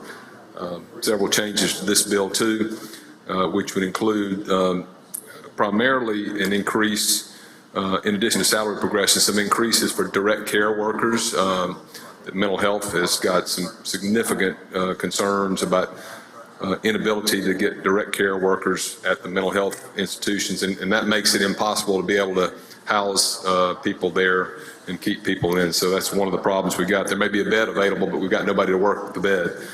This also includes $504,000 for a residency program at the state mental health state hospital, and also $4 million of general funds for some IDD CSU stabilization units at the central office. It also expends some healthcare expendable funds for IDD waivers for 200 people. That's $2,568,169. General funds for operational expenses, $2,671,433.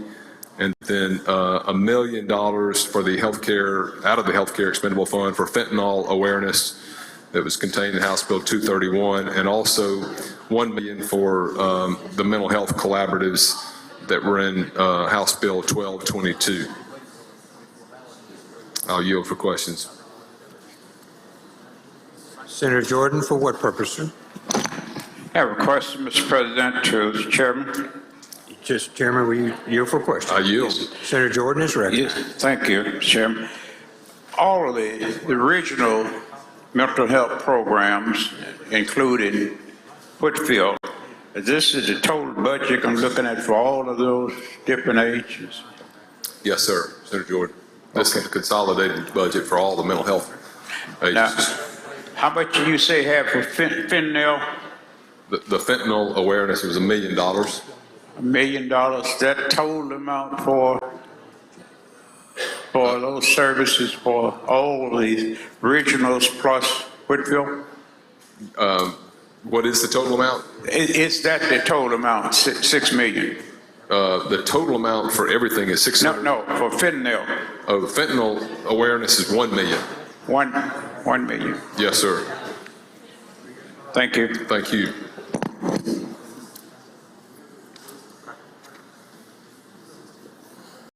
Thank you. No other questions. I'll move adoption of the conference report by use of the morning roll call. Use of the morning roll call has been requested. Anyone object to procedure? Court is voting no. Present? Seeing none, please proceed. Bill passes. Senator, you're recognized. Ask that we go to item 49 and have the title read. Mr. Clerk, please read the title. Senate Bill 3026, Appropriation, Transportation Department of, State Aid, Road Construction Office of. Thank you. One moment, Mr. President. Final action on the state aid road construction is $210,120,434, and that's all special funds. Questions on the bill? Seeing none. Motion would be to adopt the conference report by use of the morning roll call. Adopt the conference report by use of the morning roll call. Anyone object to procedure? Court is voting no. Present? Seeing none, the bill passes. Thank you very much. Senator, you're recognized. Ask that we skip item 50 and move to item 51. Have a title read. Mr. Clerk, please read the title. Senate Bill number 3046, Appropriation, Development Authority, Mississippi.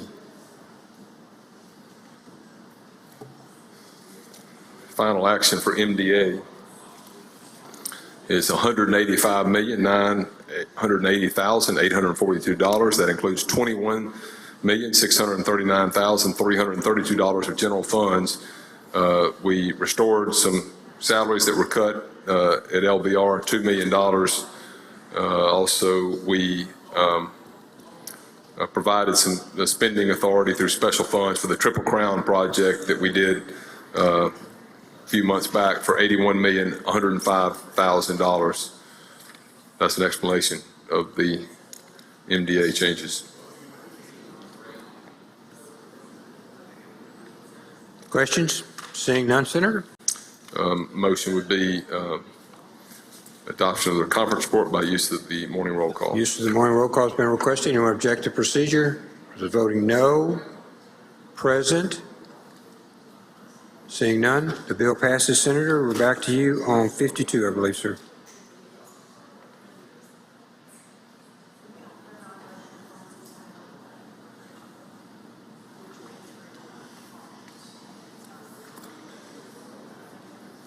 Thank you, Mr. President. I ask that we go to item 52 on the calendar.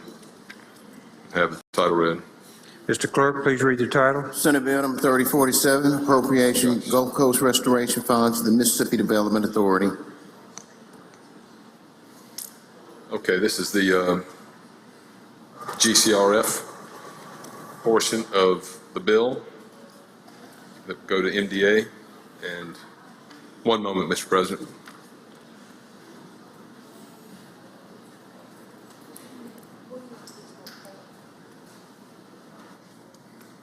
I'm just trying to make it easy, look for a summary sheet, so I'll go through these one by one. We have, out of the GCRF funds, $2 million to assist the city of Diamond Head with the commercial district transformation project, $200,000 to assist Moss Point with the Moss Point Point of Connection Road, $3.5 million to assist the city of Long Beach with the Long Beach Harbor Complex restoration, $260,000 for the Heritage Spring Water project in Stone County, $1.5 million for the Pascagoula Redevelopment Authority with Live, Work, Play Pascagoula Riverfront Development, $1,922,800 to assist the Pearl River County Board of Supervisors with the Pearl River County Industrial Park Infrastructure and Site Development, $1 million to the City of Bay St. Louis with the City Government Safety Complex, $2 million to the Hancock County Port Harbor Commission with the Technology Park and Site Development at Stennis Airport, $2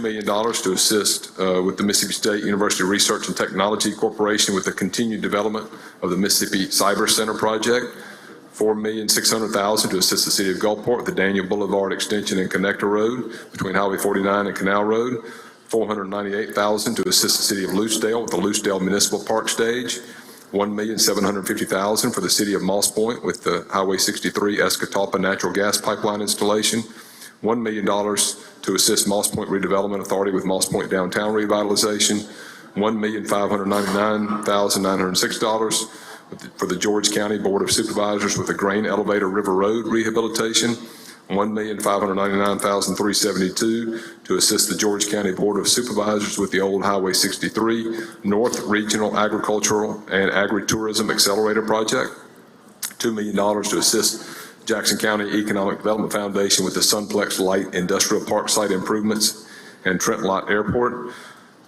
$1,800,000 to assist the Pearl River County Board of Supervisors with the Pearl River County Technology Park Phase 1 and site development, $3,193,750 to assist Jackson County Board of Supervisors with the Van Cleve Medical Center, $1,400,000 to assist the City of Bay St. Louis with the Downtown ADA Boardwalk, $700,000 to assist City of Ocean Springs with the Mary O'Keefe Cultural Arts Center renovations and signage, $900,000 to assist the Gulf Hills Resort with the development of 2,000 feet of Blue Way waterfront with public marina access, $1 million to assist the Mississippi Coast Model Railroad Museum with the All Aboard Mississippi Coast Model Railroad Museum project, $1 million to assist the Orr O'Keefe Museum of Arts with the completion of the Orr O'Keefe Museum campus, $2,501,320 to assist the University of Southern Mississippi with the USM Visualization and Digital Multimedia Center of Excellence, $3,600,000 to the Pincher Seafood with the Working Waterfront, $1,585,000 to assist the Jackson County Economic Development Foundation and the Biloxi Bay RV Resort, $250,000 to assist Plaid Properties LLC with the redevelopment of blighted property in the WAMA Connected District, $2 million to assist the Ocean Springs Redevelopment Foundation with Public Works redevelopment and relocation, $3,600,000 to assist Harrison County Development with the Commission with the I-10 and Canal Road site development. The others in the bill are reappropriations and for previous projects that are still underway. That's an explanation of the GCR bill. I'll be happy to answer any questions. Questions on the bill? If none, I move adoption of the conference report by use of the morning roll call. Use of the morning roll call has been requested. Anyone object to procedure, which records voting no? Present. Please proceed, Senator. Next is item 52. I ask that the title be read. I'm sorry, 53. I ask the title be read. Mr. Clerk, please read the title 53, sir. Senate Bill 3049, Appropriations, Secretary of State. Final action for the Secretary of State is $30,674,205. General fund portion $13,253,565. Includes $44,879 in operational expenses, $146,011 on salary, and I believe that's got to be the Secretary of State's the related increase for the elected official, and $1 million for election support. All of those are general funds. One moment, Mr. President. One moment, please.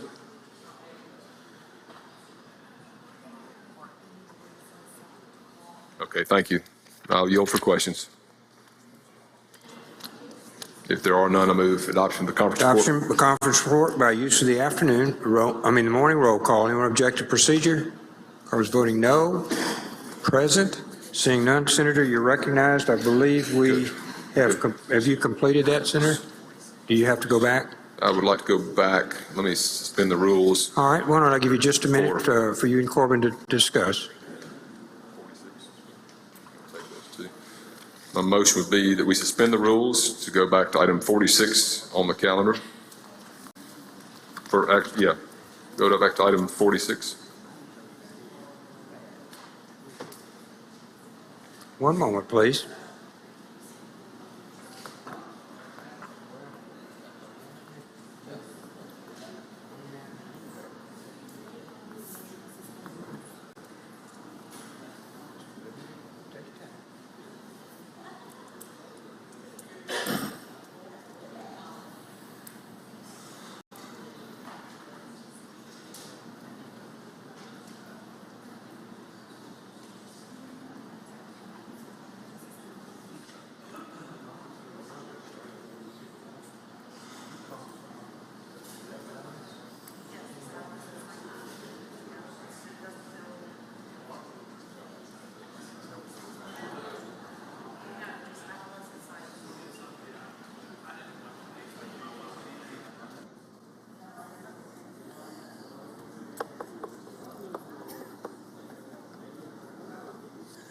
Oh, man.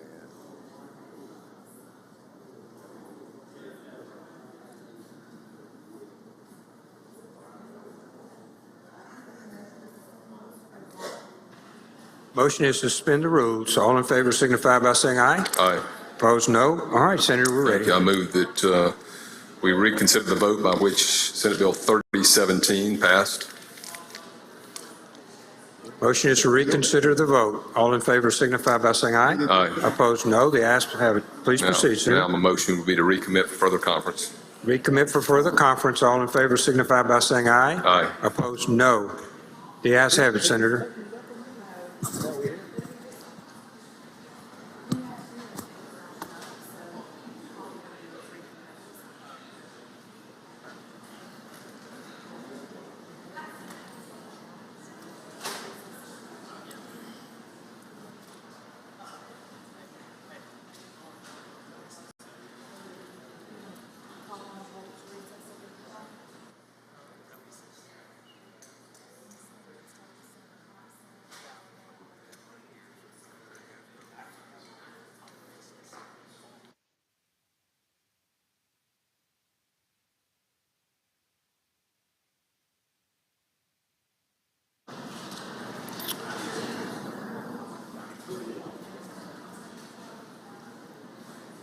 Senate will need about 5 minutes. Senator Polk, you're recognized for just a moment, and we'd ask y'all please stay close while Senator Hobson finishes here. Mr. President, move the Senate stand in recess, subject to call. So, subject to call. Senator Blunt? Are you okay on a hearing, or do you want to do that now? Do you anticipate this break being very brief, Mr. President? I do, approximately 10 minutes. I think if you give me 10 minutes, I think if that's possible, I'd like to call a meeting of the Gaming Committee immediately upon recess. Why don't you do that so we can give Senator Hobson, let's do 15 minutes, Senator, would that be acceptable? Yes, sir, that should be fine. So that being said, prior to Senator Polk's motion, I'd like to call a meeting immediately upon recess of the Gaming Committee in room 216 for the purpose of one nomination. 216. Okay, Senator Polk, I think we need 15 minutes, sir. Will we stand in recess until 5:50? All in favor signify by saying aye. Opposed, no. The ayes have it.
Back in the session, Senator Polk, I believe we'll need another 10 minutes for Senator Hobson.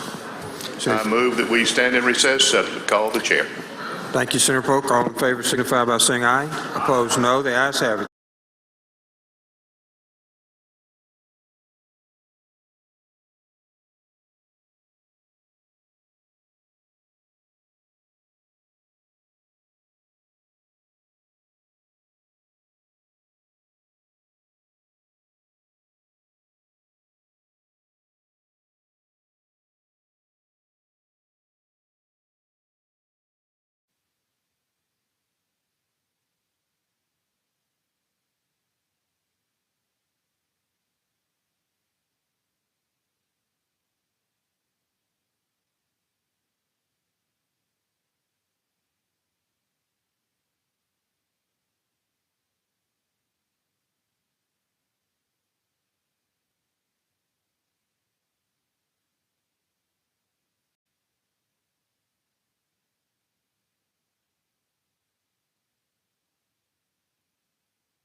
I'd like to call the Senate into session, and we will recognize Senator Hobson here. You have a supplemental calendar that should be before you.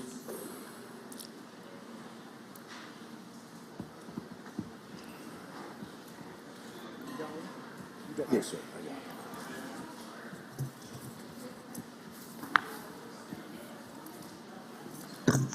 Thank you, Mr. President. I ask that we skip items 1 through 4 and go to item 5 and have the title read. Mr. Clerk, please read the title. House Bill number 1623, Appropriation Rehabilitation Services Department of. This is Department of Rehab Services. We passed it earlier, had a technical change. I think I mentioned the state match section, the 100 slots for independent living waiver, and the equipment purchases for Mississippi Industry for the Blind, and operational expenditures, general funds of $100,813. I'll yield for questions. If there are none, I move adoption of the conference report. Questions? By use of the morning roll call. Seeing none, use of the morning roll call has been requested.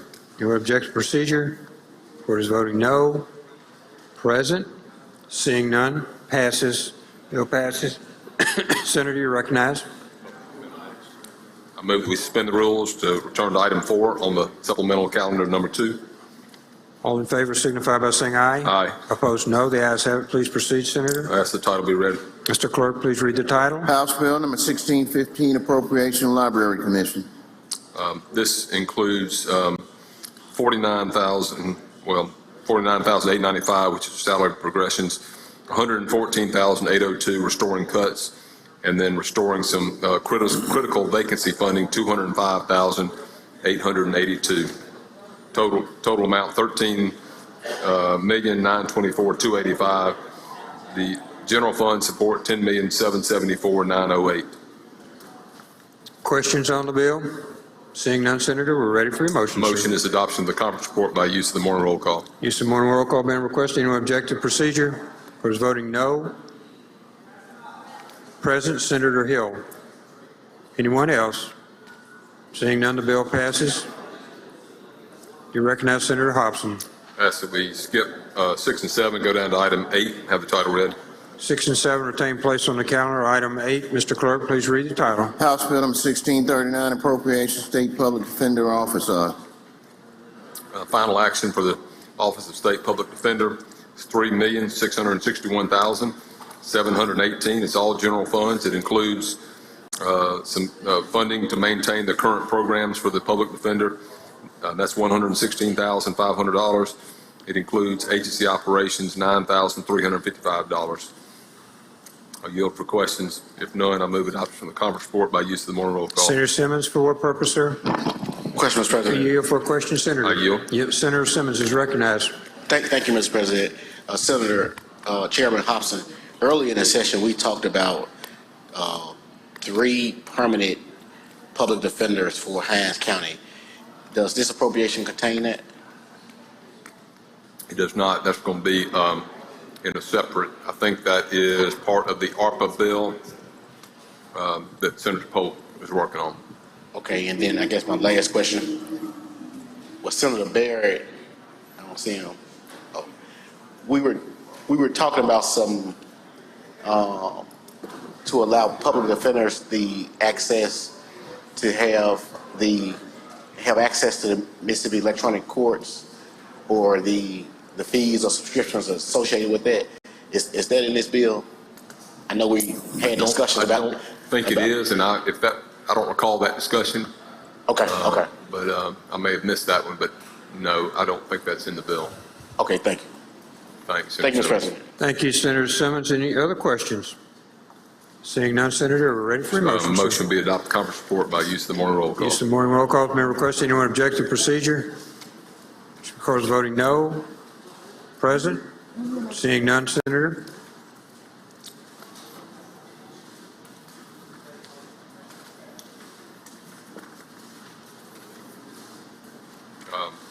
Mr. President, I ask that we skip down to items 15, item 15 and have the title read. Mr. Clerk, please read the title. Senate Bill number 3000, appropriation IHL general support.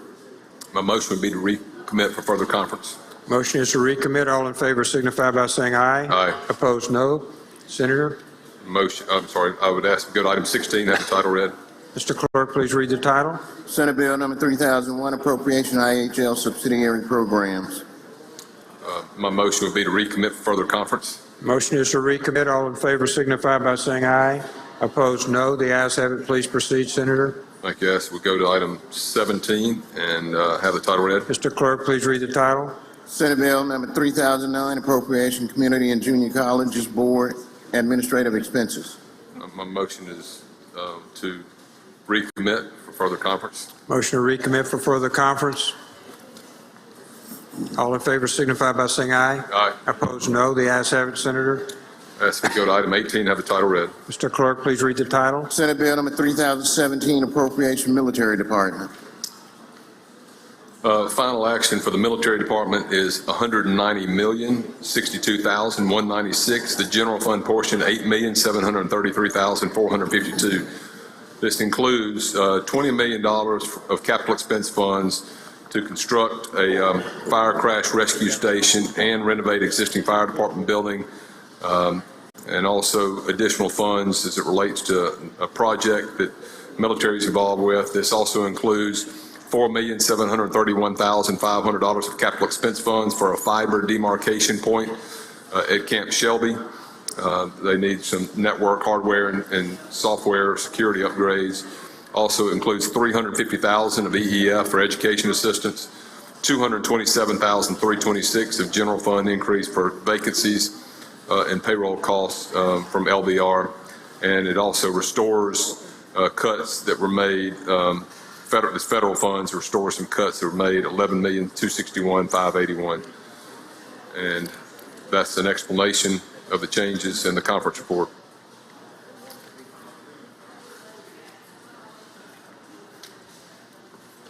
We yield for questions. If there are none, I move adoption of the conference report. Use of the morning roll call has been requested. Anyone object to procedure? Senator DeVar, for what purpose, sir? To the vote. Please proceed. I'd like to be recorded as not voting on that bill. Not voting on this bill, Lieutenant Colonel. Anyone else? Anyone else? The bill passes. Senator Barr not voting. Senator Hobson. As we go to item 19 and have the title read. Mr. Clerk, please read the title. Senate Bill number 3037, appropriation geologist board of registered professional. Final action, this is one we passed earlier and recommitted. It had a technical change in it, but final action on the board of registered professional geologists is $140,568. I yield for questions. If there are none, I move adoption of the conference report by use of the morning roll call. Use of the morning roll call being requested. Anyone object to procedure? Of course, voting no. Present? Seeing none. The bill passes. Senator?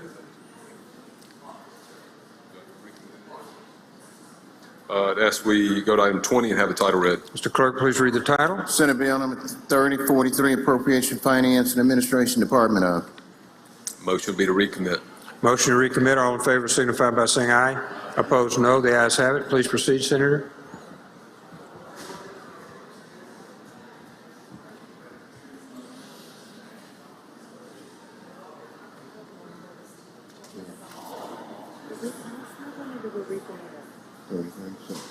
Passed.